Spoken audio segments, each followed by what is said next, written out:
Tense moments unfolded in an Oakland County courtroom as a man sentenced for murder came face to face with the victim's loved ones. AKA McCrae learned his fate for killing a Pontiac mother, and shortly after, an outburst shook the courtroom. You could really see the pain and emotion on the faces of the victim's family, a witness noted. Just when we thought the court was finished, this happened. Drama erupted as convicted killer AKA McCrae was being led back to jail, adding to the emotional intensity of the day.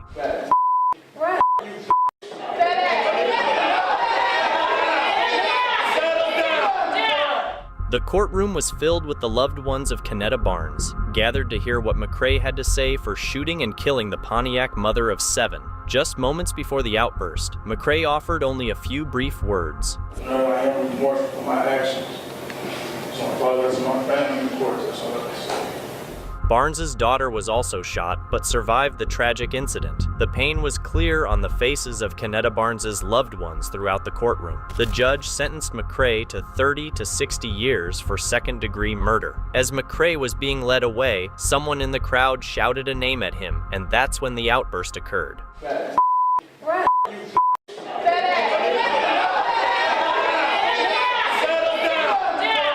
The outburst was a clear sign of the frustration felt by Barnes' loved ones, knowing that McCrae, being only 22 years old, could still have a chance at life outside of prison. The judge had addressed this before the outburst, stating, "You will have an opportunity to live your life after being incarcerated for quite a lengthy time." Obviously, Ms. Barnes didn't have that opportunity. McCrae's defense attorney mentioned that McCrae and Miss Barnes had been in a relationship, and on the night of the shooting, an argument allegedly led to the tragic incident. Barnes's daughter, who was also shot but survived, is reportedly doing okay. The emotional toll on the family is immense. 2 people and their unborn child from 2018 will each face 60 years in prison. Sean Lexington was sentenced recently in connection with the deaths of Bailey McKnight and Ryan Kennedy. The courtroom was charged with emotion. Ryan Kennedy's mother expressed profound grief, saying she felt as though she died that night, but was left behind without closure. Bailey McKnight's mother shared her sorrow over missed future moments, such as planning a wedding or meeting and babysitting their future grandson, Lawson. Hagan McKnight is left without his mother. His grandmother, Misty, who is now raising him, reports that Hagan has struggled with eating at school since losing his mother. The family has been overwhelmed by their grief, mentally, spiritually, and emotionally, since the tragic events of July 21st, 2018. Gotten rid of all my necklaces because this is the only thing that I can wear, because it is his thumbprint, and it makes me feel safe, and it makes me feel close to him. It makes me think about him every day. But he needed to hear it. He needed to hear what he's taken away. The judge, James Daniel, people are friendly and he gets... Sean Lexington read an apology letter to the victims' families in court. He expressed feeling physically ill from the grief caused by his actions and poor decisions. Lexington also mentioned that he battled alcohol addiction for 3 weeks following the crash, and only then learned that Bailey McKnight was 8 months pregnant with baby Lawson. This and all the pain, suffering, and burden caused by this accident, it has caused great pain and suffering in the lives of family, friends, and many loved ones, including everyone here today. McKnight expressed doubt about Lexington's remorse. During the trial, Lexington's older brother, along with other family members, took the stand and wrote letters to apologize, noting that alcoholism is an issue in their family. Lexington's attorney requested leniency from the judge, suggesting a 32.5-year sentence with follow-up treatment. However, state prosecutors argued for a life sentence, emphasizing that Lexington is a danger to the community, having continued to drive despite 5 previous DUI arrests and having his license revoked. Judge Daniel highlighted that Lexington's first DUI arrest was in 2002, and despite multiple opportunities for rehab, he continued on a destructive path with 5 convictions. Ultimately, Lexington was sentenced to 60 years in prison.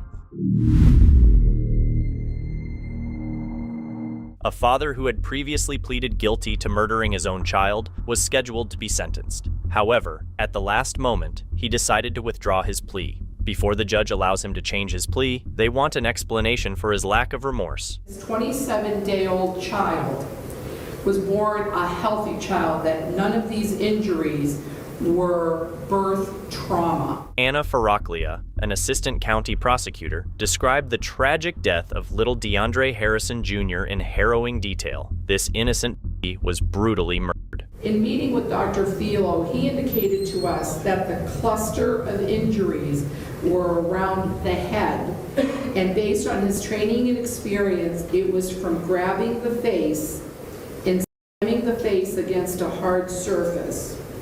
And there was also injury to the top of the head. His father, DeAndre Harrison Sr., entered the courtroom while his family members blew kisses and waved at him. Give him a minimal sentence in consideration of all of these factors.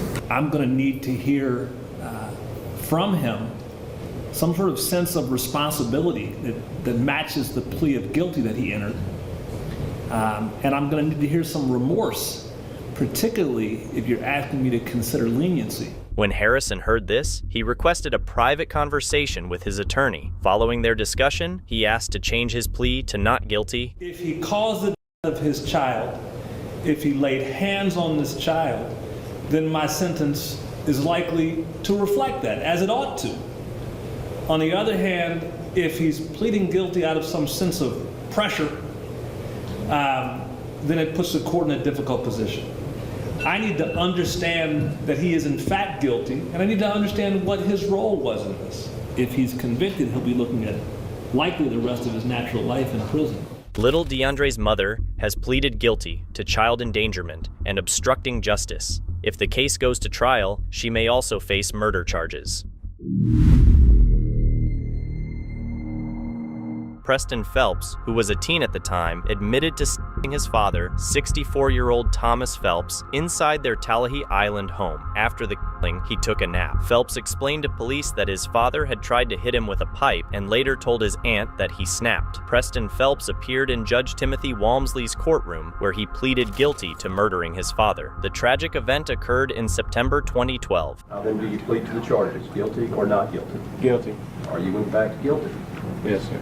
Some disturbing details were revealed during the court proceedings. Preston Phelps' aunt, Deborah Turner, was the one who discovered Thomas Phelps' body in the garage. Screaming, Deborah Turner shut the door between the garage and the house. Preston said, "I'm sorry, Aunt Debbie, I snapped." Preston Phelps told police that his father had grabbed a pipe that had been tossed into some bushes. Thomas grabbed it and tried to, hit me with it.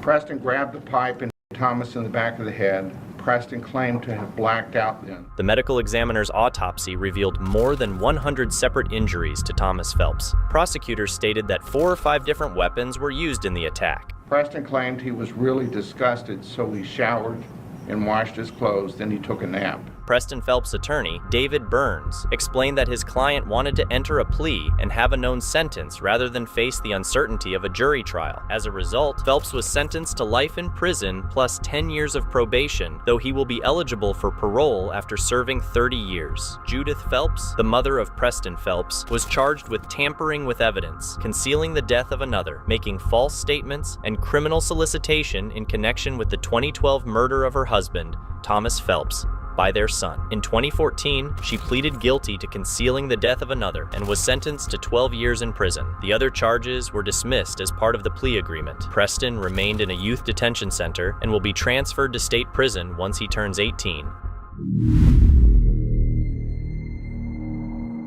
A woman has come forward claiming she had a miscarriage after being attacked by 3 women who allegedly knew she was pregnant. You're here to be arraigned on the charge of aggravated assault. The incident happened on July 2nd after Delia Suggs reportedly warned the victim she was coming over to confront her. Minutes later, Suggs and Tenali Luster arrived at the victim's home, and the situation escalated. According to the affidavit, the victim stated that these 2 suspects physically assaulted her, while a third person recorded the incident. The victim, who was 3 months pregnant at the time, later provided police with documentation showing she had a miscarriage 3 days after the incident. A with a criminal attempt. One of the suspects was seen smiling in her mugshot and reportedly displayed similar behavior in court. If you're still here and they haven't hired you a lawyer, I will give you a public defender. Both Delia Suggs and Tenelly Luster have been arrested and charged with aggravated assault, a charge that could result in up to 15 years in prison and a $10,000 fine if they are convicted. A third suspect remains at large, with a warrant issued for her arrest. Tyler Terry's bond hearing offered a glimpse into his troubled state as his behavior in the courtroom raised serious concerns. Appearing disoriented and disconnected, Terry struggled to respond to the judge's repeated questions about his understanding of the charges and proceedings. The Chester County courtroom remained eerily still as Terry, often unresponsive and visibly detached, was asked to sign documents acknowledging his rights. His confusion and inability to maintain eye contact only added to the tense atmosphere. Do you understand that? Do you understand everything I've been saying so far? I'm not quite sure you follow me everything I'm saying. Sir? Yes, sir. Can you speak up? Yes, sir. Do you understand? Do you have any questions so far what we discussed? No, sir. Are you feeling okay? Yes, sir. The case dates back to May 2021, when Terry and his accomplice, Adrian Simpson, embarked on a deadly multi-state crime spree. The pair's crimes spanned South Carolina, Tennessee, and Missouri, leaving multiple victims in their wake. Among them were Simpson's husband, Eugene Simpson, in South Carolina, and Barbara Goodkin and Dr. Sergei Zakharev in Missouri. The spree extended into Tennessee, where other violent incidents were linked to the pair. After a dramatic high-speed chase and a week-long manhunt, Terry was captured in South Carolina. During subsequent court appearances, his detached demeanor and slow, inconsistent responses became a focal point, raising questions about his mental state. In November 2022, Terry and Simpson pleaded guilty to multiple murder charges in South Carolina, avoiding the death penalty in exchange for life sentences without parole. By July 2024, Terry also admitted guilt to the Missouri murders and received additional life sentences. Prosecutors across all states worked together to waive the death penalty, aiming to provide closure for the victims' families while avoiding lengthy and emotional appeals. Terry is now serving his life sentences in a South Carolina prison. His accomplice, Adrian Simpson, was also sentenced to life without parole for her role in the horrific crimes.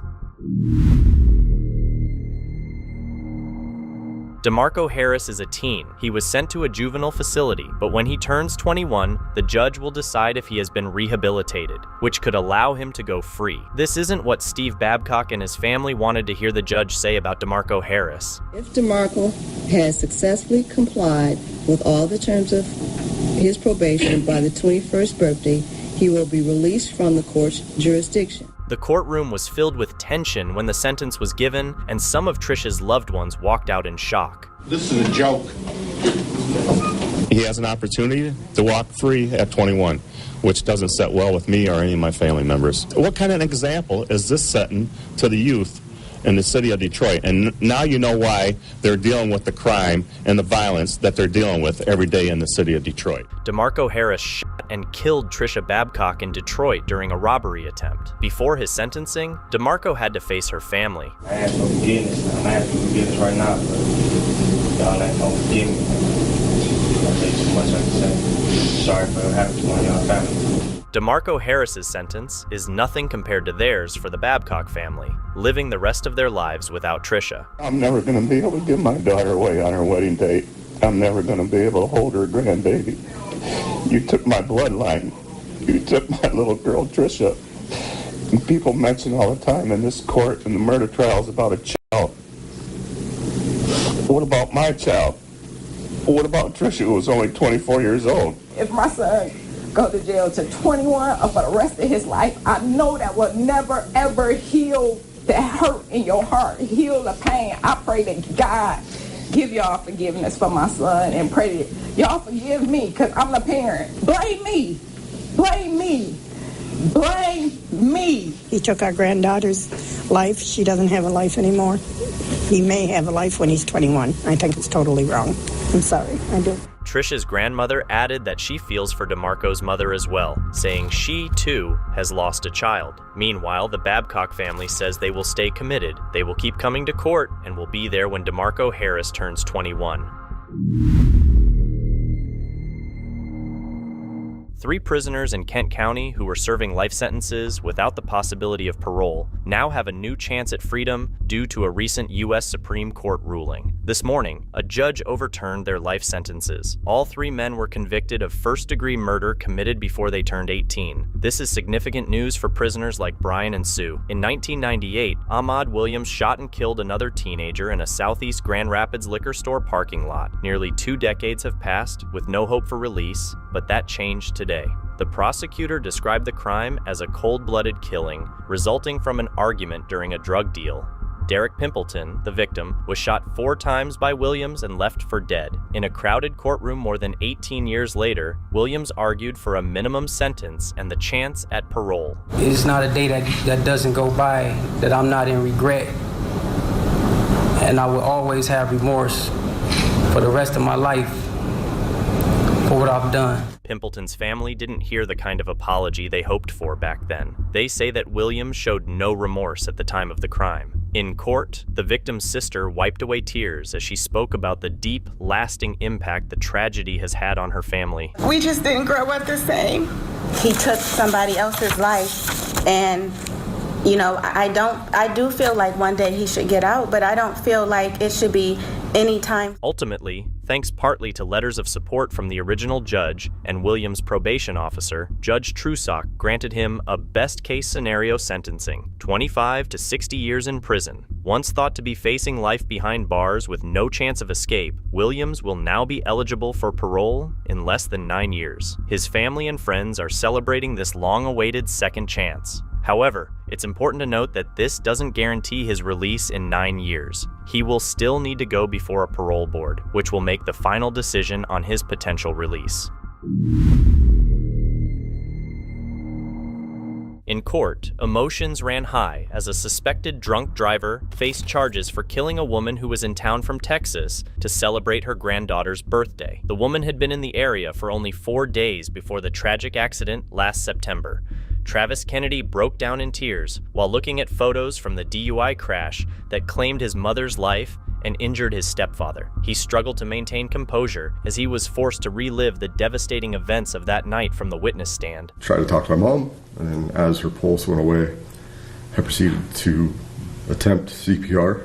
Prosecutors allege that Katie Ellison was drunk when she struck and killed Lorraine Kennedy and injured her husband. The couple had been leaving a Mexican restaurant in Lakeside around 8 p.m. after enjoying dinner with Lorraine's son and his girlfriend. Right as we were behind the car, getting to the back of the car, I see Lorraine fly off the top of the car and just roll. Julie Brecci recounted that she and Travis first crossed Woodside Avenue when they noticed a car speeding towards them with no headlights. The driver was also shouting out of the window. I turn over and look over my right shoulder, and I see David flying in the air, and he landed pretty much right in front of me. David Andale, who was walking with Kennedy, testified in court that he was hospitalized for 54 days following the incident. I had a lacerated liver, 4 broken ribs, my left side.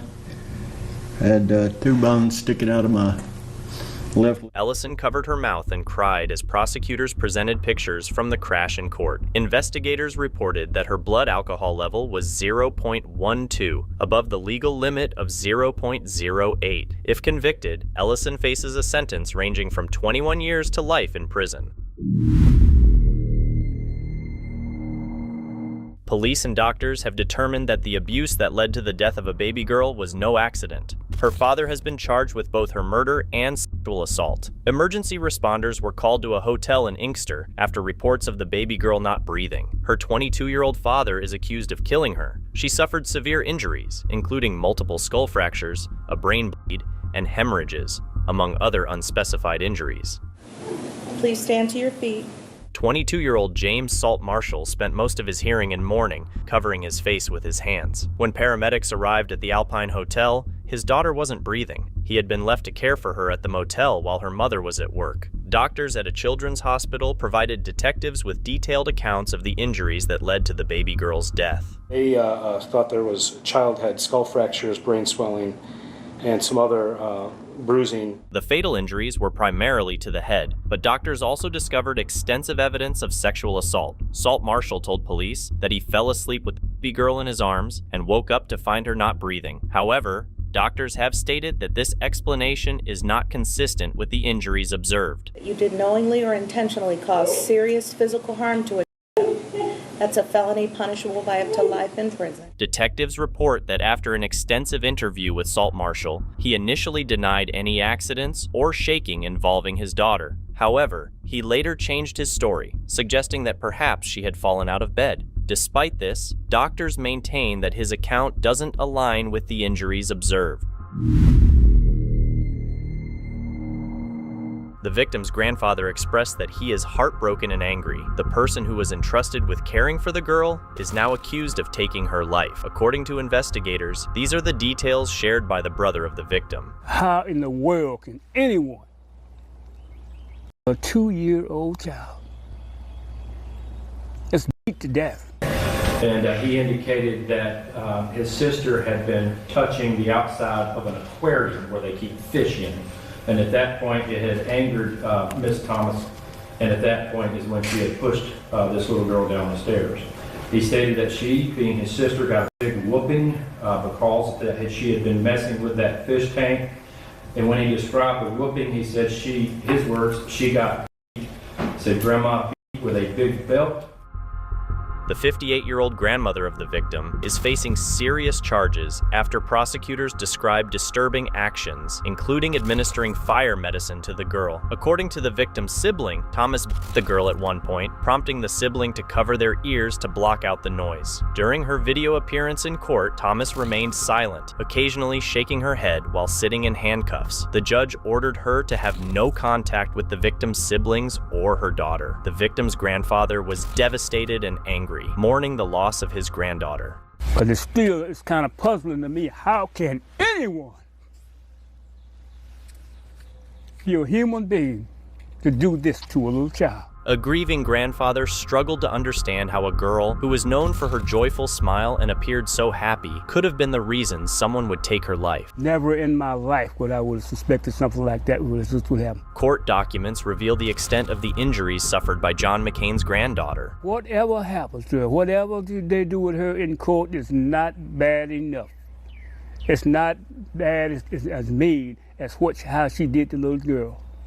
Little girl couldn't take up for herself. She couldn't even run, do nothing. The 58-year-old Ruby Thomas was caring for her granddaughter at her home on Farrell Street when officers received a call about a cardiac arrest on April 1st. Those familiar with her have known her for quite some time. I've known her for quite a while now, a few years. She's the meanest woman I've ever seen in my life. In court, it was revealed that officers discovered signs of abuse on other boys in the home. What pains the grandfather the most is the realization that his granddaughter, who was so full of life, suffered in such a way. Is to know that she was crying, and I couldn't get there to help her. I pray to God that no one else would ever have to go through this. The victim's 2 young brothers are now living with their grandfather. Despite their trauma, they appear happy and healthy in their new home. Thomas was denied bond and remains in custody. As of now, no sentencing has been announced as the case is ongoing. Chaos broke out in the courtroom as emotions ran high during the sentencing of Michael McGowan, the suspect in the shooting death of a girl, Giselle Rengifo. Tensions quickly escalated when police were called in to restore order, but the situation only grew more volatile.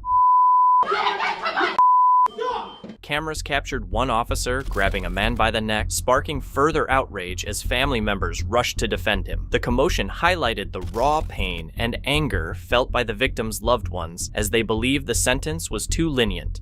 What justice? It's your court and there's no justice in here. Cameras captured one officer grabbing a man by the neck, sparking further outrage as family members rushed to defend him.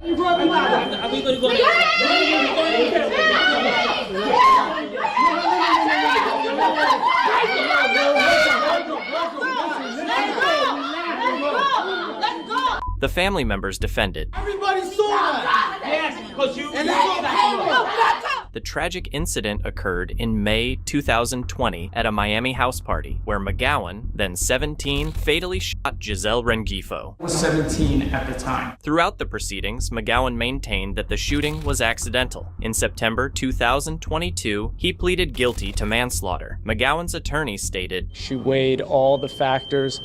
This was a tragedy from the beginning, but it was an accidental shooting. For Giselle's family, the sentence felt like a deep injustice. Overcome with grief, the girl's mother addressed the court, openly sharing the heartbreak of losing her daughter and the anguish of facing her killer. Their frustration echoed a belief that the punishment did not reflect the weight of their loss. You're gonna call me mommy anymore.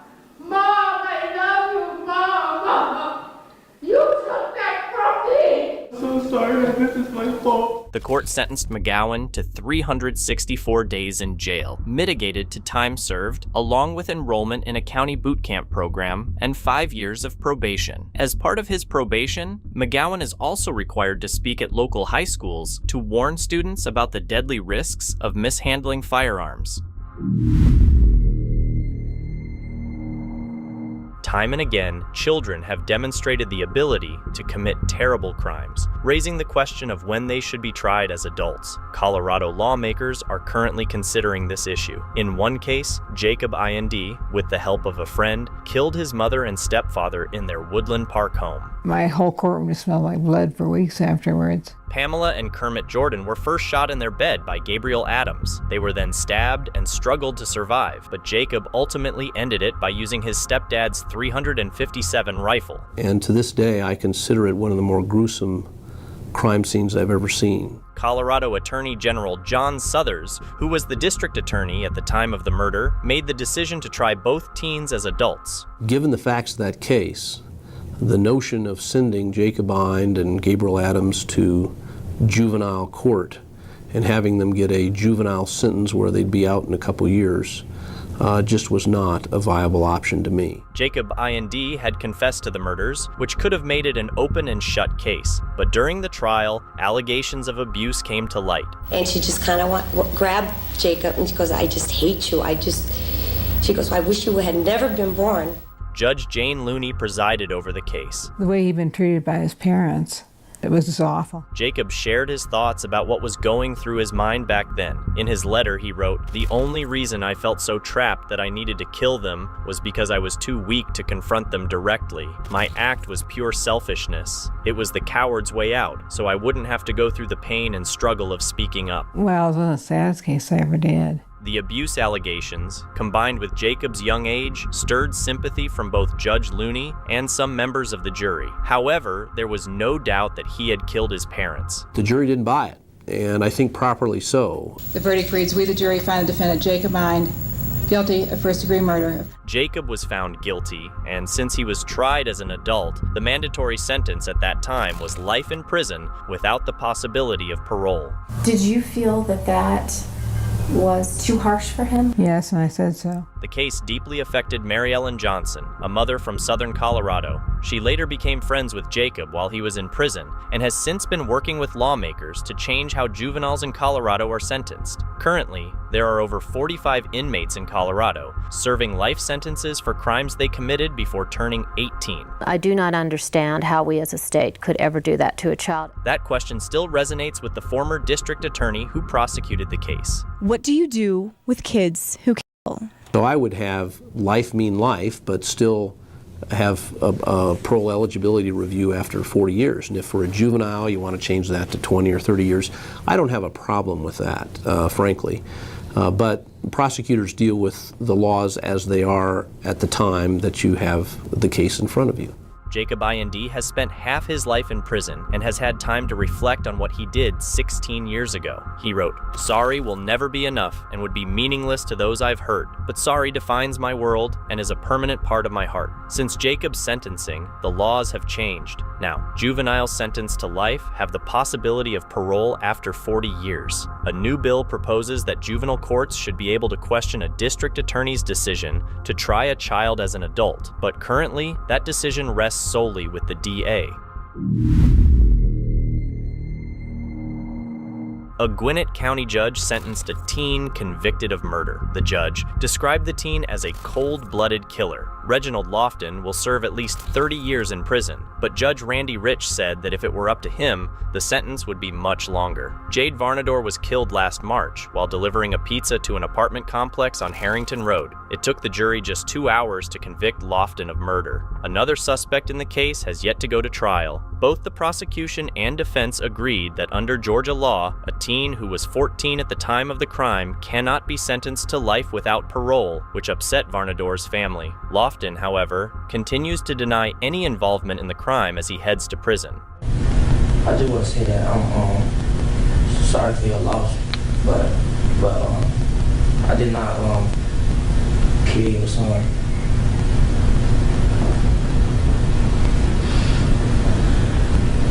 And I wasn't a shooter. That's it, Judge. I wish I could give you more time than I can because I think you're a cold-blooded killer. Judge Randy Rich sentenced Lofton to life in prison with the possibility of parole, meaning he could be released in 30 years. The victim's family had strong feelings about the sentencing.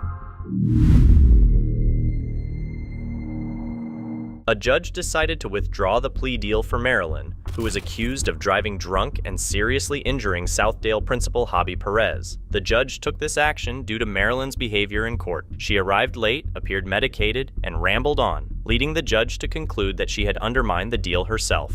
Marilyn had come to court on Friday to accept the plea deal offered in good faith by the state. However, the judge and the prosecutor were both frustrated and worried about her conduct, leading to the last-minute decision to withdraw the offer. These people have been sitting here in this courtroom for hours.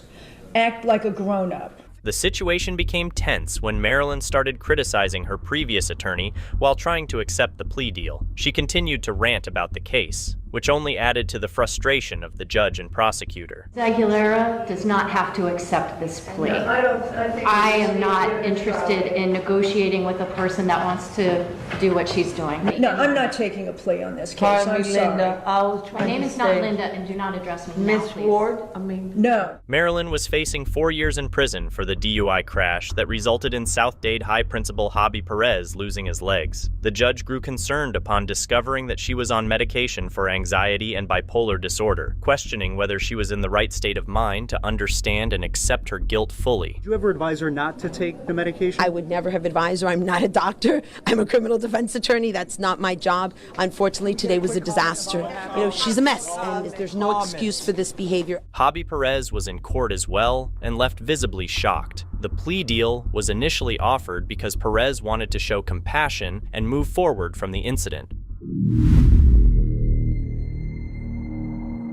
The sentencing has taken place for the man found guilty in connection with a mass shooting outside a banquet in 2021. Devontae Barnes, who confessed to being the lookout during the incident, was sentenced to life in prison. As to count one,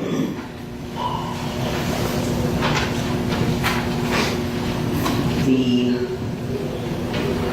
murder of Shankia Peterson, the court is sentencing you to life in prison to run concurrent to a sentence of life as to Clayton Dylann III, and count two, to run concurrent life sentence as to Desmond Owens, and count three. As to the remaining counts 4 through 23, attempted first-degree murder, the conviction for attempted second-degree murder. The court is also sentencing you to a life sentence as to the Family members of the victims and the defendant were present at the sentencing. Devontae Barnes was convicted on 23 out of 24 charges, including second-degree murder and attempted second-degree murder, related to the mass shooting at El Mula, a nightclub in Miami Gardens, in May 2021. The shooting resulted in 3 deaths and 20 injuries. Prosecutors stated that the 23-year-old Barnes acted as a lookout and helped plan the shooting, which was motivated by a long-standing feud. The gunman was allegedly targeting a specific individual. Barnes's defense team argued that their client did not fully understand what was happening that night. During the sentencing, several family members of the victims addressed the court. You killed them all and hurt all of them. You A domino. You the mastermind of all. You called. If you wouldn't have called, it wouldn't have happened. This ain't no joke, man. This ain't no... You're gonna... Before his sentencing, Devontae Barnes addressed the court directly after the victim impact statements. He expressed his remorse to the families, apologizing for the harm caused to their loved ones. Sheila O'Leary, a Cape Coral mother, was convicted of first-degree murder after her son died from starvation. She showed no emotion as she learned her fate in court. Anything you'd like to say, ma'am, prior to sentencing? No. 30 years concurrent on count 3, 30 years concurrent on each of the remaining third-degree felony counts. It'll be 5 years in the Department of Corrections concurrent. During the investigation, Sheila O'Leary told police that her family followed a strict vegan diet. However, records revealed that O'Leary's 3 other daughters were also found to be dehydrated and malnourished when the boy was discovered dead. As part of her sentence, O'Leary has been ordered to have no contact with her daughters. They're trying to terminate her rights as being the mother, but as I understand it, the oldest daughter is with the biological father in Virginia, and the other 2 younger girls, I don't know where they are. They may still be down here with a foster family. O'Leary's defense attorney raised concerns about double jeopardy, questioning how someone can be convicted twice for the same crime. However, this issue was not sufficient to overturn the conviction, and O'Leary was sentenced accordingly. First charge was first-degree murder. The third charge was aggravated manslaughter of the same child, the baby. Can you get convicted twice is the legal issue. A judge has sentenced Sheila O'Leary to life in prison for starving her son to death. O'Leary had turned down a 30-year plea deal, but later found that her gamble did not pay off. Investigators uncovered a case where an elderly Parma Heights man had his life savings stolen by 38-year-old Latasha Wisniewski, who befriended him under false pretenses. This case highlights the growing issue of financial exploitation of the elderly in Ohio, where many cases go unnoticed or unpunished. The evidence against Wisniewski was overwhelming. These are serious charges. You're actually charged with fleecing. We have some questions. Why don't you ask daughter and the daughter? Prosecutors revealed she systematically drained approximately $150,000 from the victims' accounts. Just Botox. She was supposed to get dental done and maybe some butt shots. That's it. But I don't think some butt shots, but that's it. I'm sorry, I don't understand. Shots? Shots. Yes. What are those? Like injections in your butt. Testimony from key witness Lisa Dotson detailed how some of the stolen funds were used for cosmetic procedures, including Botox injections and butt enhancements. This court finds that the state presented evidence that rises to the acceptable legal standard of guilty beyond a reasonable doubt. Wisniewski appeared emotional in court, but declined to comment after her guilty verdict. I'd like to know if you have anything to say after the guilty verdict. Get out of my face. Do you have anything to say to your victims? The victim's family, deeply impacted, expressed relief. His daughter shared. This has been a long time coming, and she deserves everything that she gets here forward. Former prosecutor Brent Kervil explained that Wisniewski left a clear trail of withdrawals and transfers that pointed directly to her theft. Cash withdrawals, ATMs, counter withdrawals, but it was really corralling all the money into a checking account and then just pulling the drain plug. On October 22, 2019, Wisniewski was sentenced to 3 years in prison for theft and money laundering. She was admitted to the Ohio Reformatory for Women on October 25, 2019, and released on August 7, 2022, after serving her sentence. Upon her release, Wisniewski began a 3-year supervision period under the Adult Parole Authority. Additionally, Lisa Dotson, Wisniewski's aunt, pleaded guilty to aggravated theft and money laundering in connection with similar crimes. She was sentenced to 18 months in prison in November 2019. A young father was carjacked and killed, leaving his family devastated. They say he had his whole life ahead of him. It was an emotional day in court as his family testified and listened while the young man responsible for the fatal carjacking received his sentence. To show any remorse that you even take this seriously. In court, 19-year-old Jeffrey Williams sat unfazed as he was sentenced to a minimum of 28 years for second-degree murder in the killing of Eugene Landon Jr. The 20-year-old father was shot, robbed, and carjacked at a Sunoco gas station on Detroit's west side. During the proceedings, the victim's cousin read a statement from Eugene's mother. What I don't understand is why you are not doing life without parole. You don't deserve a second chance. My son cannot have a second chance at life.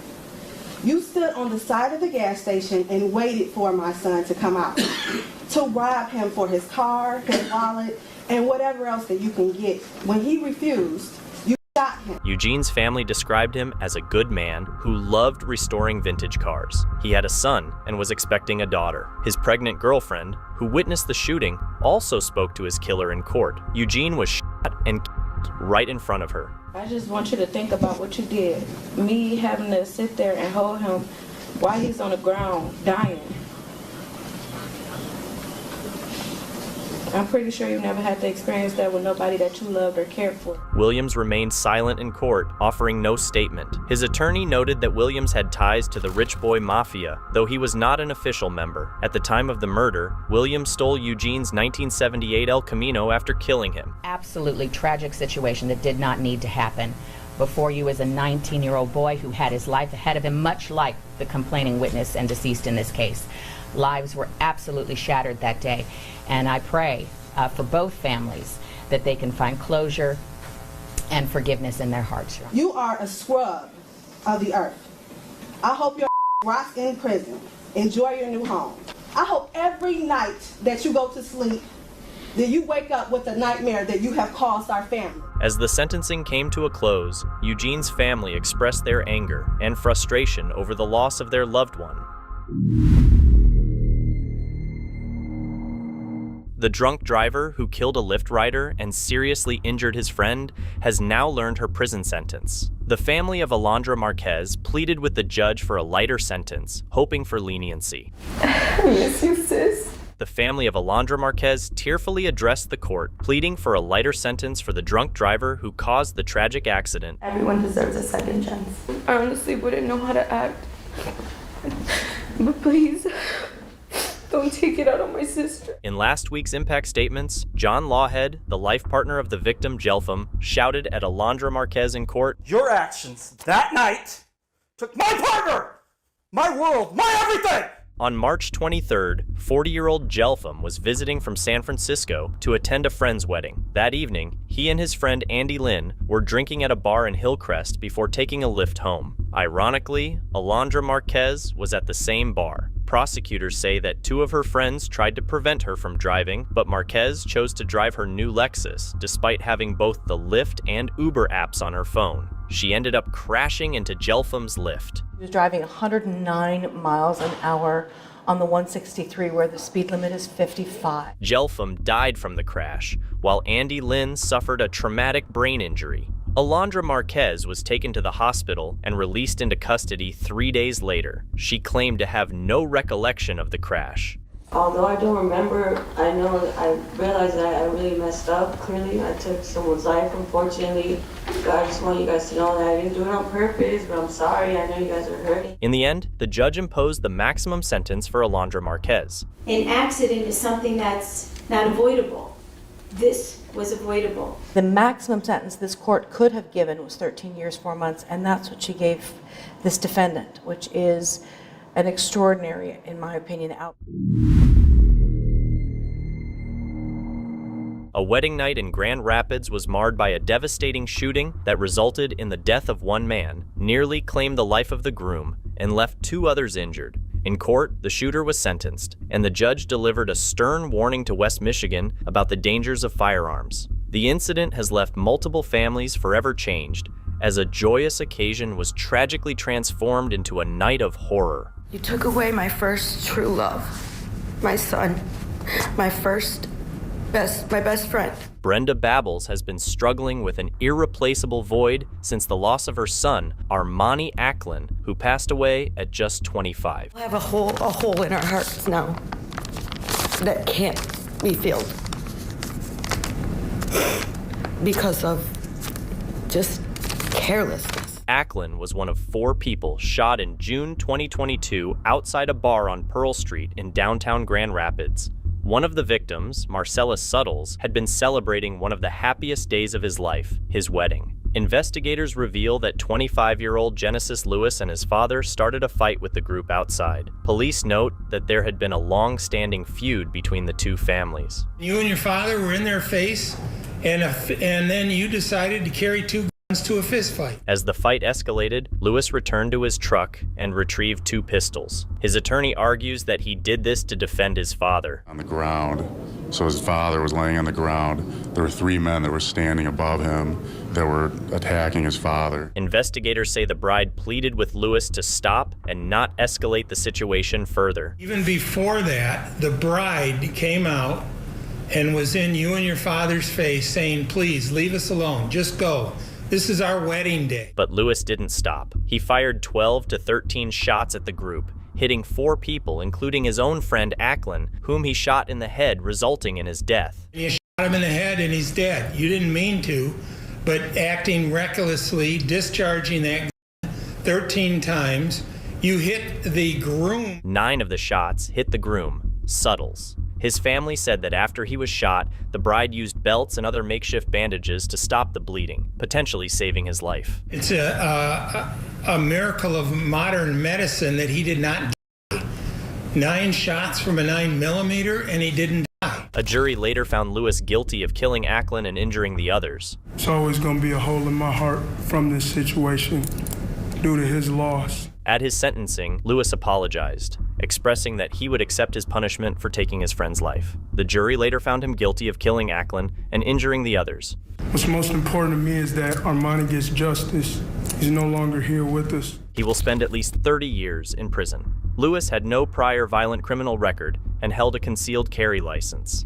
Judge Mark Trusock issued a strong warning to West Michigan, urging people to handle firearms with extreme caution and to think carefully before using them. Under both circumstances, people don't realize that they are not police officers and how serious it is when you pull that trigger.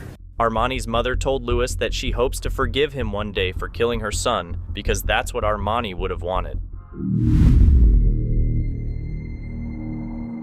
2 defendants charged in the brutal murder of Zachary Wood have been sentenced to prison after pleading guilty in the 30th District Court. It has been around 8 months since the first defendant entered a plea in this case. One of the defendants, William Bell, had already signed a plea deal, so his sentencing was expected. The other defendant, Peyton McKenzie, who has been jailed for over a year, was initially only scheduled for a pre-trial conference. However, much like their co-defendant Ronnie Lang surprised us in September, McKenzie also pleaded guilty, bringing the case one step closer to justice for Zach Wood's loved ones. Zach was my baby boy.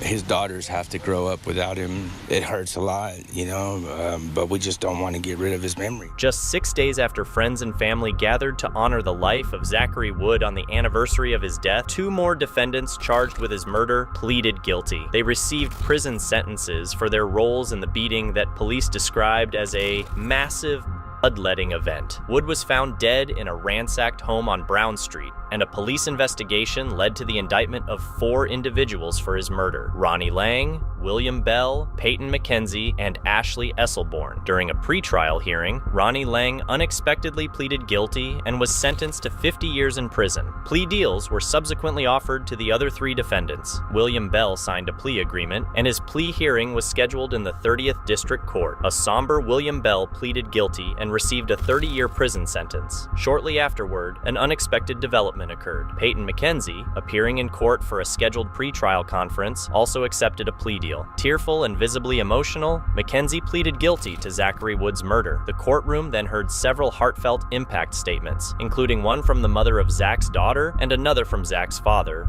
Earl Wood. His statement echoed the sentiments he shared just days earlier at the memorial marking the anniversary of Zach's death, as the case moved one step closer to resolution for those grieving his loss. There will never be enough justice, man. I mean, I say that as a father. During his impact statement, Zach's father expressed his frustration, saying, "Y'all got lucky with those little plea sentences y'all got. I think you deserve more for what you've done to my family." Peyton Collier was sentenced to 25 years in prison. Despite the differences in their sentences, 3 of the 4 individuals indicted for Zach's brutal murder have now been convicted. With Bell and Collier having pleaded guilty, Ashley Esselborn remains the only defendant still facing charges in connection with Wood's murder. Esselborn remains behind bars after several defense motions to further reduce her already significantly lowered bond was denied.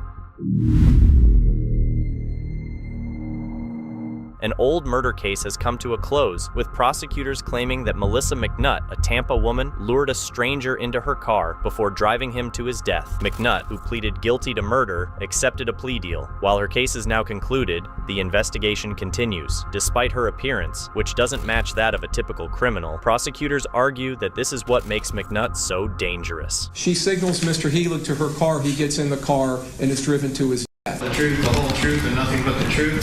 Yes, sir. The 29-year-old, initially charged with first-degree murder, changed her plea to second-degree murder after 4 years. How do you wish to plead to those 2 charges? Guilty in my best interest. Prosecutors allege that on the night of September 30th, 2018, Melissa McNutt lured Justin Helix, a stranger she had met in Ybor City, to his death. Helix's last social media post showed a selfie with the caption, "Late Nights," and just hours later, he was dead. They claim McNutt robbed him, stabbed him, and shot him before driving him to Hyde Park and leaving him there to die. Detectives said that Helix was desperately pleading for help in his final moments. He is stumbling and actually falls on his chest. He is incapacitated for a few minutes. Prosecutors say what ultimately led to McNutt's conviction was a Pandora bracelet and a bloody knife with her DNA on it, both found at the crime scene. She was sentenced to 30 years in prison, followed by 10 years of probation, and her sentence is still the same. Emmeline Nguyen, an 18-year-old from Thornton, Colorado, visited Dr. Jeffrey Kim's Greenwood Village Clinic on August 1st, 2019, for a routine breast augmentation surgery. During the procedure, Nguyen was administered anesthesia by nurse anesthetist Rex Meeker. Soon after, she suffered cardiac arrest and became unresponsive. Despite the life-threatening situation, Dr. Kim chose not to call 911 immediately. Instead, he attempted CPR but delayed seeking emergency medical assistance for nearly 5 hours. Staff members, including 2 nurses, reportedly urged Dr. Kim to call for help, but he refused. This critical delay resulted in Nguyen suffering severe brain damage. She remained in a coma for 14 months, unable to speak, walk, or care for herself, before tragically passing away in October 2020. The case sparked an extensive investigation, leading to charges being filed against both Dr. Kim and the anesthetist. Dr. Kim was arrested in February 2022 and initially faced serious charges, including aggravated assault and criminally negligent homicide. Rex Meeker, the nurse anesthetist, faced a manslaughter charge but avoided trial by surrendering his nursing license, resulting in the dismissal of his charges. Dr. Kim's trial concluded in June 2023, with the jury finding him guilty of attempted reckless manslaughter and obstruction of telephone service. However, he was acquitted of the more severe charge of negligent homicide. In November 2023, Dr. Kim was sentenced to 15 days in jail, followed by 2 years of supervised probation. He was also ordered to complete 120 hours of community service at a facility specializing in brain injury care and to pay a $50,000 fine. Shortly after, the Colorado Medical Board suspended his medical license. A man who pleaded guilty to shooting and killing a woman in Dayton has learned his fate. 18-year-old Robert Jones was sentenced to 36 years to life in prison. The victim, a divorced woman living alone, lost her life in the incident. Robert Jones Jr. sat next to his attorney, Anthony Vanoy, in Montgomery County Common Pleas Court as he awaited the announcement of his prison sentence. He just turned 18 very recently. And, any sentence that Your Honor were to give Robert would be significant. Dayton police reported that last September, during an attempted robbery, Jones Jr. shot 75-year-old Take Gangloff on Norwood Avenue. Her body was later discovered by an RTA bus driver. Sorry for what I've done to the victim. I feel very remorseful. If I can go back in time, I'd do it all over again. I'll take it all back. Jones' attempts at redemption did not persuade Judge Stephen Dankoff. However, he did acknowledge the difficult circumstances of Jones' childhood, including the fact that his father is also serving a prison sentence for murder. The court cannot help but note that the death of this 75-year-old woman who waited on a bus alone in the darkness, her life was taken, and for what? For absolutely no purpose that I can think of. Jones's involvement in other crimes after the Gangloff shooting did not help reduce his sentence. Police reported that he participated in additional robberies and intimidation of a crime victim, further complicating his case. And the court hereby sentences the defendant to a mandatory prison term of 30 years to life for aggravated murder and 3 years on the firearm specification to be served consecutively and prior to the 30-year life term on count 3. Since the victim, Tate Gangloff, had no family members present, members of the Dayton Homicide Squad attended the court in her honor and support. The court sentenced the defendant to a mandatory prison term of 30 years to life for aggravated murder, plus an additional 3 years for the firearm specification. An Indiana woman will spend the next 5 years in prison for causing a multiple-car accident in January 2012. Toxicology tests revealed that Amy Toms had a blood alcohol level 4 times the legal limit. Authorities say Toms slid into one car, scraped another, and then crashed into a third, leading to a pileup involving about 5 to 6 vehicles and a semi-truck. One survivor testified in court and expressed his gratitude for being alive. 5 minutes before that wreck, Justin Becker reached over and made sure I had my seatbelt on. I asked him why. He was just like, I don't know, I just had this feeling. On the morning of January 15th, 2010, Jordan Goretti's life was saved thanks to quick action. Goretti sustained brain bleeding and bruised kidneys after Amy Toms, who was heavily intoxicated with a blood alcohol level 4 times the legal limit, drove the wrong way. I know how hard it's been for me. I just can't imagine how hard it has been for them. Toms attributed the situation to her ongoing struggle with alcohol. She pleaded guilty to 18 charges, including 7 counts of endangerment and DUI. Despite breaking a few bones in the crash, prosecutors argue that she still deserves additional time in jail. The fact that she was injured, that's not sufficient punishment.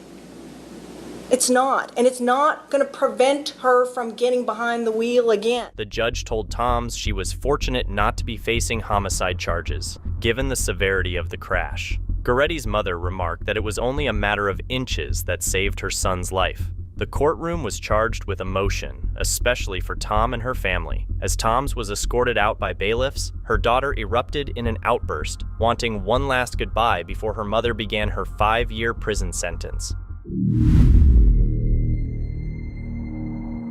The man who struck and killed 2 state police officers last year is now facing a prison sentence of at least 16 years and possibly up to 40 years to be served consecutively. This means that 46-year-old Jamarcus Williams will be eligible for parole 16 years from the date of the crash. The tragic event in November 2023 sent shockwaves through the law enforcement community across Nevada. With his guilty sentence now established, Jamarcus Williams could spend up to 4 decades behind bars. It was an irresponsible and senseless act that I'm so sorry for.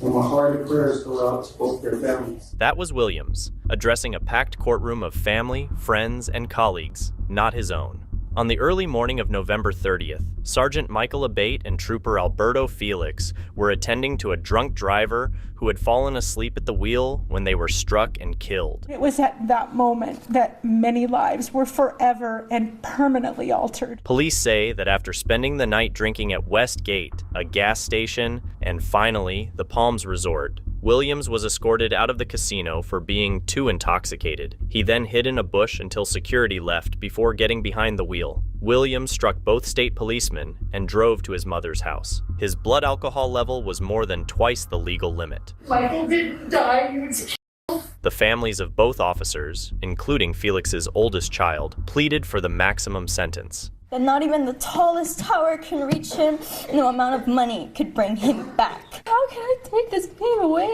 when I know it's their dad they missed, and there's nothing I can do to bring him back. To almost daily have our 3-year-old son Vince cry to me that he wants his daddy to come home down from heaven to play with him for real, and to have to remind him that daddy can't, he can only visit you in your dreams, is gut-wrenching for us both. Williams was also ordered to pay restitution to the Felix family for their funeral expenses. The Abate family, however, is not seeking similar compensation. The case has finally come to a close. Whitney O'Brien, the last person charged in the 2015 death of Dominic Thrasher, has accepted a plea deal, receiving 15 years in prison for manslaughter. Thrasher's mother and Wichita County District Attorney were vocal about this. I am truly glad that it's over. Tamika Thrasher, the mother of the late Dominic Thrasher, expressed relief that those responsible for her son's death have finally been held accountable. We can truly now, in this moment, start our healing process. Thrasher received a call from the Wichita County District Attorney's office regarding a possible plea deal for Whitney O'Brien. She found this acceptable, as O'Brien had cooperated with investigators within 30 days of Dominic's death. Just to be honest, for me, for the people, I never felt like she deserved the punishment that Blaine Brooks and Justin Love deserved. In a June 2015 drug deal gone wrong, Blaine Brooks was found guilty of shooting Dominic Thrasher after 2 trials and sentenced to 60 years in prison. Justin Love, who Wichita County District Attorney John Gillespie described as the criminal mastermind, was sentenced to 50 years. Whitney O'Brien played a role in facilitating the drug deal that led to Thrasher's death. Gillespie also stated that O'Brien was a key witness in both Love and Brooks' trials. She's one of the most truthful witnesses that I've ever dealt with in a situation like this. She didn't shade her part. Her role was far less reduced in this than, or not nearly as bad as the 2 actors that we tried. We could not have successfully prosecuted Blaine Brooks and Justin Love without her cooperation. Before Wichita County District Attorney John Gillespie and the defense attorney finalized O'Brien's plea deal, Tamika Thrasher expressed a desire to ask O'Brien how her life had changed since the events leading to her son's death. So, and then I told her about a day in the life of Tamika after Dominic's death. We both put our heads down and cried, because that was hard. Tamika Thrasher believes that Whitney O'Brien was sincere when she said she never intended for the tragedy to occur. Thrasher also expressed her trust in God, who she believes has continued to sustain her throughout the difficult ordeal. Thrasher hopes to set up a scholarship soon, honoring her son's memory. Whitney O'Brien was sentenced to 15 years in prison for manslaughter in connection with the 2015 death of Dominic Thrasher. She was approved for parole on March 5th, 2020, and released prior to completing the in-prison life skills program. The Chula Vista Courthouse was filled with grief and anguish as the family of Megan Espinoza shared their heartbreaking loss. Megan, a 36-year-old teacher and mother of 2 boys, tragically died following a botched breast augmentation procedure in December 2018. Her family's tearful testimonies describe the void her death left in their lives, with her husband, Moises Espinoza, speaking through his tears. He declared that he can never heal from this. I was robbed to say goodbye to her, robbed for the future, but I just want the court to know that these individuals that robbed me from the future of that I will never get again. The tragedy began at Divino Plastic Surgery Center in Bonita, where Dr. Carlos John performed the procedure without a licensed anesthesiologist. Nurse Heather Voss, who lacked proper training, administered pain medication. During surgery, Megan went into cardiac arrest and began turning blue. Instead of calling for immediate help, witnesses testified that Dr. John ordered nurses not to call 911 and then left the room for 10 to 20 minutes to check on other patients.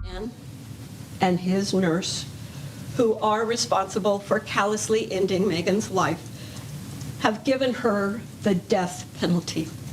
And they gave all of us who loved her a life sentence of extreme pain. Prosecutors revealed that it wasn't until 3 hours later that Dr. John finally called for emergency assistance. Megan was rushed to the ICU but never regained consciousness. She remained unresponsive for 6 weeks and passed away, leaving behind her devastated family. All of us together cannot fill the void that Megan's death has brought to them. In July, Dr. Carlos John pleaded guilty to manslaughter. If I could trade places with Megan, I would in an instant. He was sentenced to 3 years in prison. As part of his plea deal, his medical license in the U.S. was permanently revoked. In court, Nurse Heather Voss tearfully apologized, saying, "Words cannot express how deeply and truly sorry I am for my part in her untimely death." Voss admitted to her role in Megan's death, pleaded guilty to involuntary manslaughter, and received a 2-year prison sentence. A 28-year-old Bedford Heights woman was sentenced for killing her husband, hearing the punishment for her crime. Danita Randy Putnam, who pleaded guilty to involuntary manslaughter, fatally stabbed her husband, Joseph Putnam II. During the emotional sentencing, Randy Putnam cried and trembled, expressing deep remorse to her husband's family, telling them she was sorry for her actions and that she loved Joseph dearly. The couple had 4 children, and the tragic argument that led to the fatal incident stemmed from a recent miscarriage. In a surprising turn, it was Joseph Putnam's family who pleaded for mercy from the judge on her behalf. I do love Randy.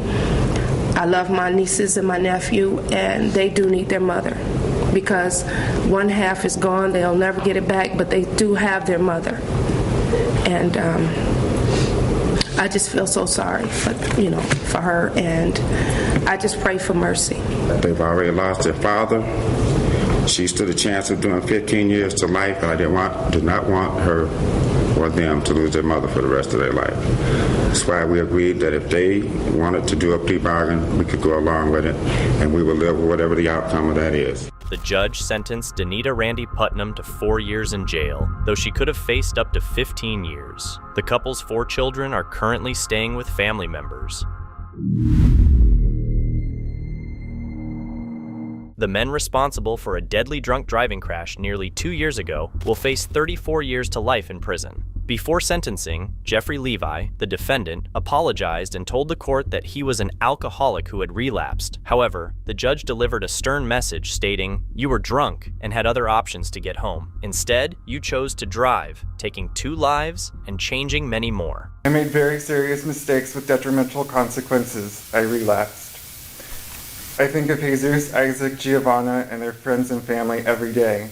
I wish and pray that I could do or say something to change what's happened, but I can't.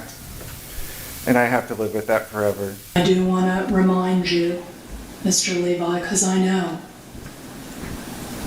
that you're going to be living with this for the rest of your life, that you killed these 2 young people and burned them to death. You permanently maimed another young woman and injured an officer.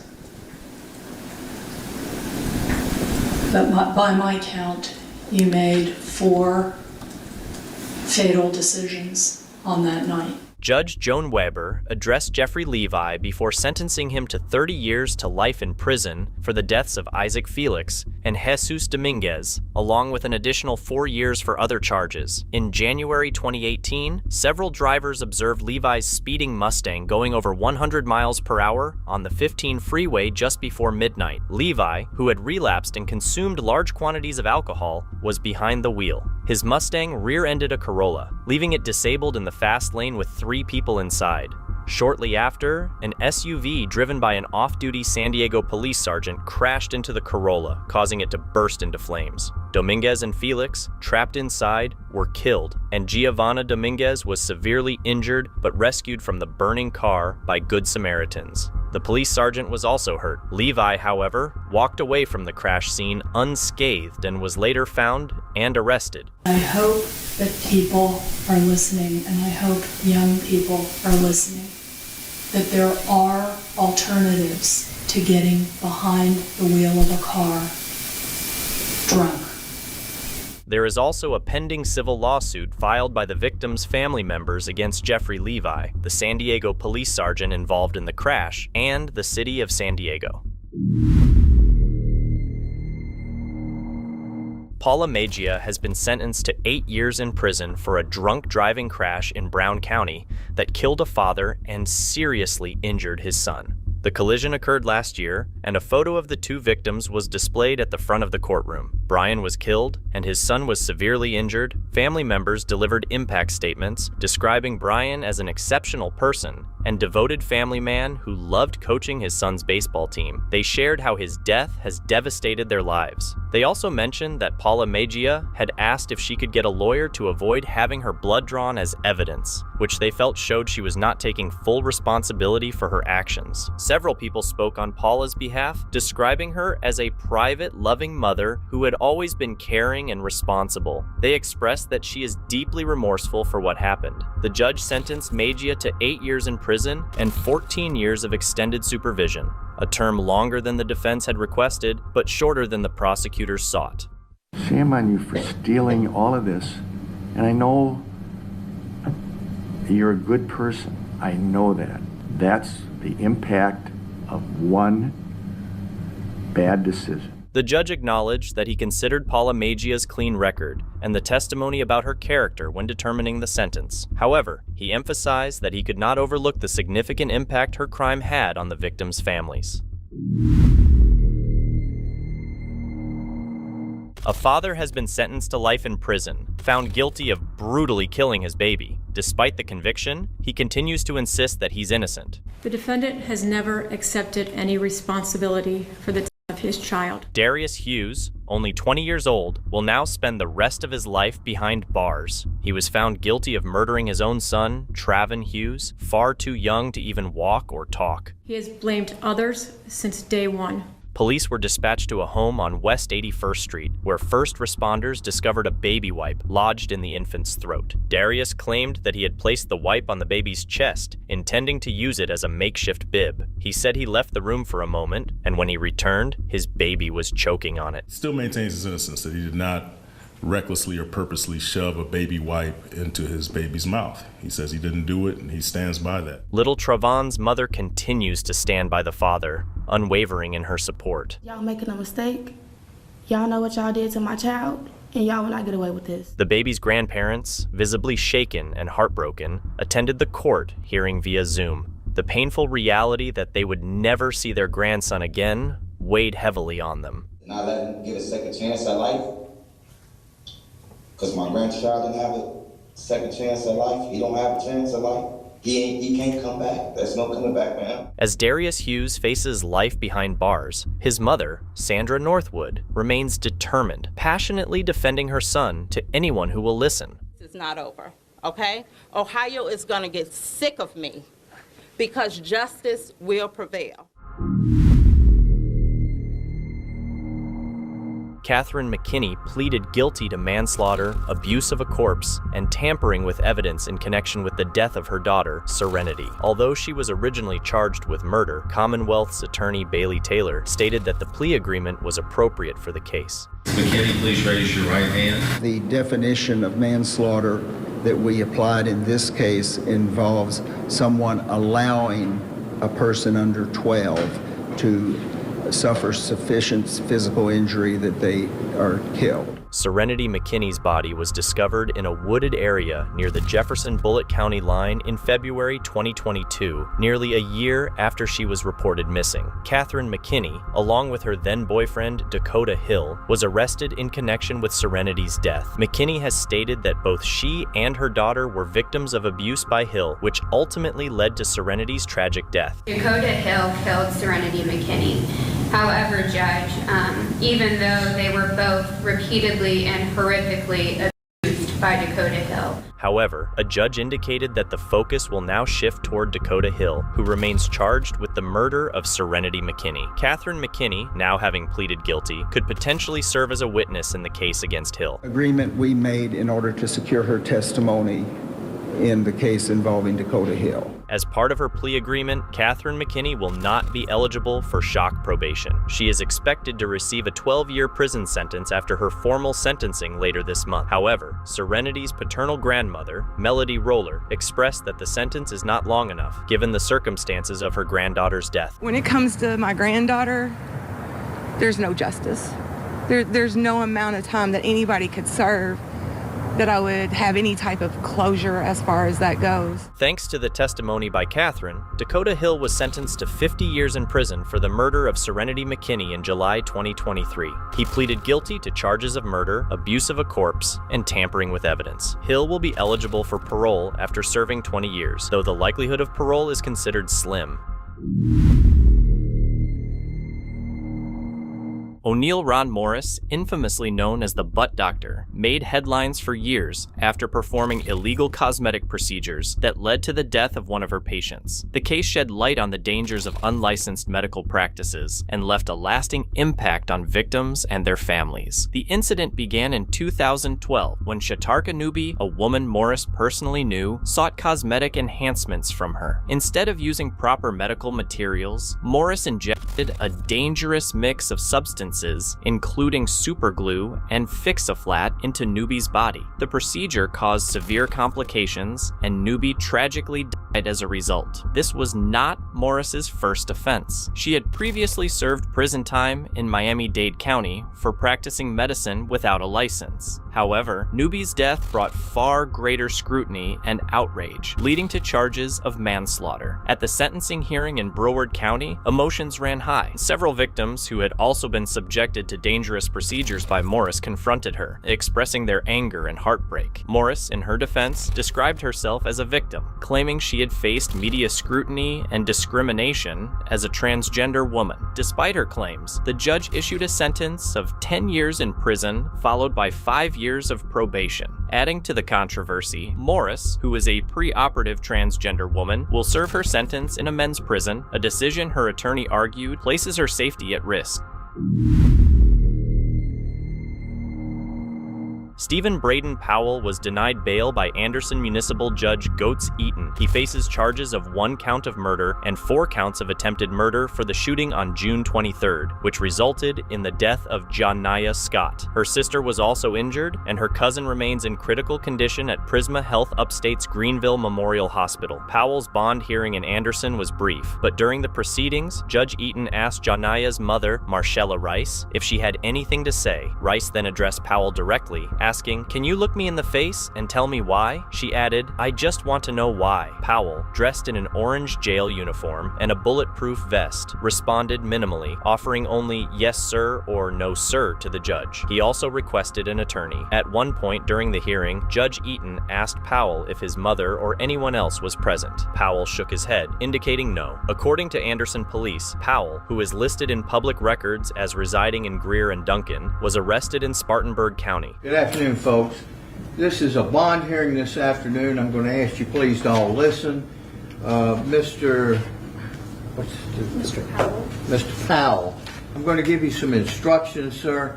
I'm going to give all this to you verbally, and then I'm going to give you some instructions in writing so that you understand what needs to be done or what has to be done. I want everybody to stay cool. This is not a comfortable time for anybody in this courtroom. So I want everybody to be respectful. We're going to try to get through with this thing quickly and hope that everybody will be okay when this is over. Mr. Powell, you want to stand up here, or if you want to sit down, you're certainly welcome to.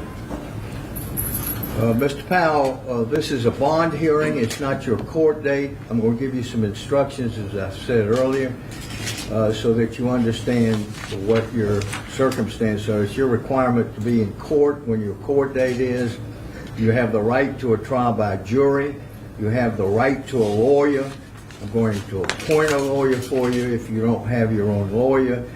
I'm going to ask you to understand that you need to be where you need to be when your court date is.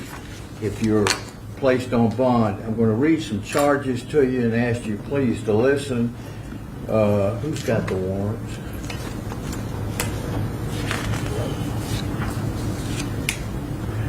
Mr. Powell, sir, on the warrant number 2019-AO4207-00725, sir, you've been charged with attempted murder. On warrant number 00721, you've been charged on another charge of attempted murder. On charge number 00722, sir, you've been charged with another attempted murder. Those are concerning 3 different people who were present when this occurred. On warrant number 00727, sir, is your mom here or anybody here? Just you here by yourself? Okay. Mr. Powell, on all the charges that I just read to you, I'm going to deny bond, which means you'll be here till your court date or till your lawyer makes application to have bond set. Do you have a lawyer, or do you want me to appoint a lawyer? All right, I need the paper. Oh, I've got the paperwork.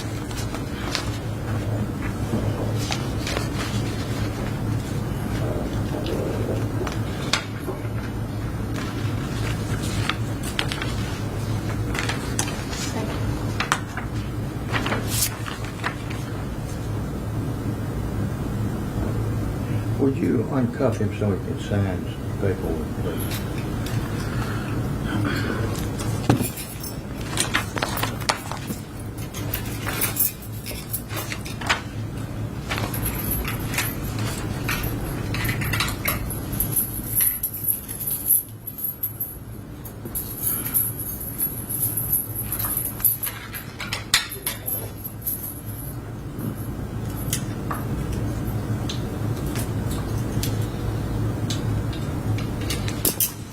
Mr. Powell, you also have a right to a preliminary hearing.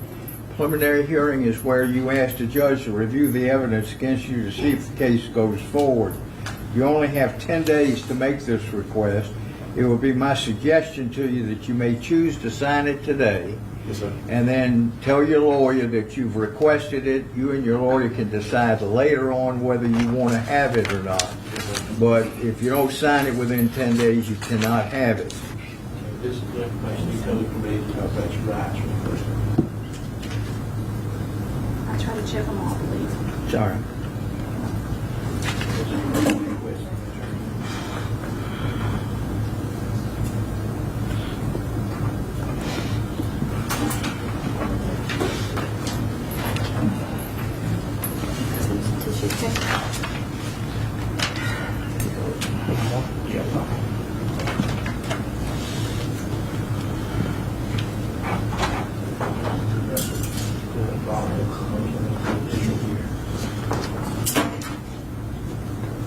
I have him send it to you.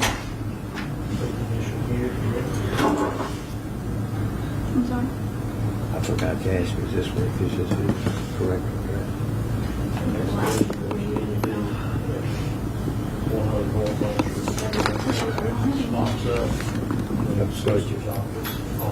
The budget. I'm sorry.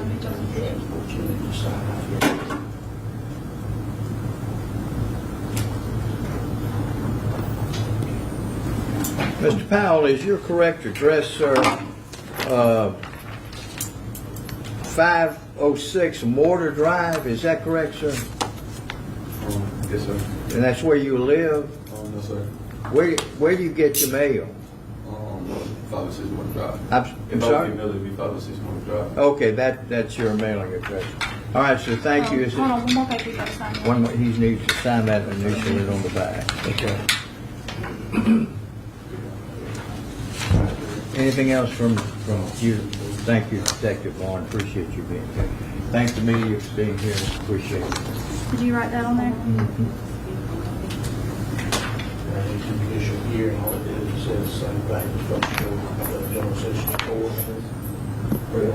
Yeah, no recommendation here. If y'all want to go ahead and walk him out, I'll walk paperwork over for him like I mentioned.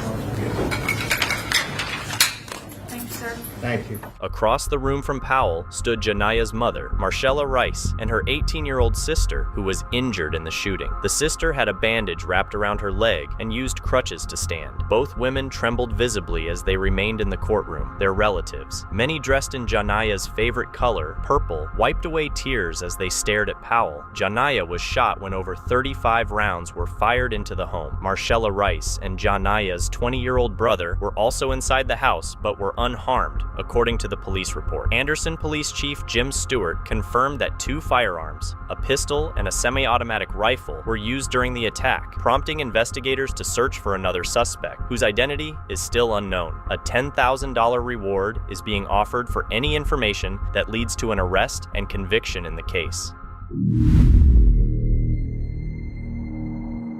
A woman accused of causing a deadly crash will spend the next 11 years behind bars. The sentencing was highly emotional and impactful for both the victims and the defendants' families. The defendant, 46-year-old Anjanette Wealth, admitted to having an alcohol problem. In response, the victim's family had purchased the car involved in the crash as a stark reminder of the dangers of drunk driving. Judge Stephen Rogers sentenced Wealth to 11 years for DUI manslaughter. She is accused of killing 65-year-old Sandra Clarkston in a drunk driving collision just days before Mother's Day last year. Several of Clarkston's family members, including her 19-year-old daughter, who was driving the car when her mother was killed, took the stand in tears, pleading for the maximum sentence for Wealth. Wealth expressed her sorrow from her seat in court. The state also requested the maximum sentence, highlighting Wealth's alcohol problem and noting that an empty vodka bottle was found in her car on the day of the crash, May 10th, 2018. Her blood alcohol level was recorded at 0.189. In addition to her 11-year prison sentence, Wealth will face 15 years of probation, revoke her driver's license,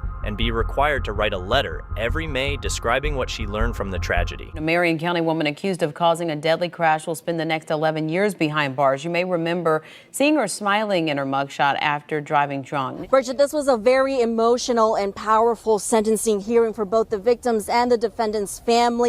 The defendant admitting that she did have an alcohol problem, which is why the victim's family brought this car their loved one was killed in to remind drivers not to drink behind the wheel. Now, Marion County Judge Stephen Rogers giving 46-year-old Anjanette Welk a 11-year sentence today for DUI manslaughter. Welk is accused of killing 65-year-old Sandra Clarkston just days before Mother's Day last year in a drunk driving collision. Now, several family members of Clarkston in tears today as each of them took the stand to testify in front of the court, including Clarkston's 19-year-old daughter who was driving the car the day her mother was killed. They all expressed how they wanted the maximum sentence for Welk. Now, Welk spoke from her seat and expressed how sorry she was for their loss. The state also requested the maximum sentence for her and mentioned how Welk had an alcohol problem. Welk admitted to drinking, and the state said that she had an empty bottle of vodka in the car the day of the crash on May 10th, 2018. The state told the court today Welk had an alcohol level of 0.189. A former McDonald's employee from the Grand Rapids area has been sentenced to prison for using customers' credit card information to purchase thousands of dollars worth of goods. Prosecutors say this man from Kentwood was part of a group of former workers involved in the scheme. He is now appealing for a second chance and expressing a desire to turn his life around. Grateful for the time because I was clearly off track.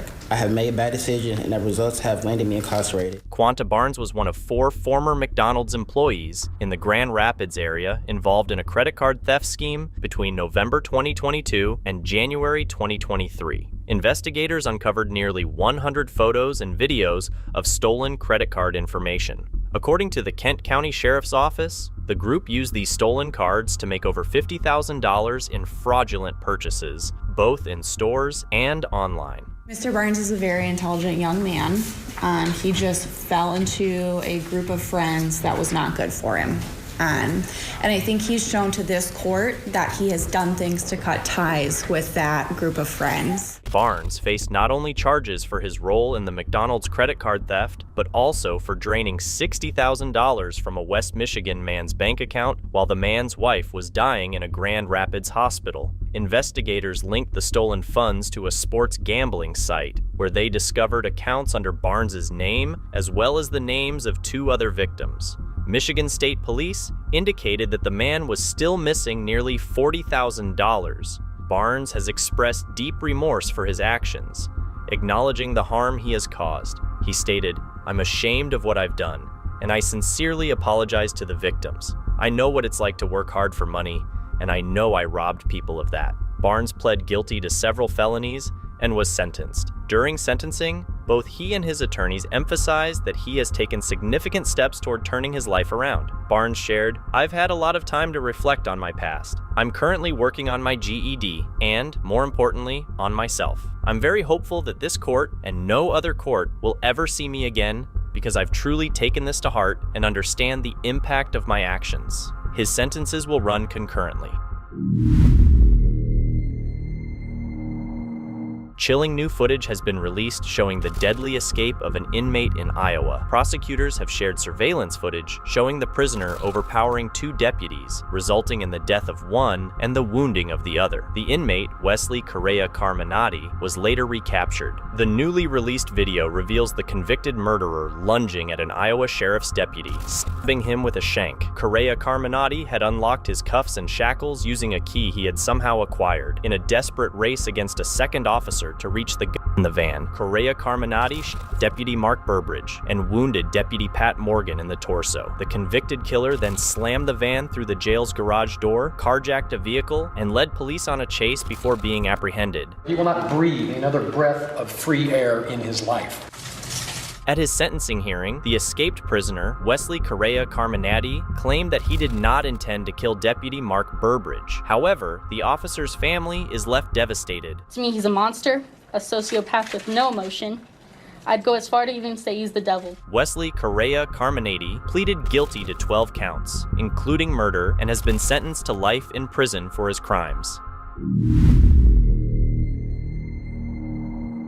Stephanie Sloop's case is a tragic story of a young boy's life cut short and the legal consequences that followed. It all began in 2010 when Ethan Stacy traveled to Layton, Utah to visit his mother, Stephanie Sloop, and her new husband, Nathan Sloop. What was supposed to be a summer visit turned into a heartbreaking series of events that led to Ethan's untimely death. Ethan had only been in Utah for a short time when signs of mistreatment began to emerge. Instead of caring for her son, Stephanie allowed abuse to escalate, eventually leading to Ethan suffering serious injuries. The situation worsened over several days, with Ethan experiencing neglect and physical harm. Rather than seeking medical attention, Stephanie and Nathan attempted to cover up the evidence of abuse, ignoring the clear signs of Ethan's deteriorating health. On May 10, 2010, authorities discovered Ethan's body buried near Powder Mountain in northern Utah. Investigators found that he had endured extensive injuries, and the cause of his death was linked to prolonged mistreatment. Both Stephanie and Nathan Sloop were arrested shortly after, facing serious charges related to Ethan's death. Stephanie was charged with first-degree felony aggravated murder and second-degree felony obstruction of justice. Nathan faced similar charges, including child abuse and desecration of a human body. During the investigation, Stephanie admitted that she had failed to protect her son and expressed remorse over her actions. She acknowledged struggling with addiction to prescription medication, which she claimed affected her judgment and ability to care for Ethan properly. My selfish behavior is the reason I am standing here today pleading guilty to these charges. Ethan is an innocent child, and I will carry his custody as long as I live. But like any burden, it's going to get heavier and heavier. The difference being I can't make it go away because it's part of who I am now. Ethan's death under these circumstances at times is too much to bear.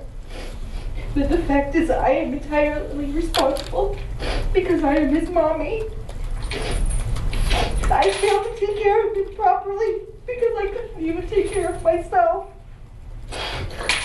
My selfishness and failures as a parent caused Pumpkin's death, and there is no change in the fact that I am the one responsible. Aside from selfishness, my addiction to prescription medication and failure to get help paved the way for this. I failed to recognize the signs, or rather I just out and out ignored them, doing what I always wanted to do, like always. My selfishness wouldn't let me accept the fact that I had a problem, let alone let anyone else know. I am pleading guilty today because I am just that. I chose to abuse my medication to the point I was unable to make sound choices and decisions, thus causing to be reckless and indifferent with my baby's life. I was selfish when I world. I was selfish during his life, but I refused to be selfish in his death. I blame Nathan or Joe or anyone else. I have no one to blame but myself and my selfish behavior for Ethan's death. I have an obligation and a responsibility as his mother to take care of him and protect him, and I failed horribly. For the first time in Ethan's life, I was totally and completely irresponsible. And now I have not only caused his death, but I created a domino effect, a tragedy, and sadness for the remainder of Duncan's family. The selfishness I had always had took on a new form when it caused the baby's death. This time it affected more than me, and that's why it's completely and totally selfish. I love Ethan so much, and I don't know who I am without him anymore. I don't care if it takes the rest of my life. I will keep his chicken little smile alive and his Jerry Maguire cuteness alive, and make sure the world knows why my little boy's life mattered. Joe, I'm sorry for you, for the kids, for everybody. I'm sorry. And I'm sorry to Layton PD and the prosecutor's office and everyone for all of this circus that shouldn't have gone this far. In court, Stephanie eventually pleaded guilty, admitting her responsibility and expressing regret for the pain she caused. She stated that her selfishness and inability to care for herself ultimately led to her son's tragic fate.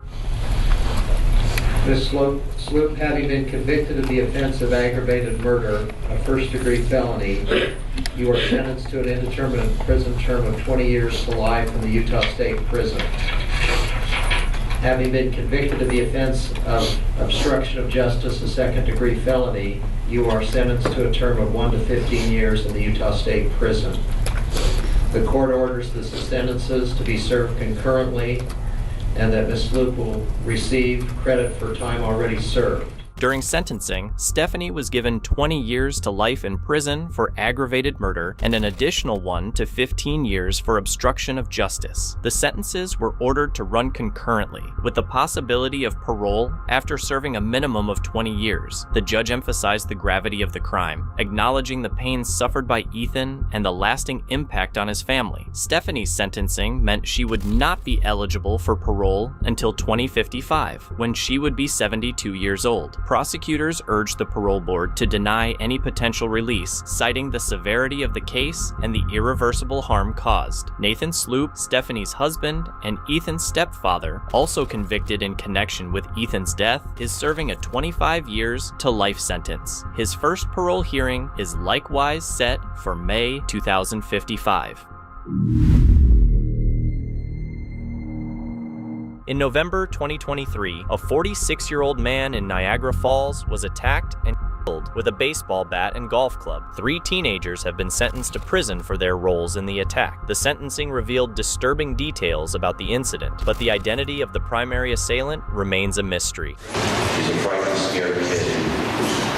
Short on words. Amber McNally, along with 2 other teenagers, appeared before Niagara County Judge Cirrus Peraza for sentencing in connection with the robbery and subsequent death of John Smith. During the proceedings, McNally's attorney highlighted her challenging upbringing, seeking leniency in her sentencing. The case has sparked controversy, with ongoing debates about McNally's level of involvement and the appropriateness of her sentence. Amber Judge and a drug addict for a mother, a drunk for a father.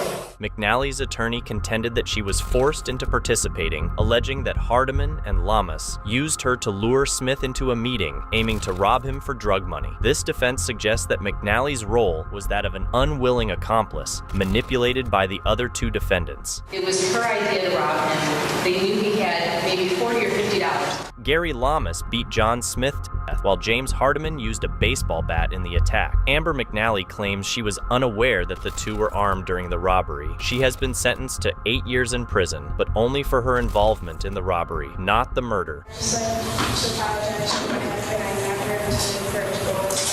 However, McNally's punishment does not sit well with her co-defendants. Lamas was sentenced to 25 years in prison for first-degree manslaughter, while Hardiman received a 20-year sentence for his role in the crime. Both Lamas and Hardiman believe that McNally was the mastermind behind the robbery and murder, and they feel that her sentence is more lenient than what they received. Gets him on the phone, sets him up, brings in these two to help her with the robbery. I deeply hurt his family, my family, and society as a whole. Not enough at all, no. I mean, you're allowing them to get out once again and attack the community again. I mean, they did it once, they'll do it again. Gary Lamas and James Hardiman apologized to the victim's family during their sentencing. However, Smith's sister believes that all of the defendants received lighter sentences than they deserved. Amber McNally, who pleaded guilty to robbery, was sentenced to 8 years in prison, a punishment that many, including the victim's family, feel is too lenient given the severity of the crime. In December 2021, Imam Mohammed Hassan Adam, a well-respected leader of the Masjid Abu Huraira Mosque in Columbus, Ohio, went missing. His body was discovered 2 days later inside his van near Windsor Avenue, with multiple wounds, including one to the head. The crime shocked the local community, leading to widespread grief and calls for justice. Investigations pointed to John Wooden Jr. and Isaiah Brown Miller as the culprits behind the heinous act. Authorities revealed that Wooden and Brown Miller had kidnapped, robbed, and fatally shot Imam Adam. On December 22, 2021, Wooden orchestrated the attack, holding the Imam captive before shooting him multiple times. The murder was described as particularly brutal, leaving the Imam's family and community deeply affected. Wooden was arrested and charged with aggravated murder, kidnapping, and aggravated robbery. In October 2023, a Franklin County jury found him guilty of all charges. This we are hoping for, and anyone who murdered people, innocent people, will be like him. Today is a day of The courtroom during sentencing was filled with supporters of Imam Adam, highlighting his significant impact as a mentor and spiritual guide in the community. Seated behind me today is only a fraction of the people who are invested in this case. Only a fraction of the people who are affected by this heinous act. His family members, including his daughter Shukri Hassan, spoke of their enduring pain and the irreplaceable void left by his absence, and how her other siblings are dealing with it. We always encourage and tell them the good thing that he used to do. I know that we lost our father, but we figured out a lot of fathers that we have. Wooden Jr. apologized for his actions, but the family replied that the apology cannot undone his actions. I apologize to the family for any pain I caused them, but that's about it. That's all I'm gonna say. I don't know if he's a dad or not, but he killed someone's dad, and sorry, it's not gonna solve. So I don't know. Yeah, I don't know how I'm gonna take that apology. In March 2024, he was sentenced to 73 years to life in prison, ensuring he would spend the rest of his life behind bars. During the sentencing, family members and community leaders expressed relief that justice had been served, though they acknowledged it could never truly heal their pain. I do not believe that the offender shows any genuine remorse. In addition to the murder sentence, Wooden Jr. received an additional 4 years for unrelated robberies committed before and after the Imam's killing. Brown Miller also faced charges of aggravated robbery and kidnapping for his role in the crime. After 2 mistrials, he was convicted and sentenced to 26 to 31 years in prison in March 2024. While his role in the crime was less direct, his participation in the robbery and kidnapping contributed to the tragic loss. In 2001, Brenda Andrew, a Sunday school teacher in Oklahoma, was involved in a chilling plot to murder her estranged husband, Robert Andrew, a well-known advertising executive. The crime occurred in the family garage, where Robert was ambushed and fatally shot as he arrived to pick up his daughter and son for Thanksgiving. The investigation revealed that Brenda had conspired with her lover, James Pavat, to carry out the murder. Following the killing, Brenda and Pavat fled to Mexico, evading authorities for months. They were eventually apprehended when they crossed back into Texas. Prosecutors built a strong case against the pair, presenting overwhelming evidence of their roles in the crime. Brenda was charged with first-degree murder and faced trial. It was just extra ugly. In 2004, Brenda Andrew was convicted and sentenced to death. Prosecutors argued that the murder was premeditated and motivated by financial gain, as she sought to claim life insurance benefits. Her trial included evidence of her extramarital affair with Pavat, which painted a clear picture of the motives behind the crime.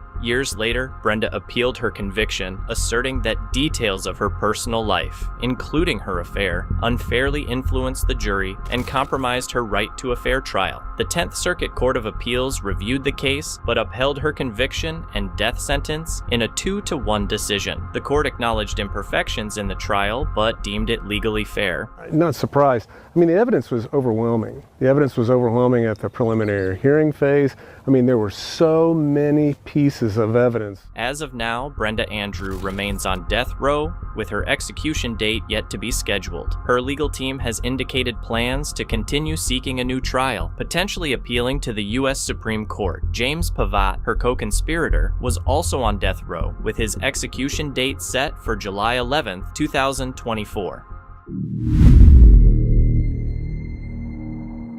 In April 2022, Kenneth Twyman, a 25-year-old from Milwaukee, was involved in a tragic incident that resulted in the death of 24-year-old Taven Luckett. Twyman was charged with first-degree reckless homicide and possession of a firearm by a convicted felon. During the incident, Twyman was driving recklessly and shot Luckett outside a store near Fond du Lac and Locust. After the shooting, Twyman fled the scene, and it took several months before U.S. Marshals arrested him in Oak Creek. He had been named one of Wisconsin's most wanted fugitives 3 times. Twyman stood trial in 2023, where he claimed the shooting was an act of self-defense. There is an old saying that it takes 2 to tango. However, the jury and judge rejected his defense, and he was convicted of first-degree reckless homicide and possession of a firearm by a convicted felon. The court found that his actions were reckless and unjustified, despite his defense. The judge pointed to his history of criminal offenses, including multiple open cases, and those crimes that he committed while out on bond,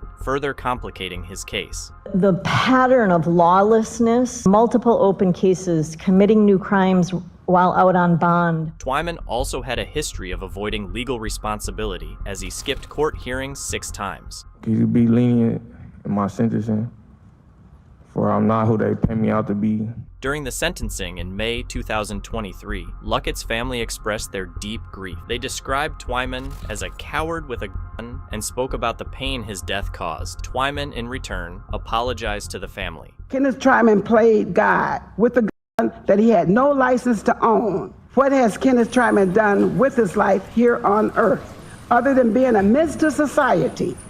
He is a coward with a intention to create that persona for yourself of being a threat. This man has been the devil agent here in our community. And I would like to ask the family to accept my apology, and I'm sorry. The judge sentenced Twyman to 35 years in prison with an additional 15 years of extended supervision, emphasizing the severity of his actions and the risk he posed to the community. In January 2024, Twyman faced further legal consequences when he was sentenced to an additional 10 years in federal prison for drug and weapons-related charges. These included dealing cocaine, marijuana, and heroin while armed with a machine gun in 2018, possessing marijuana in 2022, and making false statements to a firearms dealer. His federal sentence will be served concurrently with his state sentence.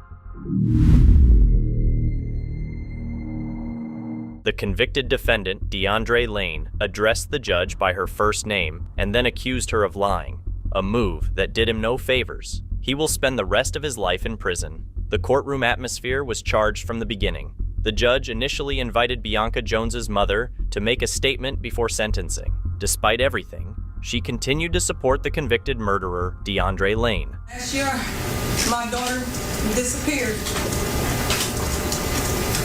And this court and the police officers and the justice system, they gave us nothing. They cheated us. I want the court to know that they made a mistake and I intend to correct it. Moments later, Bianca's father once again proclaimed DeAndre Lane's innocence. I did not murder my child. I did not abuse my child. My child is alive. That's all I have to say. However, the jury did not believe Wayne.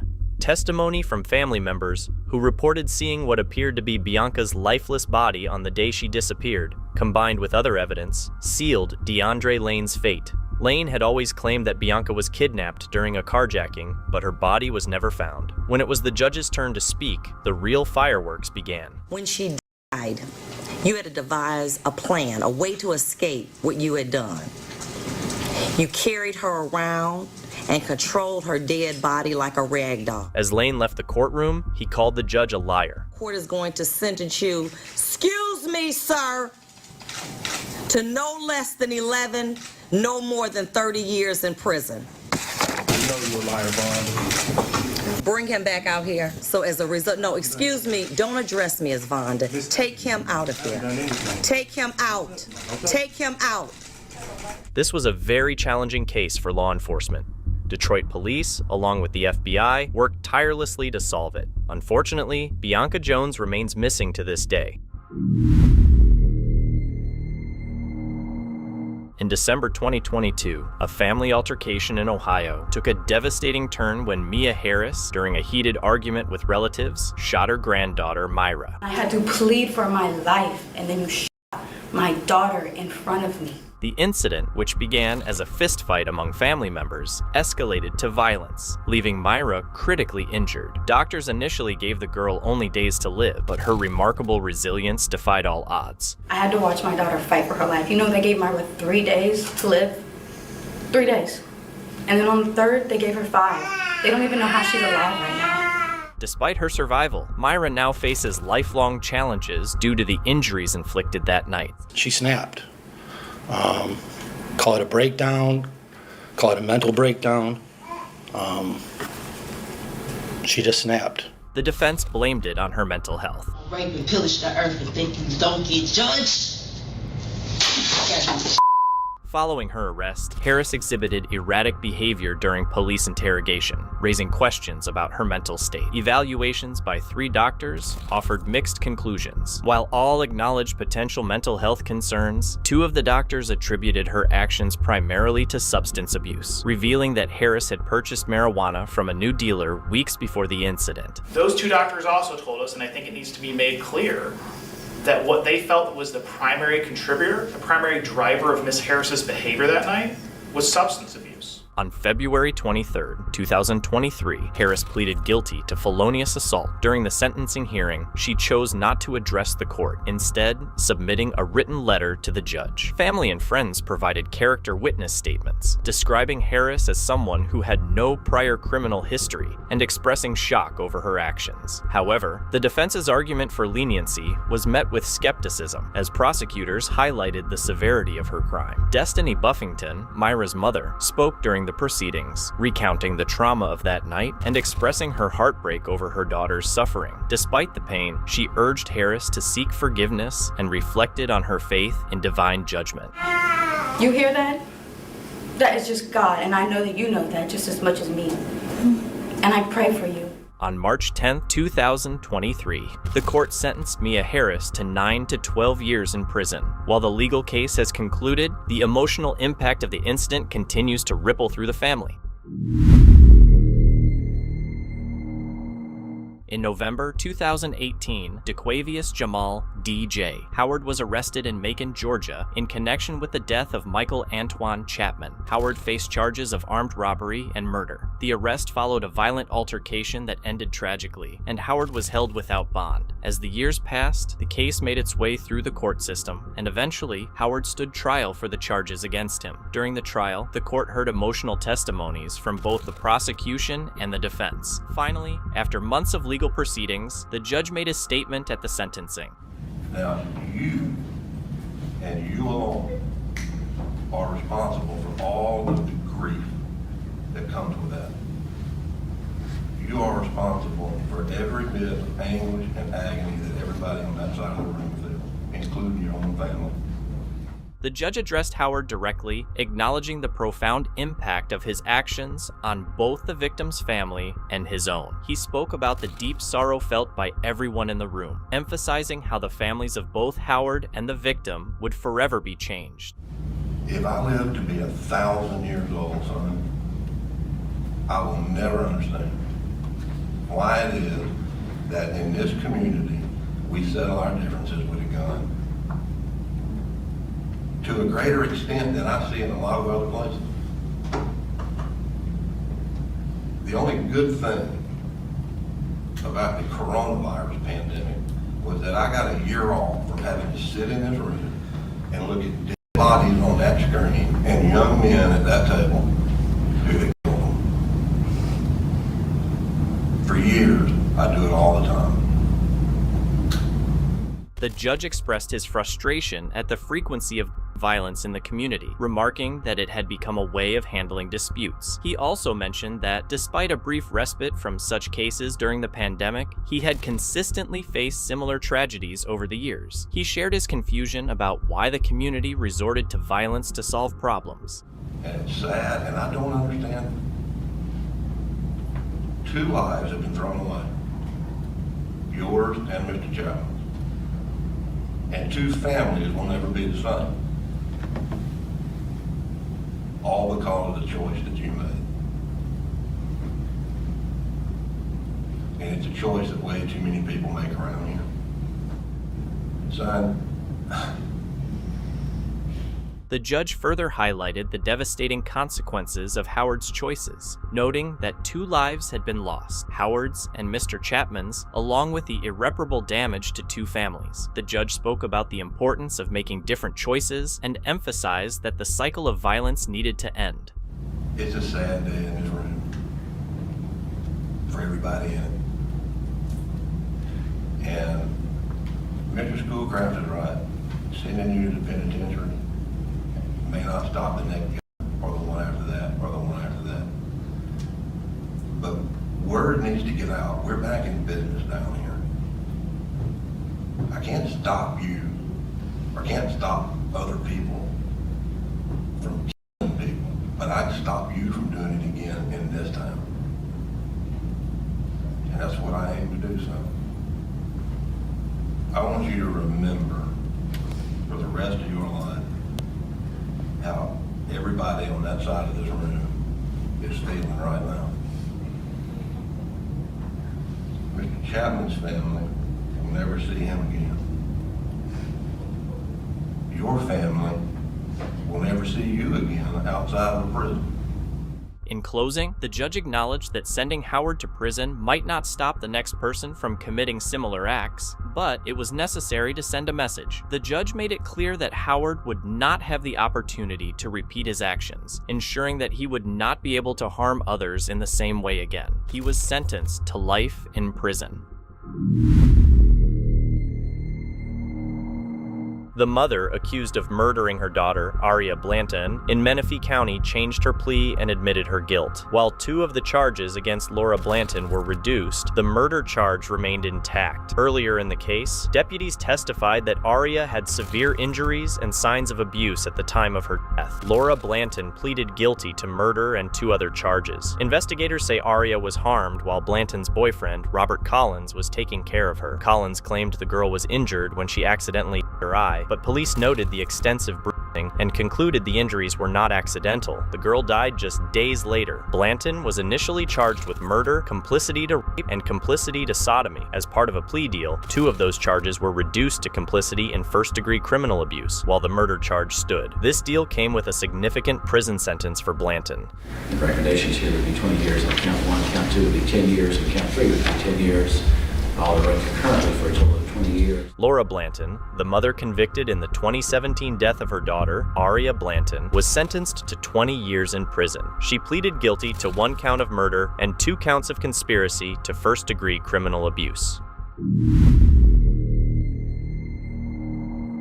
The first hearing in the shocking Hawkinsville homicide case took place. 19-year-old Jamal Keys had been reported missing, and his remains were discovered in a burned-down cabin near the home of his alleged killer, Robert Kane Rollison. Rollison appeared at his arraignment hearing at the Pulaski County Courthouse, where he had been held since his arrest for the murder of Jamal Keys. The remains were found near Rollison's residence. Shackled and emotionless, Rollison entered the courtroom to face charges of malice, murder, and concealing the death of the college student. Initially, Rollison pleaded not guilty to the charges. However, he later pleaded guilty to malice murder in the 2013 killing of 19-year-old Jamal Keys, a freshman at Middle Georgia State College. Rollison admitted to stabbing Keys before disposing of the remains in a river. He was sentenced to life in prison with the possibility of parole.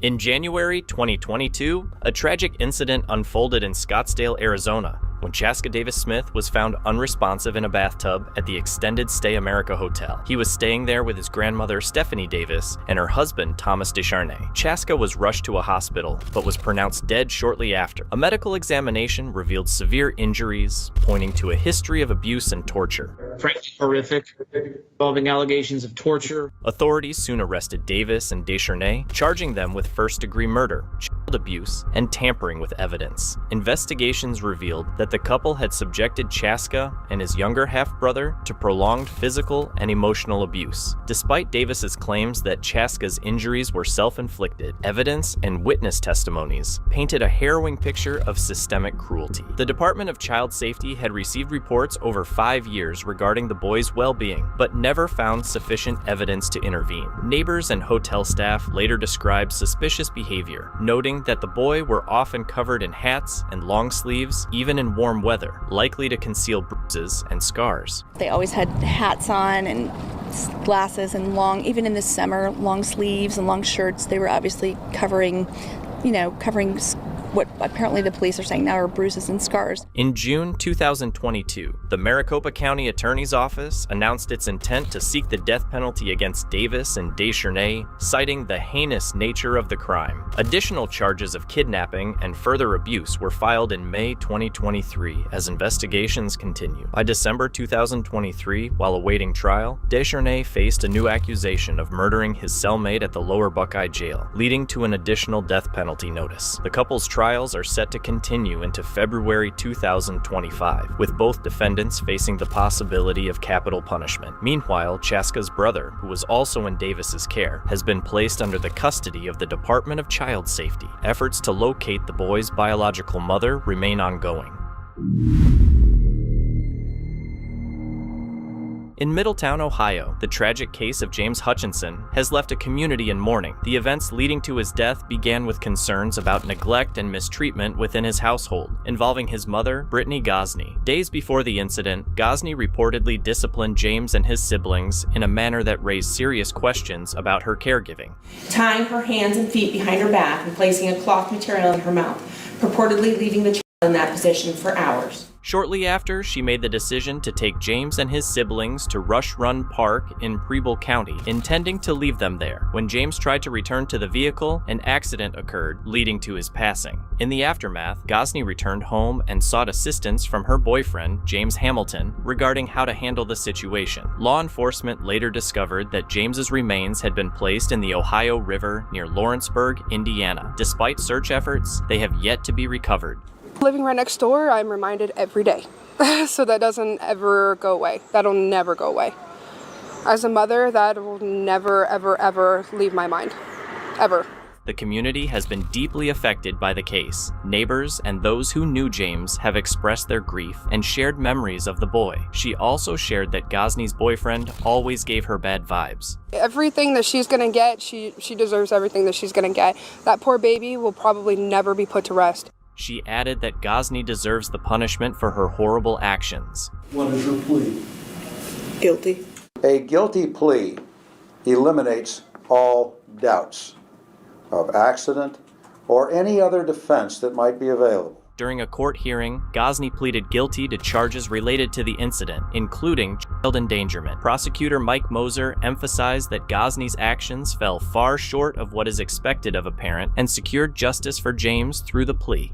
She gave up that right, in this prosecutor's opinion, to be called anything other than the defendant facing a life sentence for the murder she was charged with, not referred to as the parent or mother or mom. In September 2021, she was sentenced to life in prison with the possibility of parole after 21 years. She is also required to register as a violent offender. Hamilton, who played a significant role in the aftermath of James's death, pleaded guilty in August 2021 to charges including kidnapping, gross abuse of a corpse, and 2 counts of child endangering. In October 2021, he received the maximum sentence of 19 years in prison, with eligibility for parole after 15 years. Upon release, he will be required to register as both a child victim offender and a violent offender. James's siblings, who were present during the events, have been placed in foster care, where efforts are being made to support their recovery and well-being.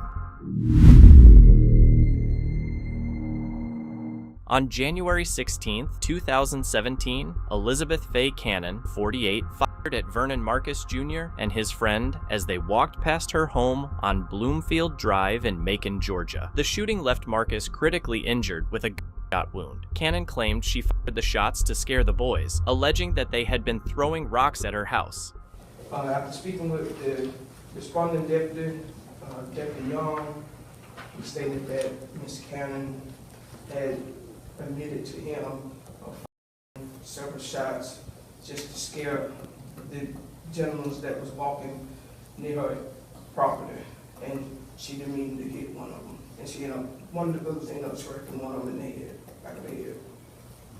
However, investigations revealed no damage to the house and no evidence supporting Cannon's claims. Cannon's daughter testified that there were no rocks thrown at the house and no prior threats had been made by the boys. There was a previous altercation with some youths, or are they the same youths? I'm not sure, sir. Okay. And was the victim injured on this woman's premises or off her premises? Just off the edge of the premises. Right at the edge of it. Is there anybody other than the young man who was injured that's given a statement? I know Ms. Cannon gave a limited statement. Are there any other witnesses to this? The victim didn't give a statement because he's been treated, but the other guy that was with the victim pretty much stated that they had walked to the store, they was walking back to their house, and just as they passed Ms. Cannon's house, they heard several shots coming from that area. And he looked back, he saw that his friend had been hit. So his testimony is while walking lawfully down the sidewalk without making any contact with Ms. Cannon. The shooting left Marcus critically injured with a gunshot wound. A witness who was nearby confirmed hearing several shots, but did not see any direct confrontation between Cannon and the boys. The defense questioned the justification for Cannon's actions, noting that she had called the police in the past and had previously experienced issues with the individuals involved in the incident. Only thing he stated that previously in the past, she had been calling the police on them, had been harassing them, claiming that they've been breaking into her house, had been doing different stuff to them. And he also said that she's used several racial slurs towards them. In the past, it sounds like she's called the police for intervention and help. What did the witness tell you was different about this day, where a handgun was used or a firearm was used, as opposed to asking the police to step in? Say that again now. You know, it just sounds like in the past she's calling for help. She's calling for the police to come out to help with minors who were causing trouble on or about her premises. What's the justification for the difference on this particular incident if no contact was made? I have no idea. No clue. Okay, that's all we have for today, Judge. Cannon's defense argued that she acted out of fear, but the prosecution stated that her actions were reckless and unjustified, as there was no immediate threat to justify the shooting. During the sentencing, the prosecution presented body camera footage showing that Cannon had previously discussed using her firearm to deal with perceived threats. It was reported that Cannon used racial slurs when confronting people outside her house in the past. Cannon's defense attorney cited her health issues and stress, requesting a more lenient sentence. However, Judge Howard Sims emphasized the severity of the crime and the need for accountability. As a result, Cannon was sentenced to 20 years in prison, with 15 years to be served and the remaining 5 years on probation. In addition, she was ordered to pay restitution to cover Marcus's medical expenses. 3 individuals arrested in connection with the disappearance of an infant in Ohio County appeared in court. The investigation has now led to a 4th and 5th arrest. This court appearance comes as state police continue their search for Maya Tucker Rudd, who has not been seen by family members for over a month. The tragic case of Maya Rudd's disappearance continues, with her parents and grandfather still behind bars. In court, they appeared shackled and chained for their arraignment. All 3 were arrested in connection with the search for the missing infant.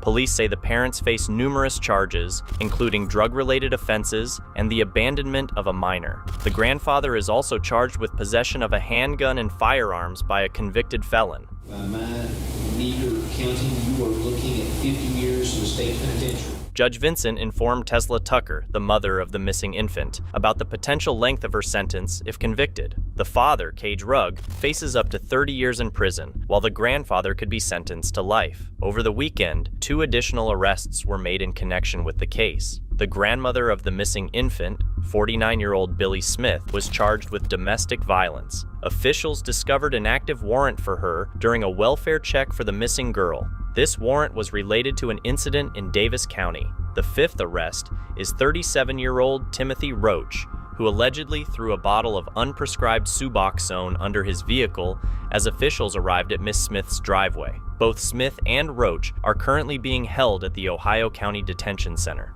Kentucky State Police have yet to locate Maya Rudd and report that, despite receiving tips from the community, there are no new updates. Each of the 3 main suspects, Tesla Tucker, Cage Rugg, and the grandfather, has requested a public defender for their cases. We'll appoint the public defender's office in both of these cases. All 3 will return to court for their preliminary hearing. In October 2023, the tragic case of Deshaun Williams came to light, deeply affecting the Detroit community. I mean, I don't really know how to react. It's my oldest son. Authorities reported that Deshaun had endured prolonged mistreatment at the hands of his mother, Alicia Holloman, 23, and her boyfriend, Avian Traylor, 21. The injuries that caused his death were within a day. However, his body shows marks and scars from prolonged abuse. The incidents, which allegedly occurred over time in the family's home on Detroit's east side, resulted in severe injuries that ultimately led to Deshaun's passing. He had a right subdural hematoma, and his pelvis was separated into 2, broken in half. His body is covered in scratches, scrapes, cuts, burns all over his face, his back, his front side, his legs, and his feet. Deshaun was abused even after he died. You know the mother. Is this something that the mother would do? Not in my eyes. I mean, she was never that type of person in my eyes. I didn't really get to spend much time with Alicia and talk to her. I just can't see nobody doing this to a kid. Deshaun's family and community members expressed their grief and shock. His grandmother remembered him as a bright and cheerful boy who brought joy to those around him, noting that he never showed signs of distress. His father also expressed that Deshaun was a stand-up kid. He was a happy kid. He didn't let on. I don't know if he didn't want us to know, or maybe somebody threatened him and tell him not to say nothing, but he didn't let on to us that he was in any type of pain, being abused or anything. He was always stand-up guy for just like me. It was my mini-me. Following an investigation, Holloman and Traylor were arrested and charged with felony murder, first-degree child abuse, and mistreatment. During their arraignment, both were denied bond, and a preliminary examination was scheduled for November 15, 2023. Prosecutors indicated that the couple could face life imprisonment if convicted on all charges. In the days following the news, a vigil was held in Deshaun's memory where loved ones and community members gathered to honor his life and advocate for justice. In December 2022, a tragic incident unfolded in Rock Island when Zion lost his life in an accidental shooting. The investigation revealed that his mother, Sushi Staples, played a role in endangering his safety. Following the incident, Staples faced legal consequences, leading to a court hearing where she pleaded guilty to charges of endangering the life or health of a During the sentencing, prosecutors sought a prison term, arguing the severity of the case, while Staples' attorney requested probation. In an emotional statement to the court, Staples expressed deep remorse for her actions, admitting she had failed her loved ones. Her apology underscored the weight of the tragedy and the pain it caused to those around her. I realize, Your Honor, my actions failed my children, my family, my community, my co-workers, and all who truly know me.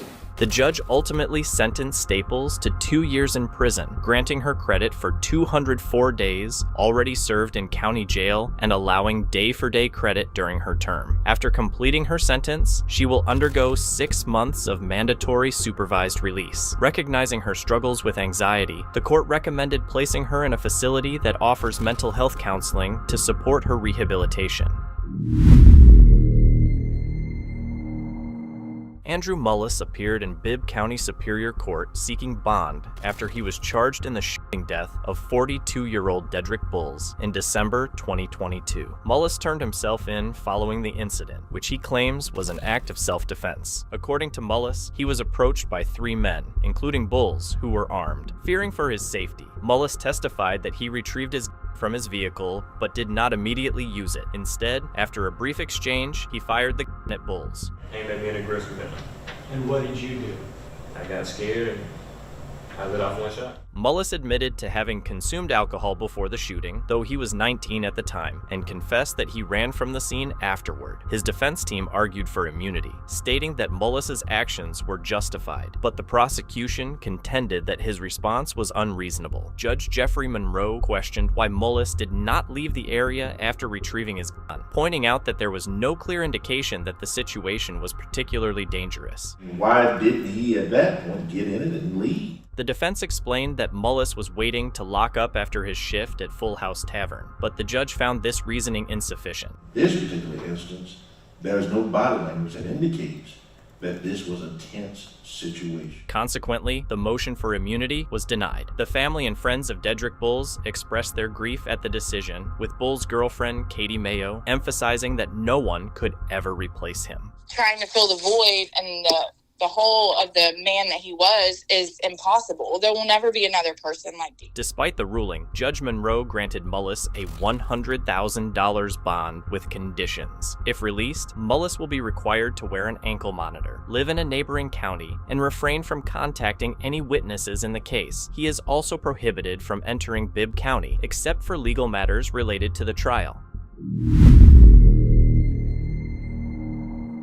In December 2020, George Reel, 25, was involved in a fatal crash at the intersection of 60th and Burley in Milwaukee, resulting in the death of 36-year-old Arthur A.J. Baker. Reel, who was driving recklessly, ran a red light, sideswiped 2 cars, and caused his vehicle to flip over, fatally striking Baker. Reel pleaded guilty to 2 charges: second-degree recklessly endangering safety and operating a vehicle under the influence of a controlled substance. At his sentencing in Milwaukee County Court, Judge David Borowski described Reel's actions as reckless and ruthless, emphasizing that he was a serious danger to society. The judge compared Reel's driving to firing a gun into a crowd, highlighting the extreme disregard for human life. This is utter disregard for human life. During sentencing, a disturbance occurred when a friend of Reel was removed due to secretly filming in court. He was removed immediately. Take him out of the building. Check the time.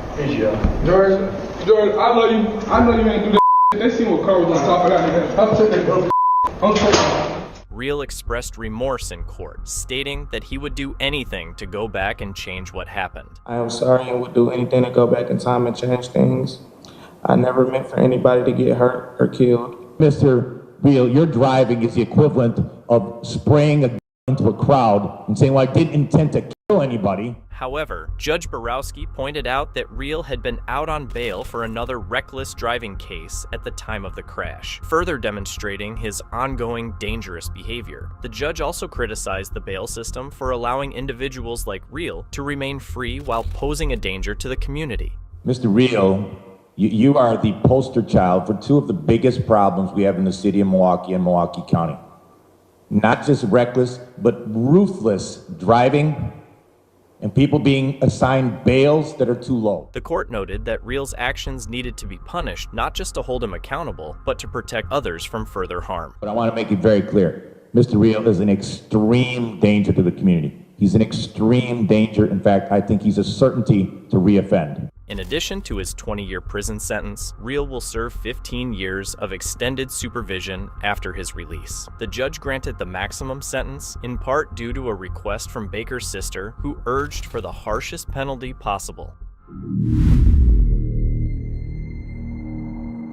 Rhonda K. Williams, 48, of Sanford, North Carolina, was arrested and charged with first-degree murder in the death of 29-year-old Bryant Latrell Martin. Williams claimed she shot at Martin, whom she described as an intruder, after hearing someone jiggle her doorknob. She stated that she retrieved her gun and fired several times at Martin as he fled from her front porch. However, law enforcement officials noted discrepancies between Williams' account and the evidence found at the scene. Martin was discovered deceased in Williams' front yard. Williams' son called 911 following the incident. She is currently being held without bond. Tubtim Sue Howson, a 57-year-old woman from Oakland Township, is facing charges for her involvement in a tragic hit-and-run that claimed the life of 22-year-old Benjamin Cable. On New Year's Day, Cable, a Michigan State University student, was walking along Rochester Road near Wims Lane when he was struck by a vehicle. The driver fled the scene, leaving the man fatally injured. Authorities identified Howson as the suspect after finding her BMW with front-end damage in her Oakland Township driveway. Shortly after the incident, she had traveled to Thailand, leaving the United States just 2 days after the crash. Investigators believe this was an attempt to avoid prosecution. Your Honor, this offense happened on January 1st. This defendant fled the country on the 3rd of January. She didn't leave Oakland County. She didn't even leave the state of Michigan. She fled the country. Howson eventually turned herself in to Thai authorities, who worked with U.S. officials to secure her return to Michigan. In court, prosecutors emphasized her flight as evidence of being a significant flight risk, arguing that she should be denied bond. So, Your Honor, not only is she an extreme flight risk, she fled in the people's theory to avoid prosecution. Her defense claimed she fled out of panic to join her husband in Thailand, but later cooperated by surrendering to authorities. She's not a flight risk. That was when she had panic. The panic is over. She's back, Judge. Despite her attorney's arguments, the judge noted that her one-way ticket to Thailand raised serious concerns. A $1 million cash bond was set. Was her ticket one-way or round trip? It was a one-way ticket. Meanwhile, Cable's grieving family continued to mourn their loss, describing the experience as an emotional roller coaster. Yeah, well, it's very difficult when you lose a child. In June 2023, Howson pleaded no contest to the charge, which is treated as an admission of guilt for sentencing purposes. On July 26, 2023, she was sentenced to 1 to 5 years in prison, with credit for 160 days already served. In November 2024, Darius Tyson, a high-ranking member of the Blood Gang, was accused of engaging in illegal activities from his jail cell. Prosecutors claimed that Tyson used his influence to orchestrate drug deals and smuggle drugs into the Durham County Detention Facility using an illegal cell phone. My understanding in speaking with one of the rank over at the jail that there were on the phone, they were able to verify him setting up drug transactions and money drops. Additionally, Tyson was accused of having sexual relations with 2 female jail workers, which led to pregnancies. Tyson's defense attorney argued for a reduction in his $1.25 million bond, suggesting that Tyson was a victim of assault and could not consent to the alleged encounters. He was assaulted. A detainee by law cannot consent. He is a victim in those cases. However, prosecutors opposed the bond reduction, presenting evidence of Tyson's ongoing criminal behavior in jail. The court denied Tyson's request to reduce his bond, keeping him in custody as he faces the charges against him. What do you think he wants to tell everyone? He's innocent. He's innocent. Of all the charges? Of all the charges. Tyson's mother, Marette Tyson, claimed that her son is innocent and was unfairly targeted by law enforcement. She also mentioned that Tyson had been assaulted by jail staff, although the sheriff's office denied any record of such incidents. Tyson is also facing charges related to the 2022 disappearance and presumed murder of Sean Burton, a 44-year-old father of 6. Burton was last seen on March 22, 2022, and his body has not been found. Tyson has been charged with murder, conspiracy to commit murder, kidnapping, and burglary in relation to Burton's case. In January 2025, Tyson remained in custody at Central Prison in Raleigh, North Carolina, awaiting trial. His trial for the murder of Sean Burton is scheduled for February 2025, though his defense attorney has suggested that the trial may be delayed. In a case that shocked Virginia, Cola Winborn Beale IV embarked on a violent killing spree in March 2022, taking the lives of 3 people across Virginia Beach and Norfolk. From jail, Beale spoke openly about the crimes, providing chilling details and showing no remorse for his actions. The spree began on March 22, 2022, when Beale fatally shot his girlfriend, Xavier Hill, inside her Virginia Beach home. I had the breaking point when her mom kept calling and she was crying like, so what is he gonna do? I shot in the head. So when I put the dog in the room, I was about to set the dog on fire. And she told me, she said, no, don't do nothing to the dog. You can take me and do whatever you wanna do to me instead and let him live. So I did that. Overcome by anger, Beale claimed interference from Hill's family, and changes in her attitude led him to snap. 2 days later, he returned to the scene, burned the house to cover his track. So did you shoot your girlfriend and burn her house down? Yeah, I did. He showed no remorse. So you killed her Tuesday, set her house on fire on Thursday? Exactly. Do you have remorse for killing your girlfriend? I mean, when you snap, you don't think about remorse. Following this, Beale turned his attention to Clifton Baxter, a 73-year-old father figure, killing him as he slept on his couch because he didn't help him financially. I found like $20,000. Days later, on March 28th, Beale's cousin, Downing McLean, became his 3rd victim. Beale admitted he killed McLean to silence him, fearing his cousin would expose the earlier murders. I got fed up with him because he kept talking like you not about this, you not gonna do nothing. Like, bro, I just people, you don't think I'm ready to shoot again? So I went right in the kitchen and shot him right in the head. He didn't drop, he just kept moving in circles. Then I shot him in the back to make sure he hit the ground. After the killings, Beale fled to Hampton, taking his cousin's girlfriend hostage. Hiding in an Airbnb, he watched news reports of the manhunt. So, I mean, I was definitely watching y'all broadcasts. I did some good broadcasts. He later confessed that he was planning to kill more people before he was caught. I was definitely looking for more people, but I was choosing my people wisely. The spree ended on March 30th, 2022, when U.S. Marshals apprehended Beale. Do you feel any remorse for I don't feel no remorse about none of this at all. When you snap, you don't think about remorse. That's not something that comes to your mind when you're snapping. His cold confessions shocked investigators and the public as he openly admitted to the murders and even advised others to check on their loved ones. You just admitted to us to killing 3 people, and your advice to people at home is to go check on their loved ones? Yes, because somebody checked on their loved ones, but they didn't know they was dead on Tuesday. In March 2024, Beale was found guilty in Virginia Beach for the murders of Xavier Hill and Clifton Baxter. The charges included arson, abduction, and animal cruelty for setting Hill's home and her dog on fire. On July 2, 2024, he was sentenced to 3 life terms without the possibility of parole, along with an additional 62 years. In Norfolk, Beale faced trial for the murder of his cousin, Downing McLean. In May 2024, a jury convicted him of first-degree murder and firearm charges. By August 23, 2024, he received another life sentence plus 5 years. In April 2018, a devastating crash occurred in Mascot, Florida, claiming the lives of 4 women: Tiara Chambers, 25, Shaquilla Smith, 26, Cambria Smith, 26, and Rosalind Felton, 29. Heather Finley, who was driving 59 miles per hour in a 35 miles per hour zone and at the legal limit for impairment, collided with their vehicle, resulting in the tragic deaths of all 4 women. Following the crash, legal proceedings began, with Finley facing multiple charges. I was 11 years old when my mom was taken away from me and my sister. It's been plenty of nights when I haven't slept because I couldn't understand how my mom was taken away from us.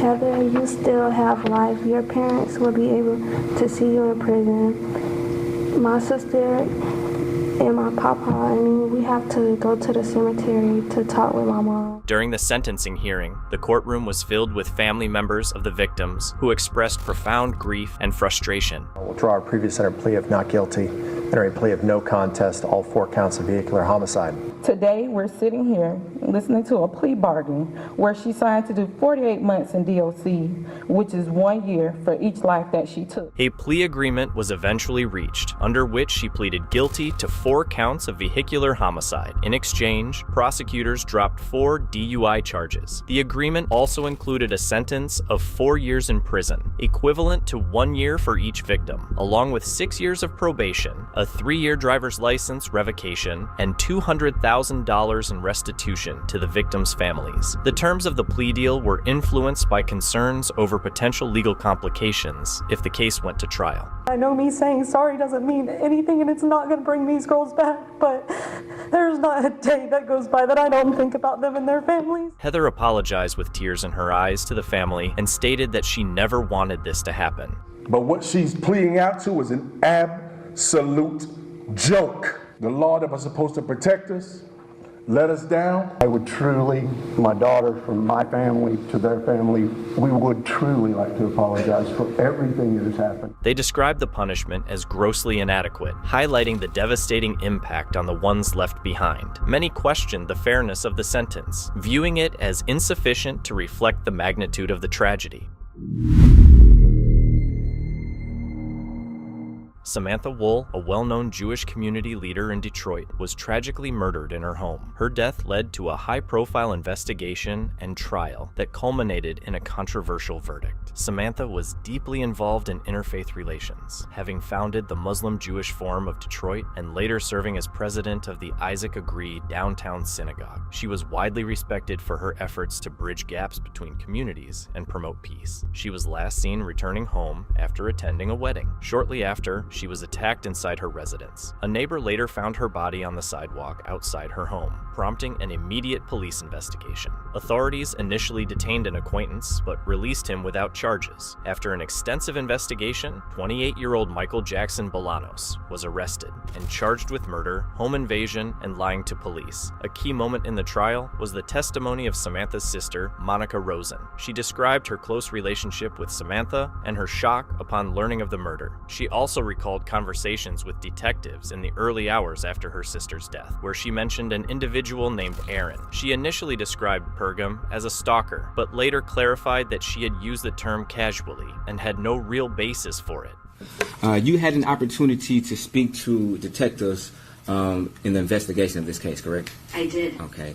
And you and Samantha were close since you were sisters, correct? We were. Okay, and she spoke to you about sometimes individuals she knew in her life, correct? She did. Okay. And she mentioned an individual by the name of Aaron Pergamy, correct? She did. She knew him for a very short time. Very short time? Okay. And you, based upon your conversations with Samantha, you in fact told detectives that Aaron Pergament was a stalker of Samantha Wall, correct? When I was interviewed by the detectives, it was hours after my sister was murdered. I threw out many words very casually because my state of mind was not how I normally exist in the world. Okay. I was in extreme shock and stress. I said he was a stalker. I had absolutely no basis for saying that whatsoever. Okay. I'd never even met him before. Okay. You didn't use that same phrase in reference to other individuals that you mentioned to detectives. Would that be fair? I did not. Okay. You have to understand, my sister was beloved by many people, whether she met them for 2 minutes or she knew them for her entire life. And this particular person also really liked her, and that's what I was telling the police. Okay. I wanted to be as cooperative as possible. Absolutely. And you were trying to help them in their investigation, correct? Correct. And at that point in time, you went through your memory bank of any information that you felt could have been pertinent. Is that true? Correct. And I also, in that same interview, said he was a very upstanding person from what I had heard about him. Okay. But you mentioned that he was a stalker more than once during that interview, correct? I did, and again, I said this extremely casually. I meant absolutely nothing by it. All I meant was that I knew that he liked her and he would text her, and I did not know how my sister felt about him. Okay. And you knew that we're conducting a criminal investigation, correct? I did. I've never spoken to the police before for any reason whatsoever, so... Okay. Would you agree that calling somebody a stalker is a pretty serious accusation? In hindsight, again, this was hours after my sister was murdered, and I was living a nightmare, and so whatever frame of mind I had at that time was completely different from what I would do on a normal day. Okay. Did you ever contact that same detective to supplement your report and say, Detective, I apologize on what I said about Aaron Pergament. I want to set the record straight. He's not a stalker. I talked to the detective many times, and I don't recall if that specific sentence came out of my mouth. Okay. Thank you. No further questions. Cross, I guess. Sorry. Ma'am, did you know your sister to have any enemies or anybody who'd want to hurt her? Not at all. Again, my sister was the epitome of good. She was incredibly well liked by everybody, and she had no enemies, to my knowledge. And when you're sitting with these detectives, this was on October 21st? Correct. What was your frame of mind at that time? I was in a complete state of shock. I was living my worst nightmare. It was the worst day of my life. My sister, my best friend, was just murdered viciously. And again, I wasn't myself. I tried to help as much as possible. I talked about a lot of people that she had come in contact with. And I threw out words very casually, which, I had no basis to use those words. Do you have any reason whatsoever to believe that Aaron Pergament was a stalker? Not in the slightest. Aaron Pergament, I've subsequently met, is a very kind, respectful, upstanding human being.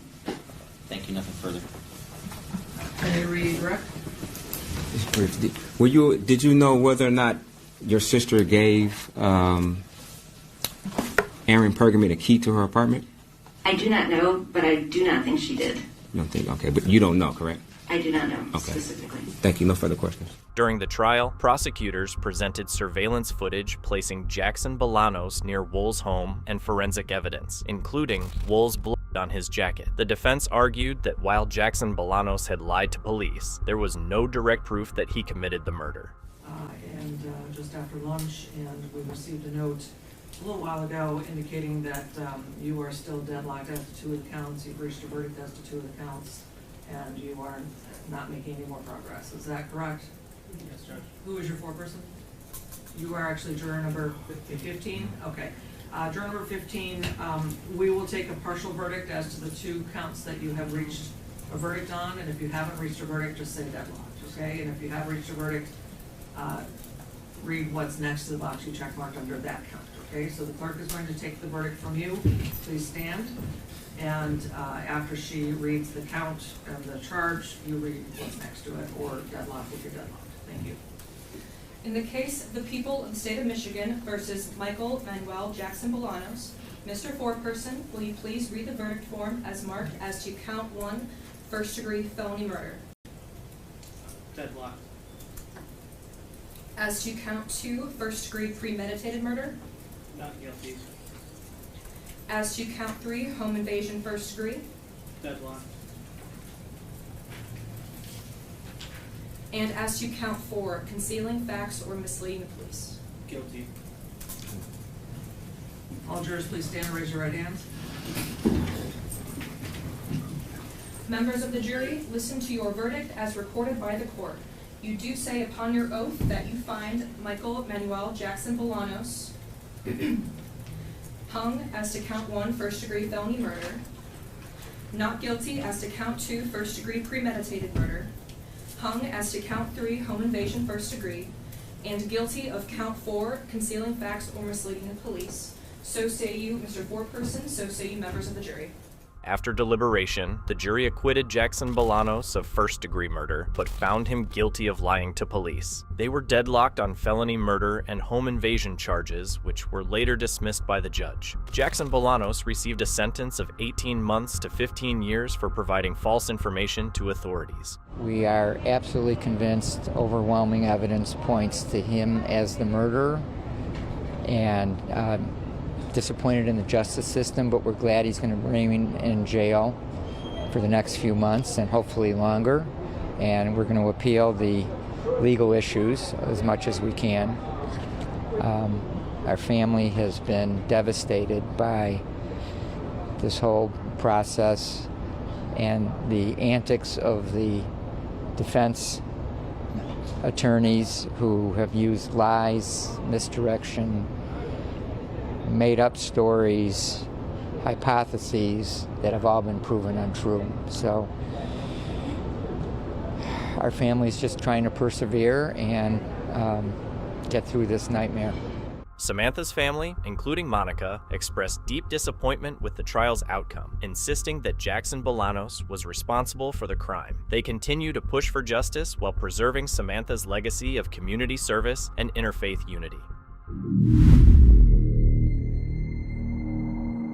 The trial of LaVaya May, a Lee County girl accused of murder, has been delayed due to a key piece of evidence. Judge Ramiro Manalik ruled that May's jailhouse journal could not be used at trial as it was unlawfully taken. May believed no one would read the journal, and the judge agreed that she had the right to privacy. The teen is accused of killing her longtime neighbor Ted Lee in July 2016. According to a Pinellas County Sheriff's Office report, Lee had taken advantage of May for decades and made her drink alcohol while at his home. The state has filed an appeal regarding the judge's decision on the journal, and the trial was delayed as they awaited the outcome of the appeal. The judge granted the state's request for more time, and May's defense team informed the court that they would be seeking her release, arguing that she has been held in virtual solitary confinement since her arrest. They are also hoping to expedite the decision on the appeal. In 2018, 18-year-old LaVaya May pleaded guilty to second-degree murder in the 2016 killing of 58-year-old Ted Lee. She was sentenced to just over 20 years in prison. In the summer of 2023, Milwaukee, Wisconsin, faced a string of armed robberies involving 32-year-old Damian Huff and 32-year-old Colby Logan. The pair targeted several Walgreens pharmacies, stealing prescription drugs, with Huff acting as the gunman and Logan as the getaway driver. Their crimes escalated on July 13th, 2023, when they robbed an armored truck outside North Shore Bank on Capitol Drive. During the robbery, Huff shot 55-year-old armored truck guard Scott B. while he was refilling an ATM. B, a father of 6 and grandfather of 2, later died from his injuries after spending 12 days in the hospital. Following the incident, Logan was arrested and pleaded guilty to felony murder, along with other robbery-related charges. State of Wisconsin versus Colby Logan. The tragic case left B's family heartbroken, with his widow expressing in court the deep pain and loss caused by the senseless crime. We had plans, a future, goals, and most of all, we had love. And you took that away from each of us. What you've created is not a life. It's pure evil, pain, and forever loss. Life is irreplaceable. Logan, in turn, expressed remorse and apologized. I hate that I'm associated with this, honestly. So I do apologize to you, to your family. He was sentenced to 25 years in prison with an additional 10 years of supervision. Huff, the accused shooter, was arrested 2 days later and now faces charges of first-degree intentional homicide, in addition to charges from the earlier pharmacy robberies. Huff's trial is expected to begin in April 2025.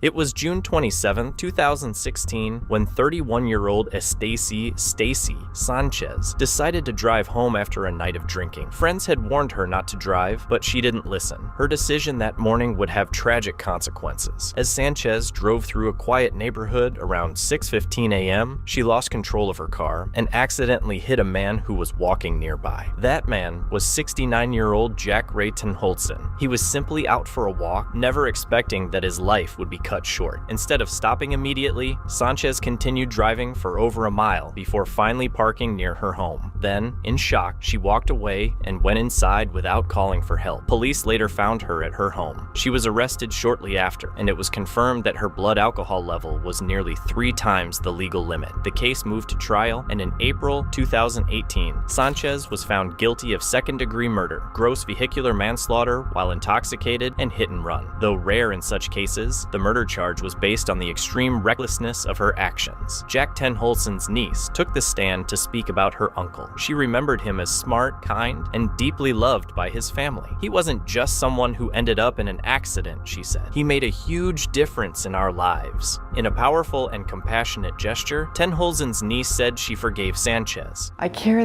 that she has a good life someday, I really do.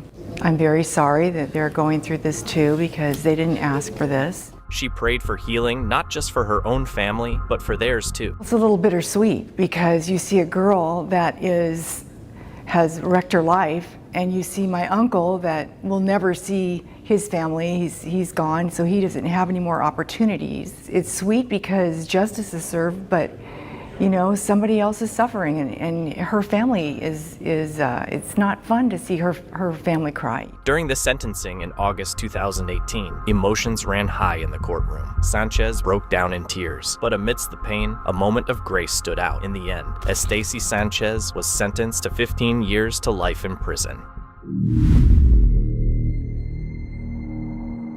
In May 2024, a tragic incident occurred in Warren, Ohio, when 48-year-old Andrew Warner was found unresponsive in his home on Westwood Drive. Warner had generously allowed his friend, 44-year-old Gabriel Hendricks, to live with him. However, a dispute between the two turned deadly when Hendricks assaulted Warner, causing injuries that ultimately led to Warner's death. The defendant ultimately ended up beating the victim to death.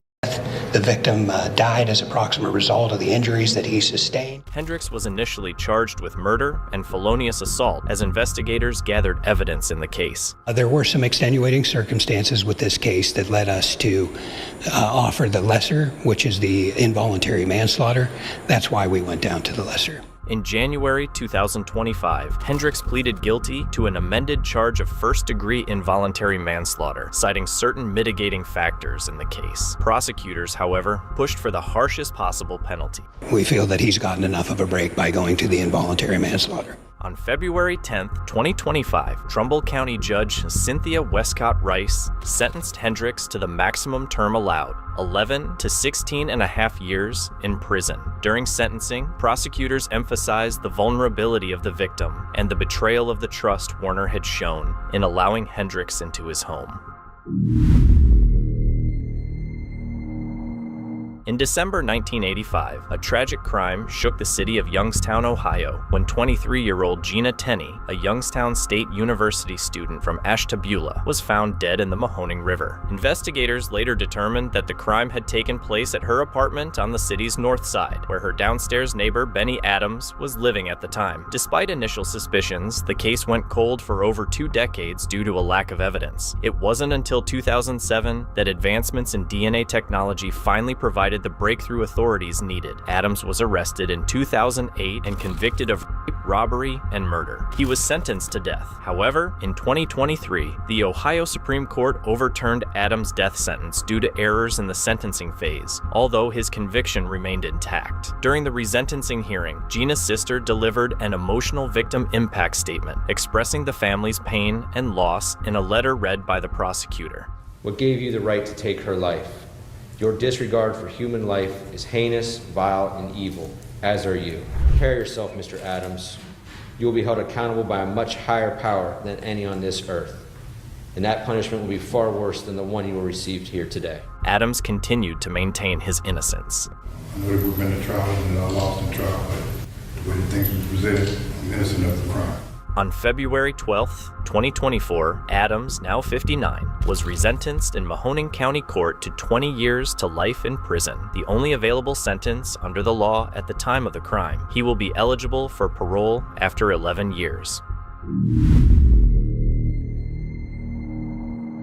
In April 2024, Michael Santiesteban took his father's SUV for a drive through a Hialeah neighborhood, even though he had no license or permit. While speeding at over 80 miles per hour, he ran a stop sign and crashed into a parked vehicle, fatally striking 3 women from the same family. Yarnia Garcia Hernandez, 39, and her aunt, 53-year-old Gloria Hernandez, died at the scene. The third victim, 66-year-old Liliana Hernandez Molina, survived the crash but later passed away due to her injuries. Surveillance footage confirmed the SUV's high speed, and police charged Santiesteban with multiple counts related to the fatal crash.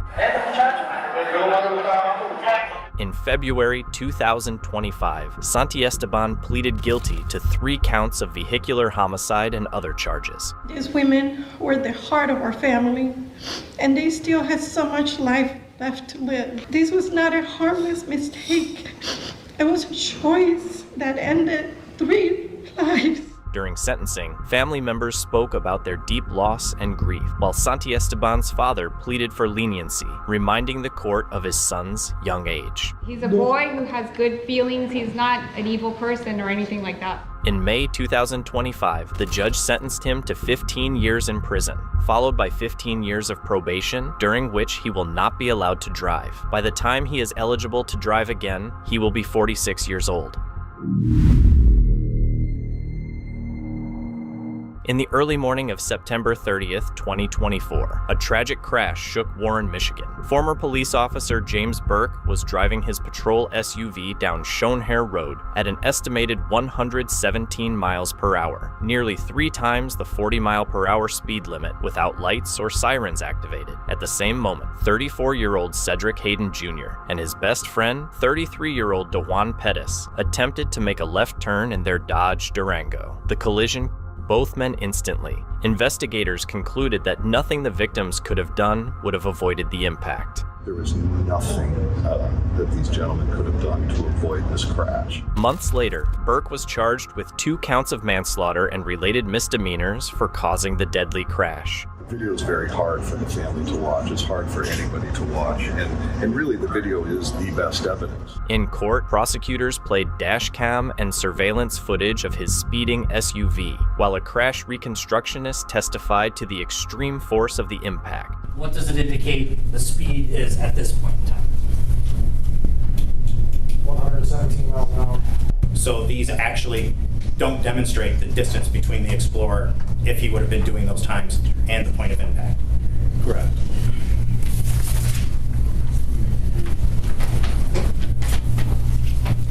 Attention to detail is important in these cases, isn't it, Deputy? Yes, sir. The defense argued that the victim's left turn might have been a civil infraction, but the central claim remained that Burke's reckless speed and failure to use emergency equipment caused the deaths. As the preliminary hearing continues, Burke remains free on bond, and the victims' families continue to wait for full accountability. In June 2025, 26-year-old Ryan Godby was reported missing in Canton, Ohio, after last being seen at a local bar. When investigators searched his apartment, they found evidence that raised serious concerns about his safety and shifted the case to a homicide investigation. A few days later, police arrested 33-year-old Daniel Mate, a man closely connected to Godby. As the investigation continued, his charges grew to include murder, assault, and domestic violence, and authorities alleged that he tried to mislead them about Ryan's disappearance. By early July, the case moved into court. During a bond hearing, the judge noted new allegations that Maddie attempted to escape from jail and caused property damage, raising concerns that he might not appear for future proceedings. You ready, Your Honor? Yep. Daniel Matei, 2025 CRA 2676, felonious assault, strangulation, and domestic violence. 2025 CRA 2680, attempt to commit escape and vandalism. Your Honor, when appropriate, the state would like to be heard on bond.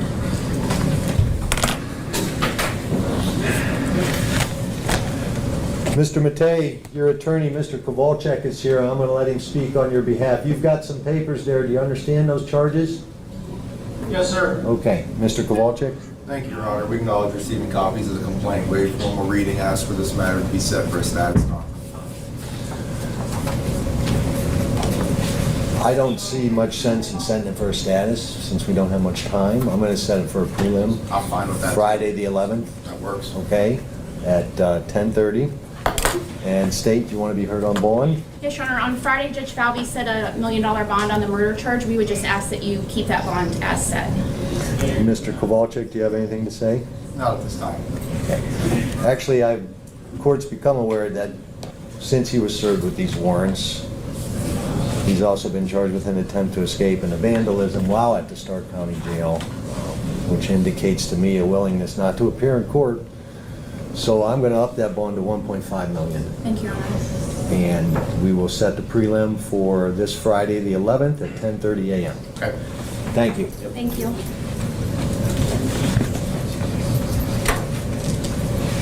His bond, originally set at $1 million, was increased to $1.5 million, and he remains in custody as of now. Ryan Godbee has not yet been located, and the investigation continues while his family waits for answers and justice.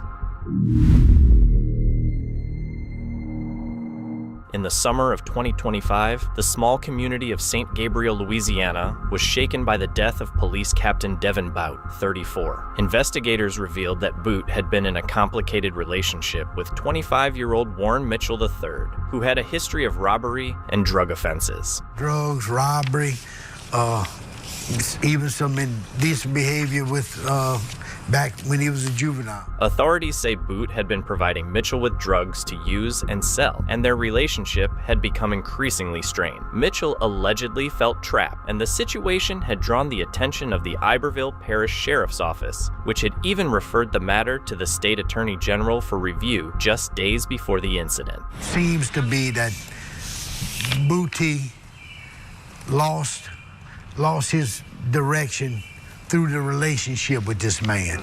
It clouded his judgment.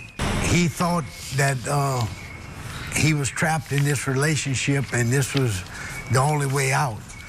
He had attempted a couple times prior to get out of this relationship, and he couldn't seem to get away. Meaning what exactly? A few weeks ago, he did a robbery at a store, knowing that he would be arrested and brought to jail, and that in fact happened. He posted a $27,000 bond, and Captain Booty went to the store and tried to repay the money and asked that they would come forward to drop charge. He used some coercion and to keep pressure on him that I went and paid the money back. I got you out of the mill place. I did this. Just some control tactics that he used to kind of control him. On July 6, 2025, Bout was found in the home he shared with Mitchell, leading to an immediate investigation and Mitchell's arrest. I was notified by the assailant, sent an officer out. I came out and checked myself, and I ended up finding him succumb to his injuries. Hopefully I'll never have to witness something like that again. Detectives later confirmed the presence of drugs in the home and said Mitchell expressed regret, claiming the relationship had become unbearable. He was booked on second-degree murder charges and held on $500,000 bond, while the community mourned the loss of a respected officer whose career and personal life had taken a tragic turn. In 2014, a tragic robbery at a convenience store in Canton, Mississippi, claimed the life of Mohammed Saeed and left his father, Fad Saeed, seriously wounded. That night, Fad and his son were working together at the family-run store when two men entered Tony Clark and his nephew, Teonta Clark. Surveillance footage showed what happened next. Without saying a word, Tony Clark pulled out a gun and shot Mohammed. He then turned the weapon on Fad. Though the gun jammed at first, he managed to fire again, striking Fad. Clark attempted to steal from the cash register, but fled the scene with Mohammed's phone when another car pulled into the parking lot. The attack was witnessed by a customer who had just left the store. He saw the two men entering and moments later heard gun His statement, along with the security footage, became key evidence in the case. Authorities tracked the suspects to Dallas, Texas, where both were arrested about a week later. Years later, in 2018, Tony Clark stood trial in Madison County. The jury deliberated for over 16 hours before finding him guilty of capital murder, attempted murder, and possession of a firearm by a convicted felon. Clark was sentenced to death for the murder charge. He also received 40 years for attempted murder and 10 years for the firearm offense. After the verdict, Fad Saeed the prosecution, but admitted that the law still weighs heavily on his entire family. I know Tony Clark is guilty for taking my son's life, and I had that feeling that Tony would get the death penalty. Tony got no business to come to my business and take my only son, my only child, came and killed him, took his life. Tony's nephew, Tianta Clark, who was also charged, later accepted a plea deal. He was sentenced to 40 years for armed robbery in connection to the same incident. In May 2023, a tragic incident in Barr, Vermont, claimed the life of 19-year-old Tyler Matthews. He had spent the evening with his friend Ben Weiter, during which they used drugs. Before leaving, Matthews asked to take some of the leftover drugs home. The next morning, on Mother's Day, Matthews was found unresponsive in his bed by his mother, having died from an overdose. After months of investigation, Weiter was arrested in February 2024 and charged with dispensing a regulated drug resulting in death. At the sentencing hearing in April 2024, both families gathered in a Barre courtroom to share their pain and perspective. Fingerprint is around my neck, and it'll be there until I leave this earth. I honestly feel like he shouldn't be allowed to walk the earth if my brother's not allowed to. But I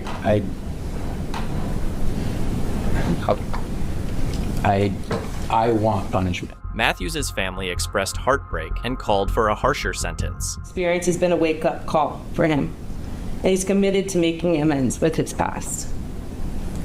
I understand that Benjamin is facing some serious charges, and I acknowledge the gravity of the situation.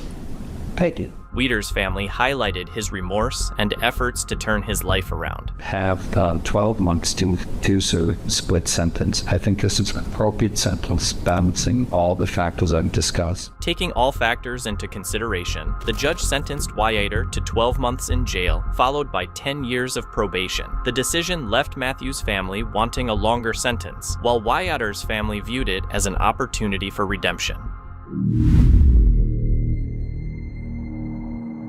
In September 2023, 25-year-old Alejandro Hall was driving a rented Lamborghini across the 79th Street Causeway in Miami after drinking earlier that day. While speeding at nearly 130 miles per hour, he crashed into another vehicle, causing a violent collision that killed 38-year-old Juan da Costa Baruti from his car. After the crash, Hall attempted to flee by jumping off the causeway, but was quickly apprehended by police. At the time of the crash, he was already on probation for a previous DUI conviction in Georgia. In court, Hall pleaded guilty to multiple charges, including reckless vehicular homicide, DUI manslaughter, and driving with a suspended license. So I'm truly sorry for the family, all the pain and suffering that I caused. I didn't mean for it to happen that night. And if I can go back to that day, I'll take it back.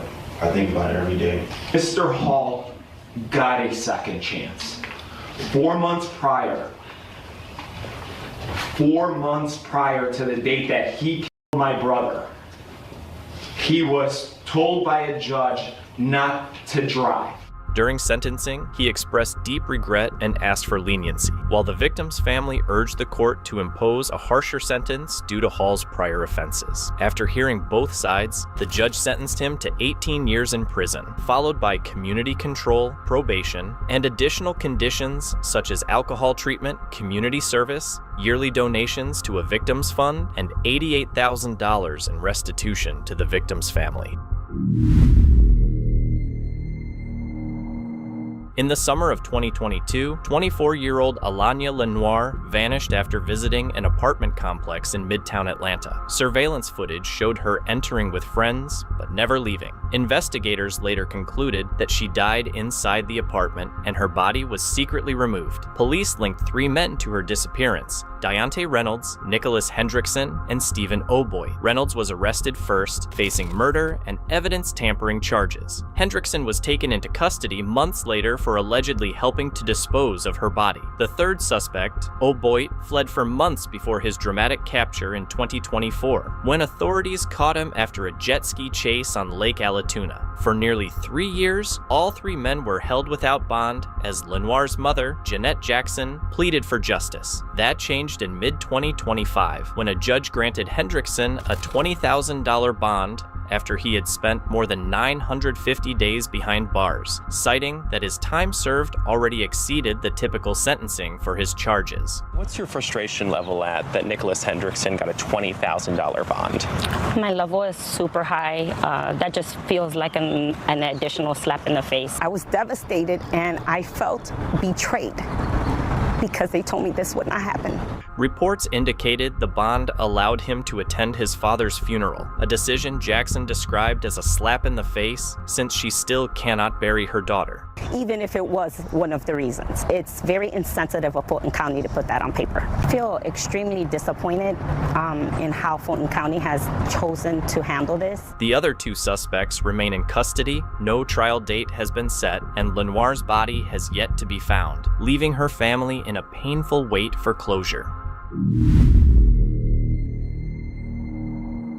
In the quiet town of Belmont, Ohio, tragedy struck in September 2021 when the home of Tom and Angela Strushin went up in flames. Fire crews quickly made a chilling discovery: the couple had been murdered before the fire was set. For years, detectives chased leads across multiple states, slowly unraveling a deadly plot. Their investigation pointed to Andrew Isaac Griffin, a former business associate who was arrested in Hawaii in 2025 after a dramatic multi-state manhunt. He now faces aggravated murder charges, with a capital trial set for March 2026. But the hunt for justice faced an unexpected roadblock. Investigators traveled to Oklahoma to question Dalton Ray, a man they believed had crucial information. Instead, he lied twice, wasting valuable time and delaying answers for the grieving families. When confronted with evidence, he fled, forcing officers to track him down. Resources that could have been used to further that investigation had to be used to prove that you lied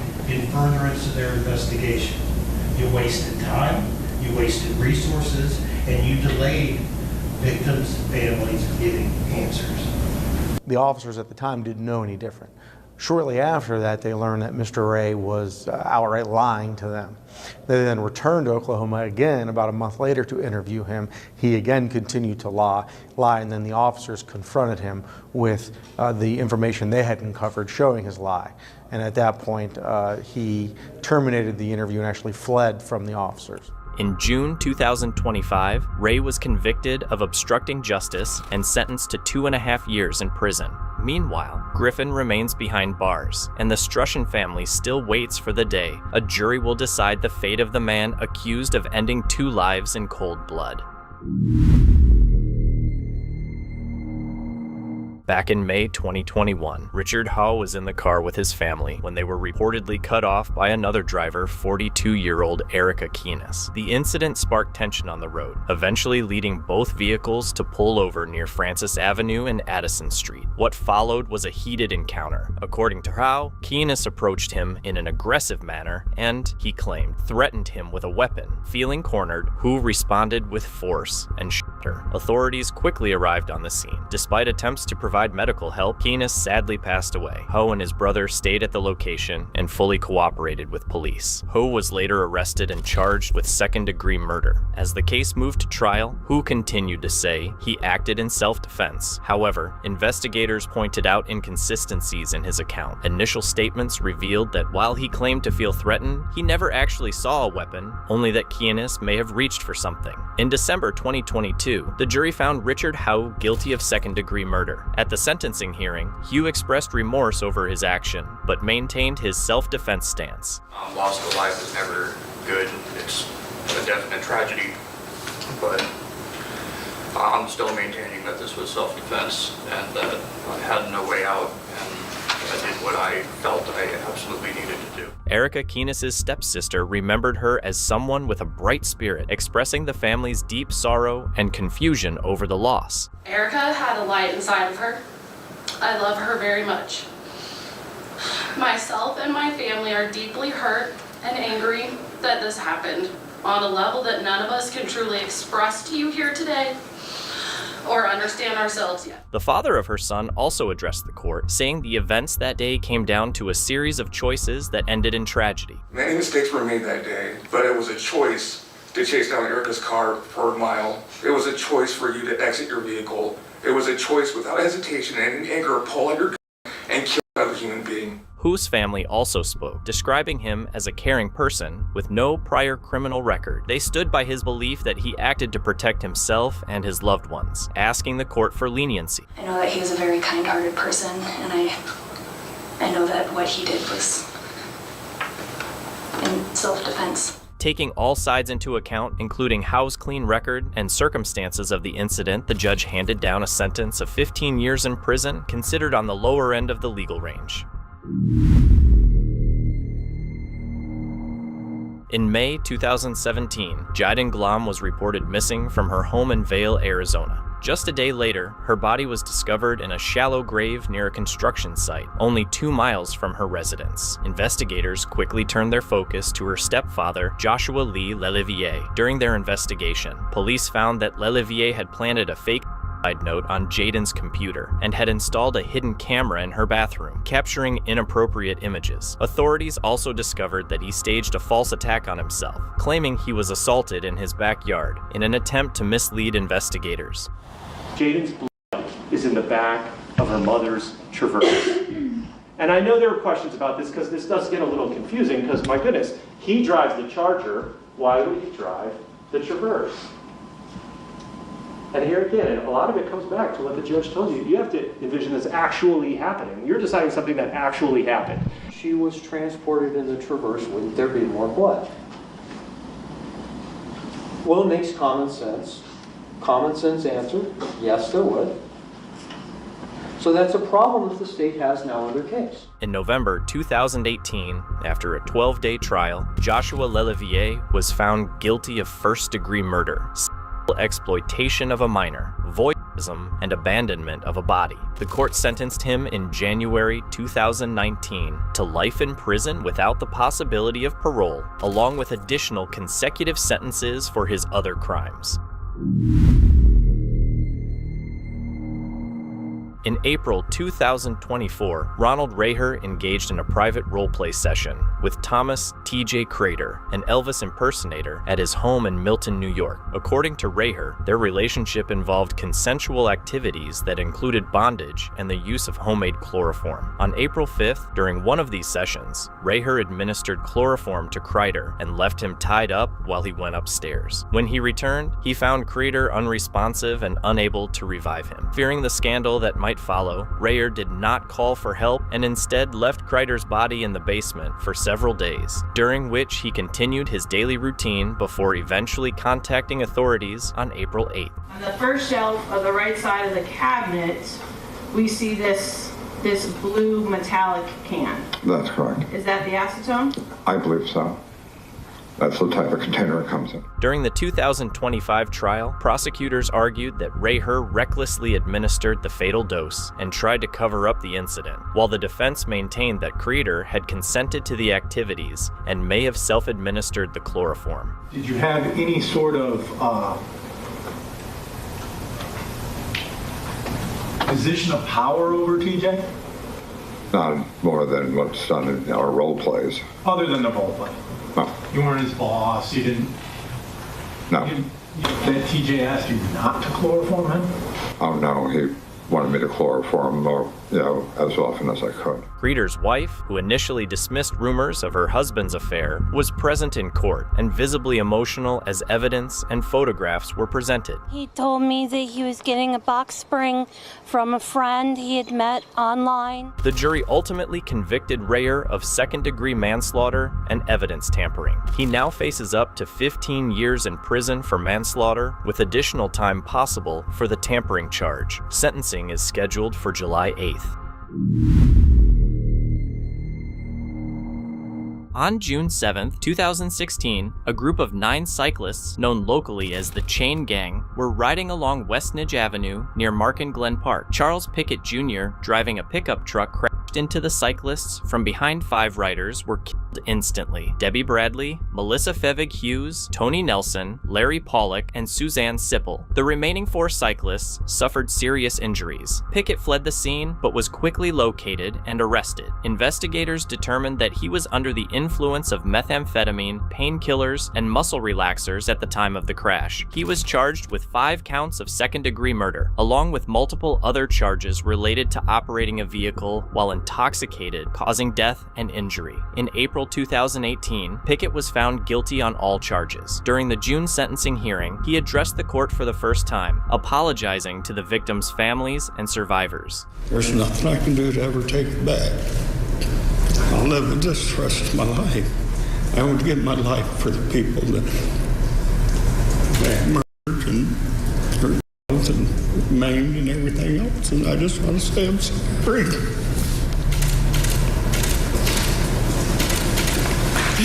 That's it. However, the judge and many in the courtroom found the apology lacking. Survivor Paul Gobble, one of the injured cyclists, described it as abrupt and unconvincing. How do you feel about Mr. Pickett's apology? I was underwhelmed by that. It was, I guess, nice to hear an attempt, but it started and stopped awfully abruptly. The judge called Pickett's statement woefully inadequate and emphasized the lifelong grief caused by his actions. Mr. Pickett, I could offer you any number of scripture readings or philosophical observations that speak to your decision-making, your behavior, those people's lives that were extinguished, or the perpetual negative effect you have generated for not just a few, but for multiple families and an entire community. Pickett was sentenced to 40 to 75 years in prison, a term that likely means he will never walk free again. Battle Creek Inquirer. I'm very pleased. I'm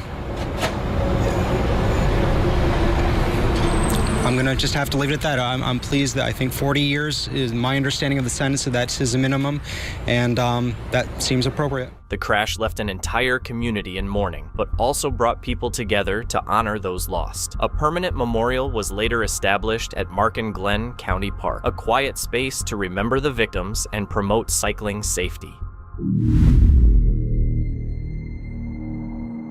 In 2023, a disturbing case from Milwaukee, Wisconsin came to light involving 20-year-old Deshaun Graves, who was charged in connection with 2 separate homicide cases that occurred within weeks of each other. The first incident occurred on July 15, 2023, when Graves was accused of fatally shooting his uncle, Daryl Harbor, near 36th and Cortland. I called the very next day to tell them who the shooter was, which was my nephew. Surveillance footage captured the scene, and Graves's aunt, who was also the victim's sister, informed police the next day about her nephew's involvement in the case. A couple weeks later, my nephew shoots a man in the head and sets his body on fire. Just weeks later, on August 4th, 2023, Graves was allegedly involved in another fatal incident, this time involving 31-year-old Quincy Smith. That was torture the way he did my son. I never got a chance to see my baby when he left the world. That hurt me the most. According to prosecutors, a confrontation between the 2 men near 84th and Carmen ended with Smith being shot. Smith fell into a stolen van, and Graves drove away with him still inside. About an hour later, police discovered the van abandoned and set on fire near 34th and Hour, with Smith's body found inside. Authorities arrested Graves on August 7th, 2023, at a residence rented as an Airbnb. He was taken into custody along with his girlfriend, Jackia Gates, who now faces charges for allegedly helping Graves avoid arrest. Graves remains in jail with a bond set at $1 million, facing multiple charges, including 2 counts of homicide and other related offenses. In August 2021, 37-year-old Jason Rothmeyer led police on a high-speed chase through Becker, Minnesota, while driving under the influence. His blood alcohol level was nearly 3 times the legal limit, and the pursuit reached speeds over 100 miles per hour after he refused to stop for officers.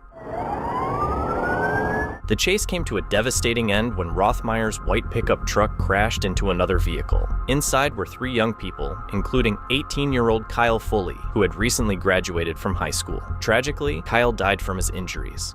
So when he did then get behind the wheel of his 2-ton Toyota Tundra, it was like loading a gun. And then Mr. Rothmeyer played Russian roulette with that gun. After the crash, Rothmeyer attempted to run from the scene, but was soon caught and arrested by police.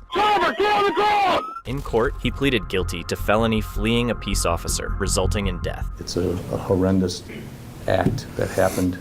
It's 8 minutes of absolute terrible decision-making. During his sentencing in 2024, Rothmeyer expressed deep remorse. I know there's a lot of you that hate me right now, but there's nobody more in this courtroom that hates me myself than I hate myself. He stated that no one in the courtroom hated him more than he hated himself for what had happened. There were so many points in time on that day that with a different choice we wouldn't be here today. The judge sentenced him to just over 10 years in prison. The case stood as a heartbreaking reminder of how reckless decisions, especially those involving alcohol and high-speed driving, can lead to irreversible consequences and destroy multiple lives.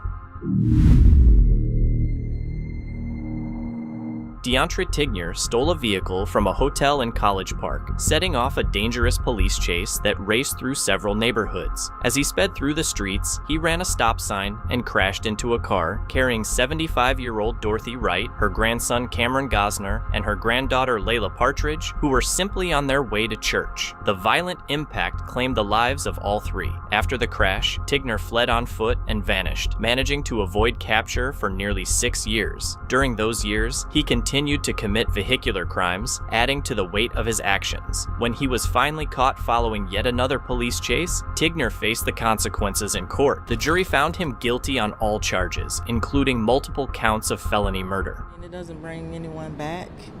We still lost our family. So, it's just a slight closure, it's not a healing or anything, but just know a little bit of justice has been served. Outside the courthouse, Joy Wright Arid, who lost her mother and both son and daughter on that day, said the sentence brought only a small sense of closure, knowing that nothing could ever bring back her loved ones. Tignier was sentenced him to 2 life terms with the possibility of parole, along with additional prison time.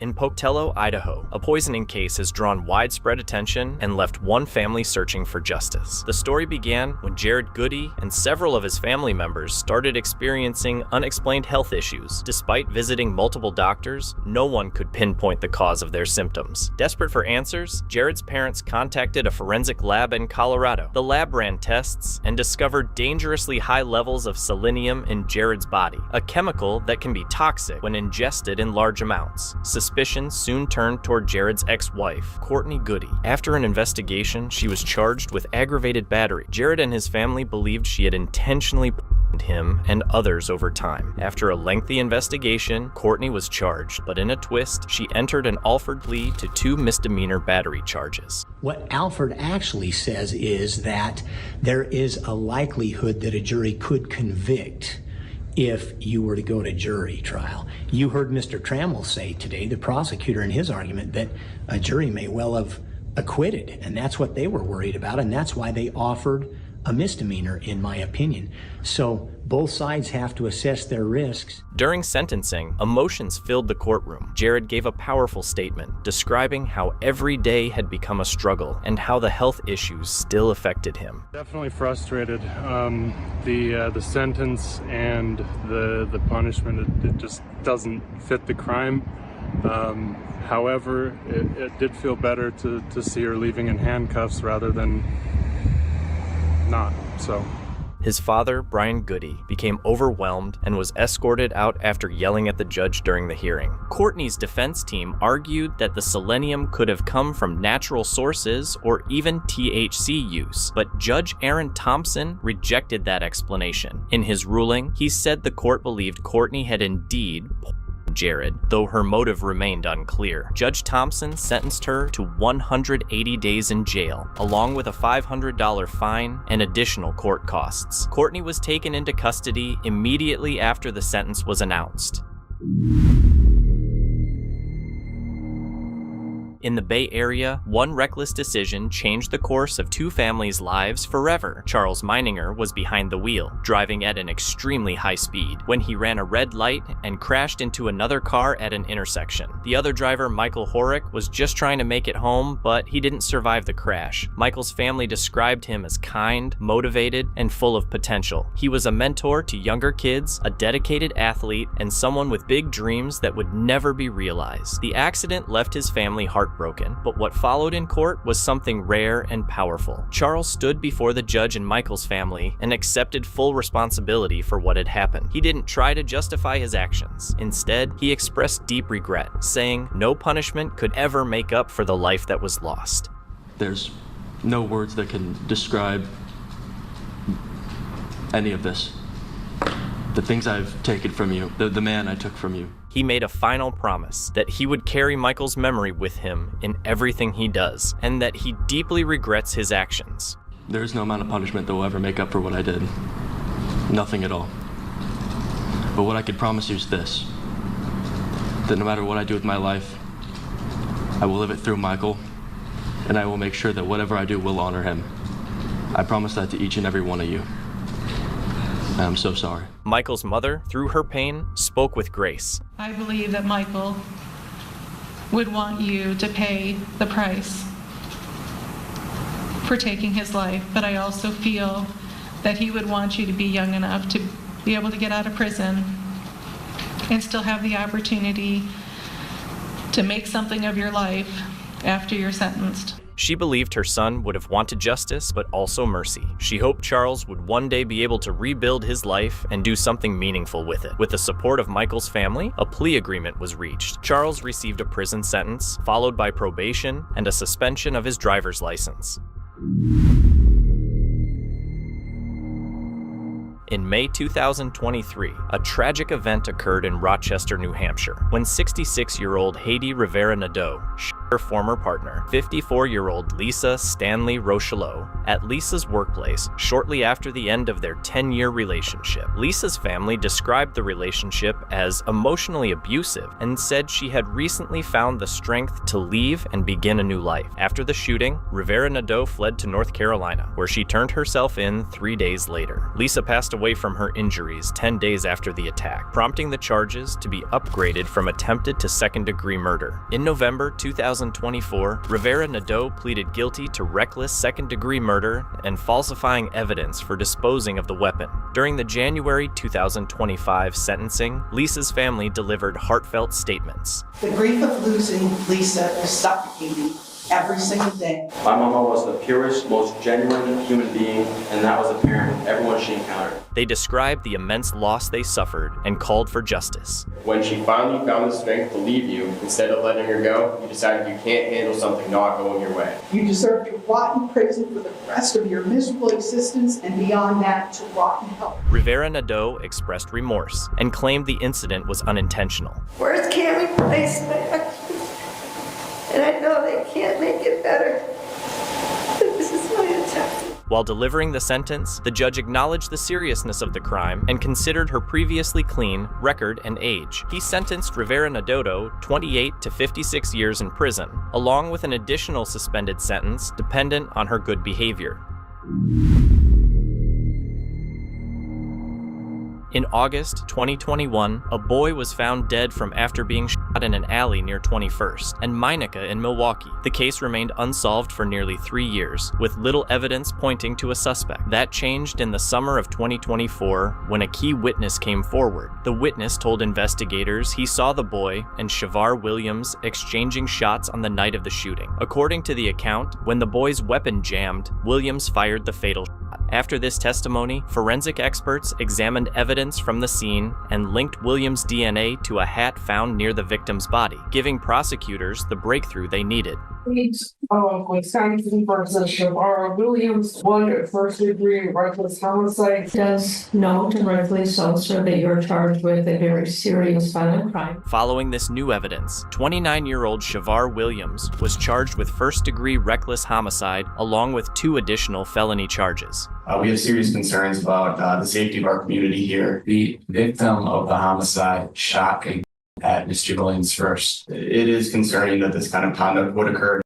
Again, it needs to be taken quite seriously. During his first court appearance, prosecutors highlighted his lengthy criminal history, which included a felony murder conviction from 2012 when he was a juvenile. That is the protection of the surviving victims and the community altogether. Citing the seriousness of the crime and Williams' record, the court set his bail at $250,000. The case is now moving forward, with Williams scheduled to return to court for further proceedings.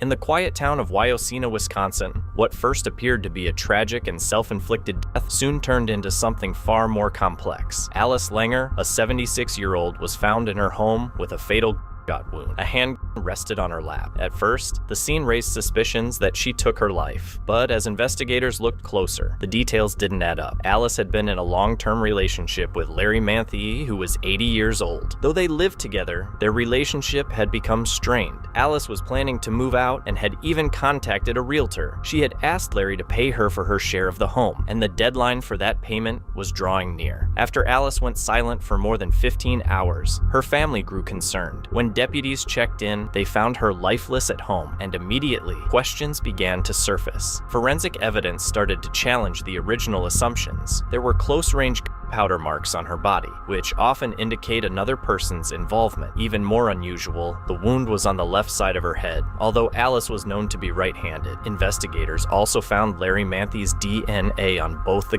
case and the ammunition. Alice's DNA was not present. With mounting evidence, authorities no longer believed this was simply a personal tragedy. Larry Manthe was arrested and charged with first-degree intentional homicide, accused of staging the scene to hide the truth. Now, the case is being heard in court. Prosecutors argue that Manthe planned the act and tried to cover it up. The defense claims that Alice acted on her own and that Larry had no role in her death. Back in 2014, a horrific elevator attack in East New York left a community heartbroken and 2 families changed forever. Prince Joshua Avito, lovingly known as PJ, and his friend Michaela Capers were attacked in their apartment building. PJ lost his life, and Michaela was seriously injured but survived. The man responsible, Daniel St. Hubert, was later convicted for the crime. He was sentenced to 46 years in prison after being found guilty of stabbing both the boy and girl inside an elevator. An act that shocked not just Brooklyn, but the entire city. Now, years later, St. Hubert has died while serving his sentence at Green Haven Correctional Facility. The Department of Corrections confirmed his passing, though the cause of death is still under investigation. For PJ's loved ones, the news brought back a rush of emotions. His godmother reflected on his bright personality, a funny, energetic boy who brought joy to everyone around him. Something missing in our lives, and it's that little boy. Right now, he would have been 17. I can imagine. He was a comedian. He was just so much. He had so much energy. She said no outcome, not even the death of his attacker, could ease the pain of losing him. I'm glad, because now you can't kill nobody else. You can't mess nobody else's family up. You messed us up. Some good, some bad, because at the end of the day, it's not gonna be back. You're not bringing my godson back, so whether you're dead or alive, it doesn't make me a difference. The trauma from that day still lingers. Some family members avoid the building where it happened, unable to face the memories. They describe that day as one that changed everything. I try to stay away from that area so I don't have to think about it. But that day was crazy. That day took a lot out of all of us. Despite the tragedy, there is hope. Michaela Capers, who survived the attack, is now thriving. She's in college, building a future her younger self fought so hard to reach. PJ's legacy also lives on. A community center in East New York now carries his name, a space dedicated to safety, healing, and youth empowerment. While the man behind the violence is no longer here, the memory of PJ and the strength of Michaela continue to inspire the community he left behind. In Milford, Connecticut, a tragic discovery at a local motel led to a case that deeply shook the community. Housekeeping staff at the Mayflower Motel entered a recently vacated room and found a girl unresponsive in the bathtub. She was rushed to Yale New Haven Hospital but could not be revived. Investigators reviewed surveillance footage, which showed Dale Kirkland checking into the motel with the girl and later leaving alone. He was arrested the same day in Bridgeport. Initially, Kirkland faced charges related to neglect and harm, but after the medical examiner ruled the death was intentional, the charges were upgraded to murder with special circumstances, murder, and risk of injury to a minor. As the case moved forward, questions about Kirkland's mental state led to a court-ordered psychiatric evaluation. A team of specialists from the Connecticut Department of Mental Health determined he was not currently capable of understanding the legal process or assisting in his own defense. Mr. Kirkland was unable to follow a thought through, and on several occasions he would begin to speak very slowly of that, and often stopped speaking with just a lengthy vacant stare. They noted signs of catatonia, including slow speech, blank stares, and difficulty processing thoughts. Despite this, the team believed his condition could improve with treatment. There is a substantial probability that he can be restored to tolerance. The judge approved a 60-day stay at Whiting Forensic Hospital, where Kirkland would receive care in hopes of restoring his competency. Before the incident, Kirkland had filed for full custody, raising concerns about the girl's mother. The Department of Children and Families confirmed they had been involved with the family and have opened their own investigation. By March 2025, after the treatment period, both the prosecution and defense agreed that Kirkland's competency had been restored. Subsequently, court proceedings resumed, with discussions focusing on whether to hold a probable cause hearing. Kirkland remained in custody on a $1 million bond, awaiting further legal actions.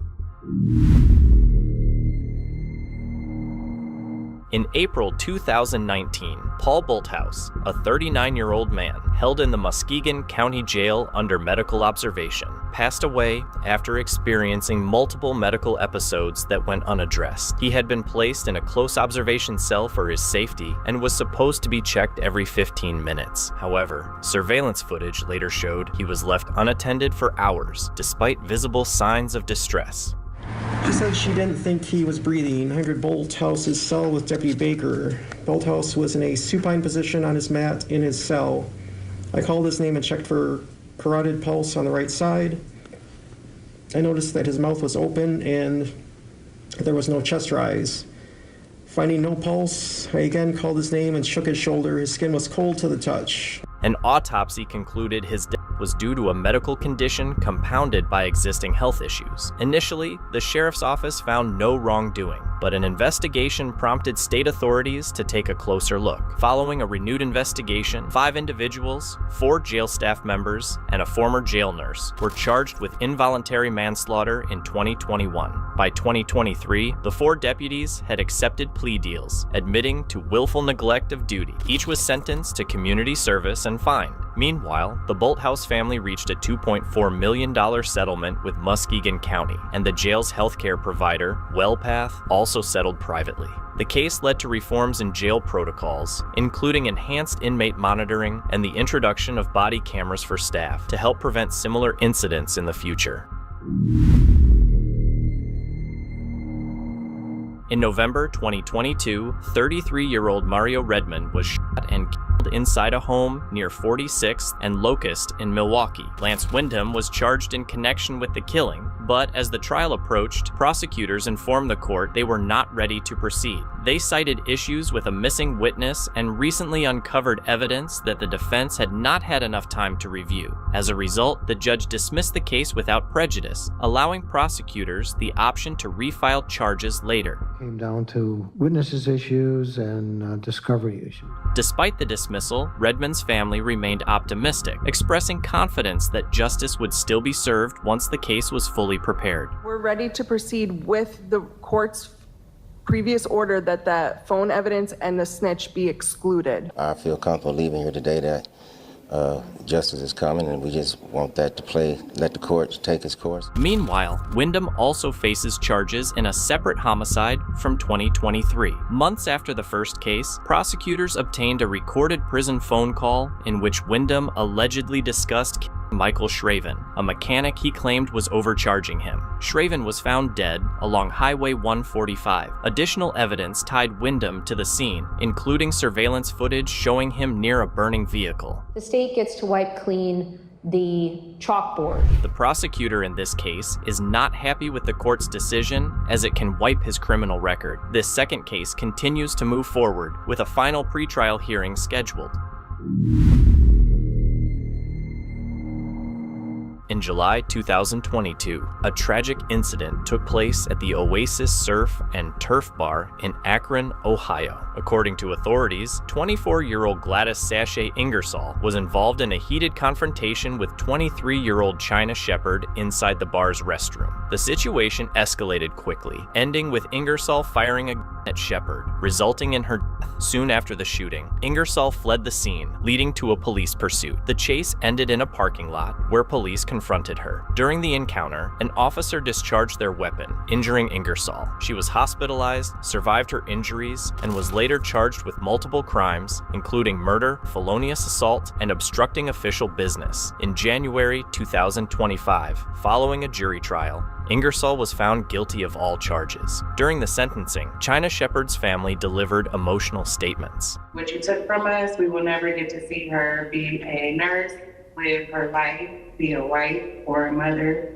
She was my twin. I will never get to see the woman that she grew up to. You know, we raise our kids, graduate from high school, she did that. She got a job, she did that. She bought a car, she did that. After that, her life was taken away from her. She never had a chance to really live. She's a beautiful person all the way around from the heart. You know, it's all in God's hand right now. And I see you, China, when I get. They described China as a loving young woman with dreams of becoming a nurse and building a future. Ingersoll also spoke in court. And I know that sorry will never be able to bring her back or justify what is done. All the family is hurt. Y'all all came here today because the love of her. And I respect that. And I just genuinely want to say that I'm sorry from the bottom of my heart. She expressed regret for her actions and apologized to the family. 15 years to life. And there is a firearm specification of 3 years. The jury found you guilty of that as well. The judge sentenced her to 15 years to life in prison, along with an additional 3-year sentence for a firearm specification. This means Ingersoll will be eligible for parole after serving a minimum of 21 years.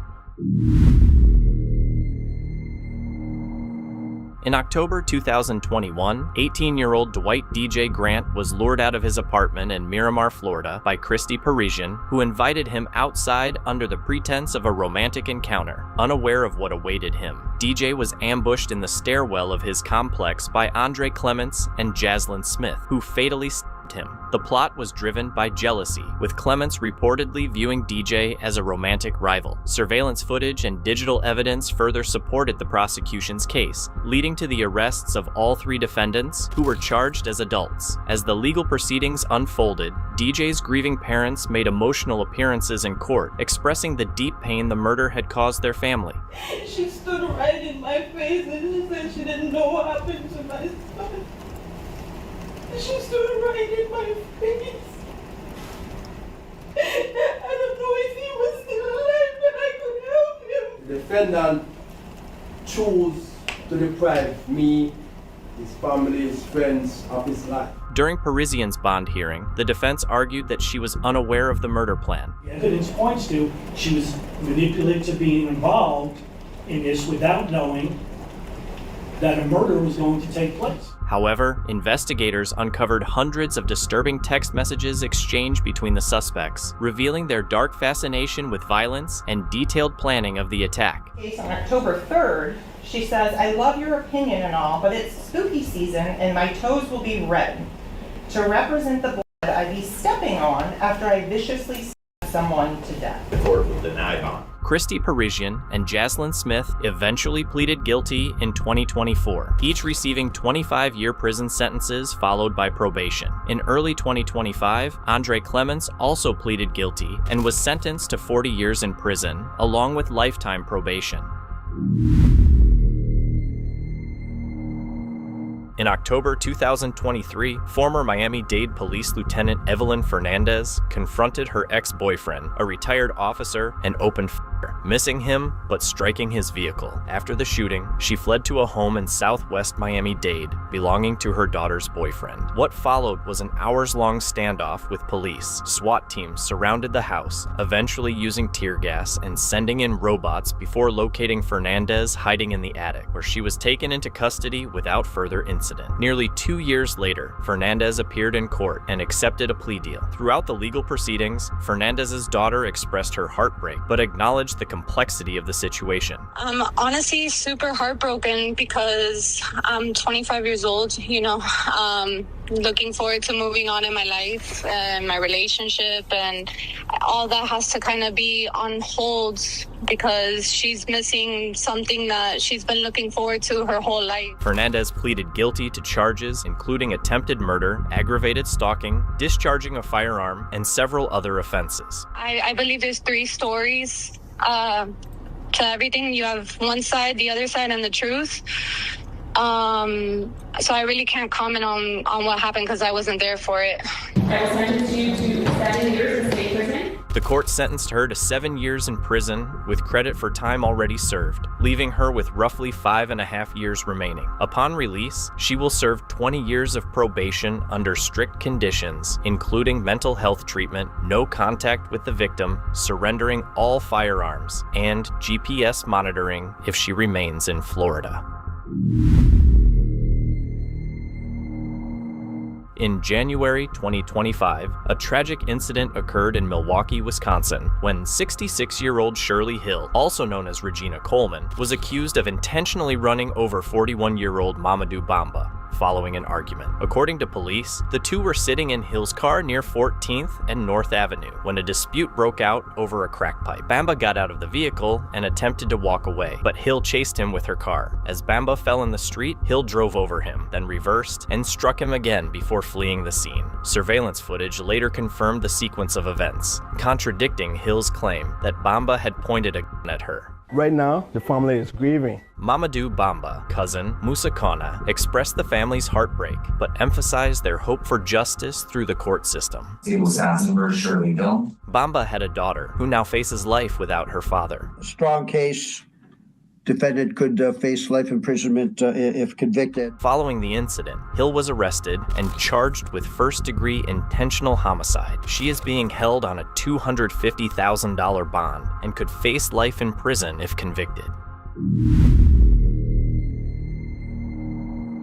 In October 2018, Dawn Marie Barcelona of Salisbury, Massachusetts, was involved in a fatal crash in Seabrook, New Hampshire, where she struck and pedestrian Andrew Dobson while driving on Route 1 II. Barcelona was suspected of driving under the influence. Initially facing a charge of negligent homicide DUI, prosecutors argued that she failed field sobriety tests and made incriminating statements at the scene. I know this does not bring the Dobson family justice or a sense of closure or fairness for the loss of a loved one.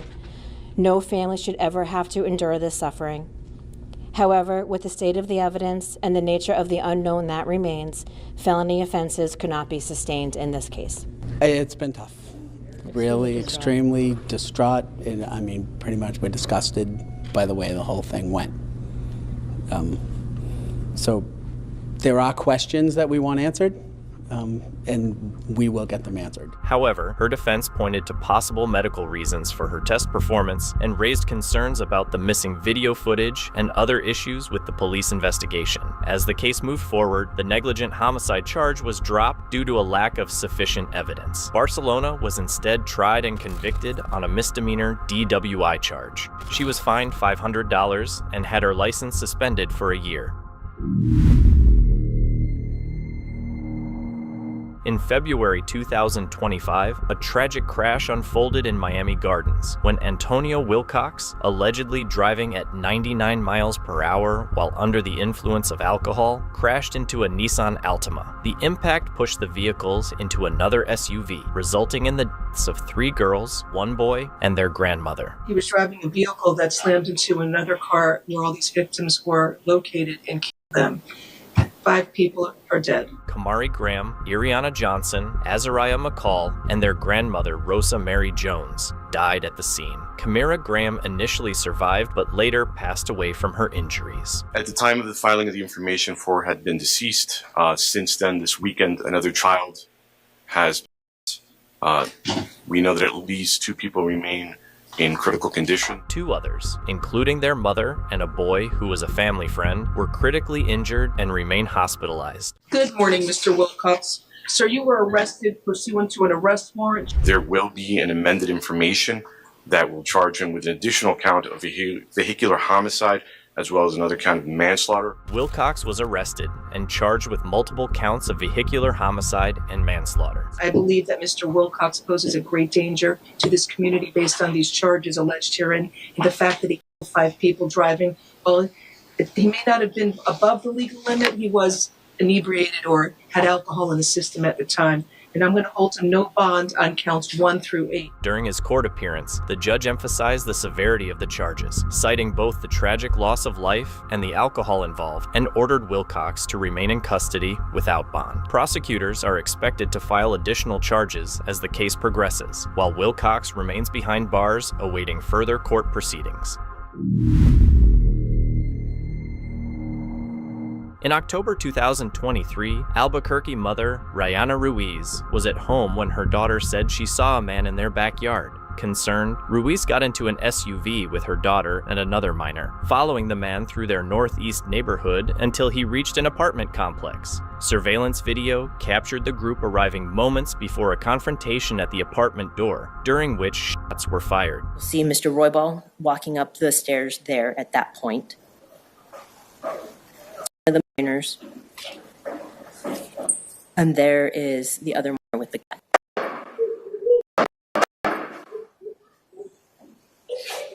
Santiago Roybal, a young man described by his family as kind and conflict avoiding, tragically lost his life, and another person was hurt. Time that I hear him say grandma, and he's not there. Nearly 2 years later, Ruiz stood in court for sentencing. Roybal's grandmother spoke about the pain her family continues to endure and the emptiness left by his absence. He would just never, ever fight with anybody.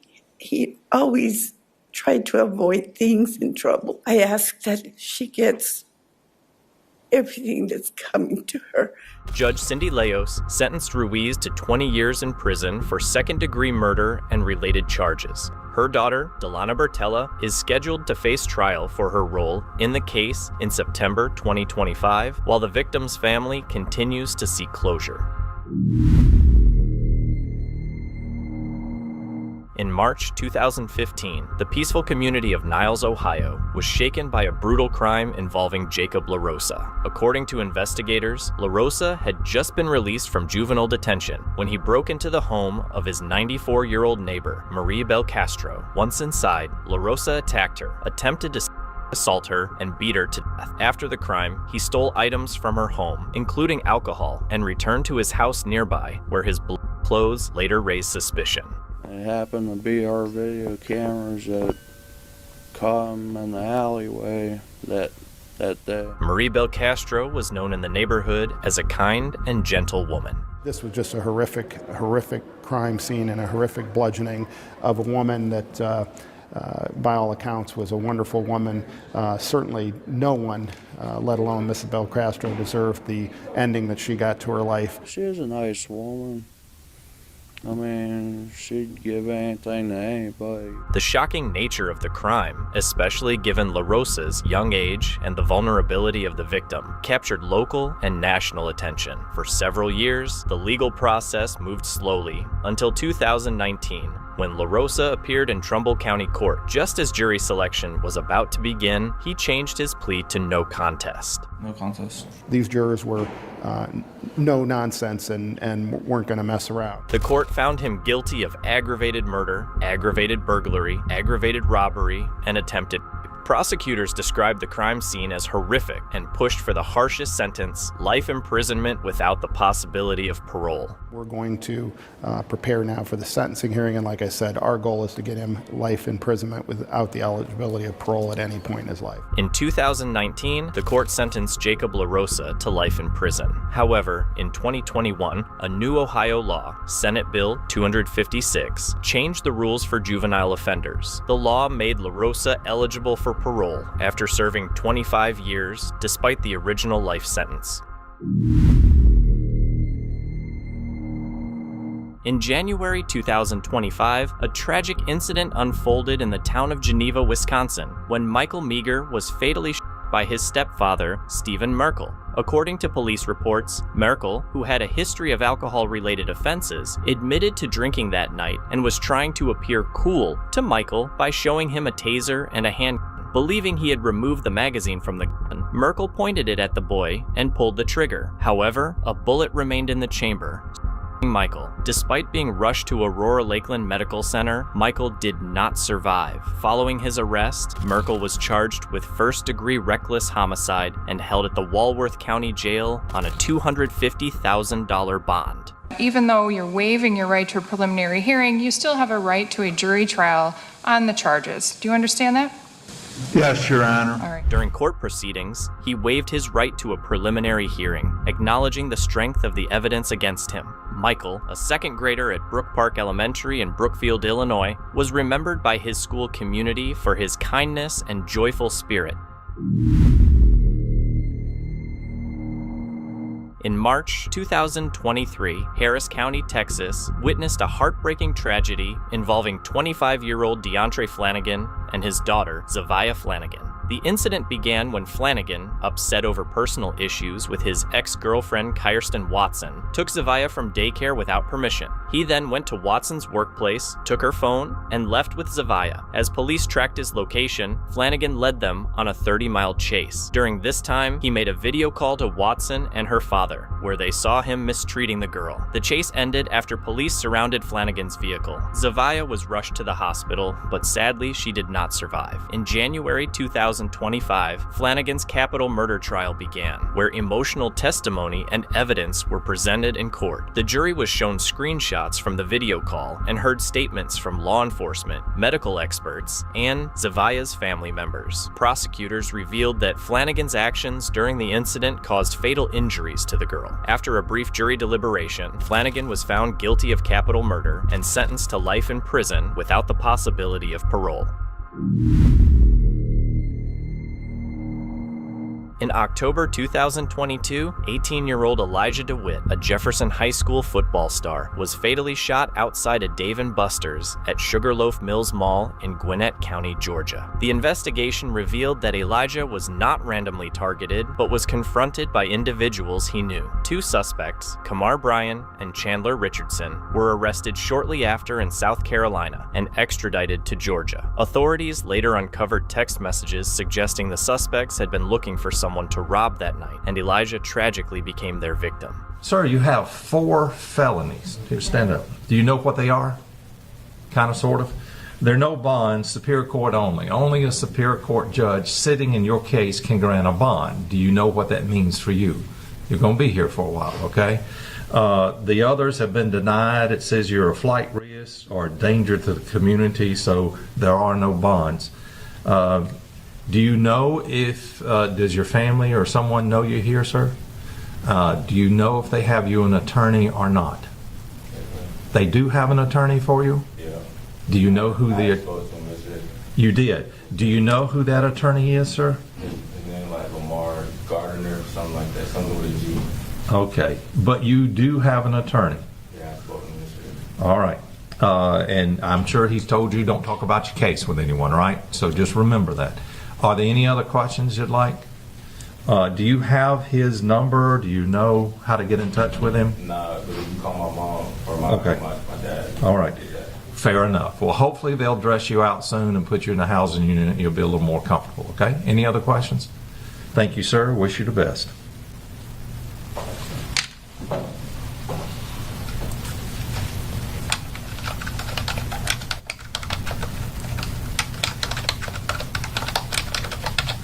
Mr. Richardson?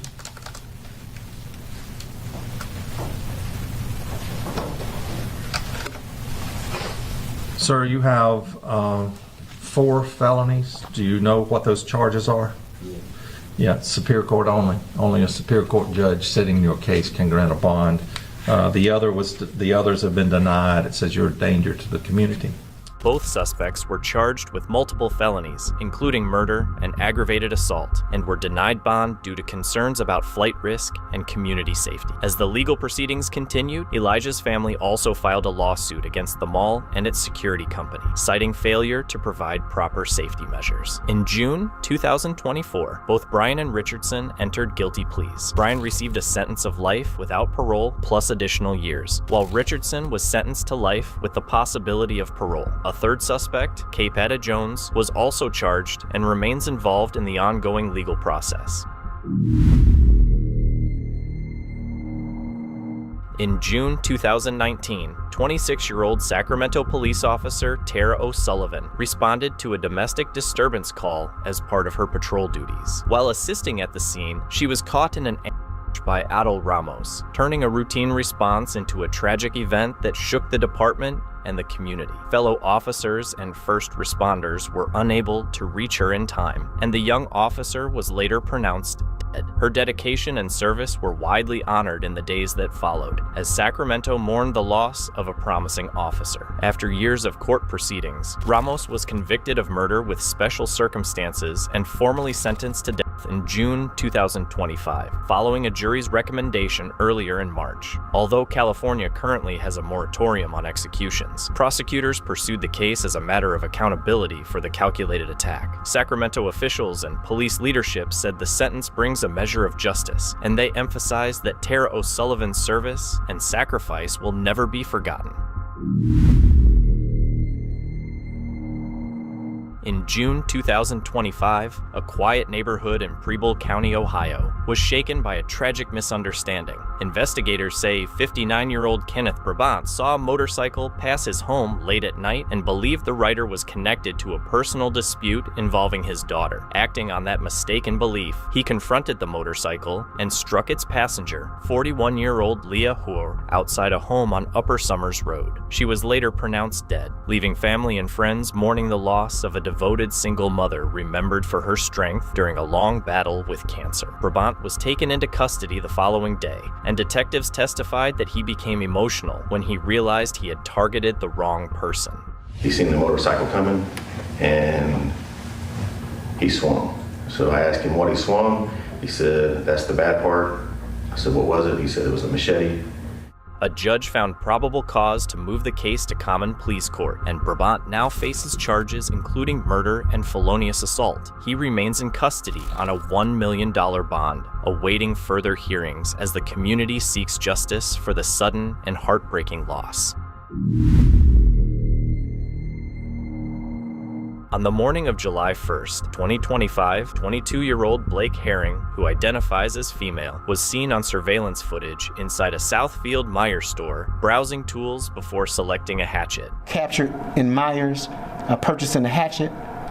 Not only purchasing a hatchet, practice swinging a hatchet. Authorities say she spent time near a nearby PNC bank on Northwestern Highway, appearing to observe the area. Around midday, Herring entered the bank and confronted a staff member, resulting in an injury. Then from there, go to the bank, casing out the bank for about 30 minutes, and then walk into that bank, immediately assault our victim and then demand money. She's at home recovering as she stayed in the hospital for several days. After demanding cash, she left with approximately $2,000 and returned to her apartment in Dearborn Heights. There's no suggestion of mental illness. What I believe is someone who decided to rob a bank. Thanks to clear video evidence and swift coordination between Southfield Police and the FBI, investigators located and arrested Herring within 24 hours. South Police 911, how can we help you? I think we just got robbed. A search of her apartment and vehicle reportedly recovered a portion of the stolen cash. Prosecutors have charged her with bank robbery and assault with intent to murder, both carrying potential life sentences. She's currently being held on a $2 million bond as the investigation continues and the injured bank employee recovers at home.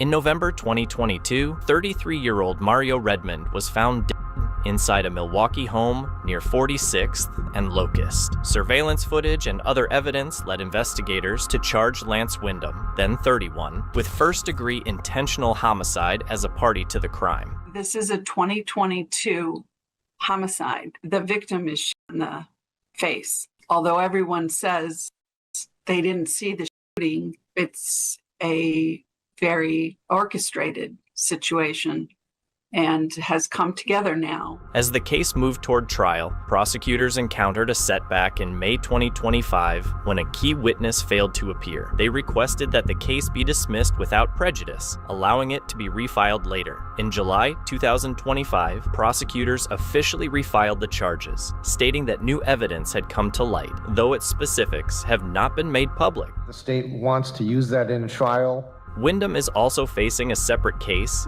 involving the 2023 death of Michael Shraven, a local mechanic. According to court documents, Wyndham allegedly made a concerning comment during a recorded jail call just before the incident occurred. Prosecutors believe that unresolved tensions between the two played a role. With both cases moving forward, Wyndham remains in custody on $250,000 bond in each. The court is now preparing for the next phase of proceedings, as both cases are expected to be heard later this year.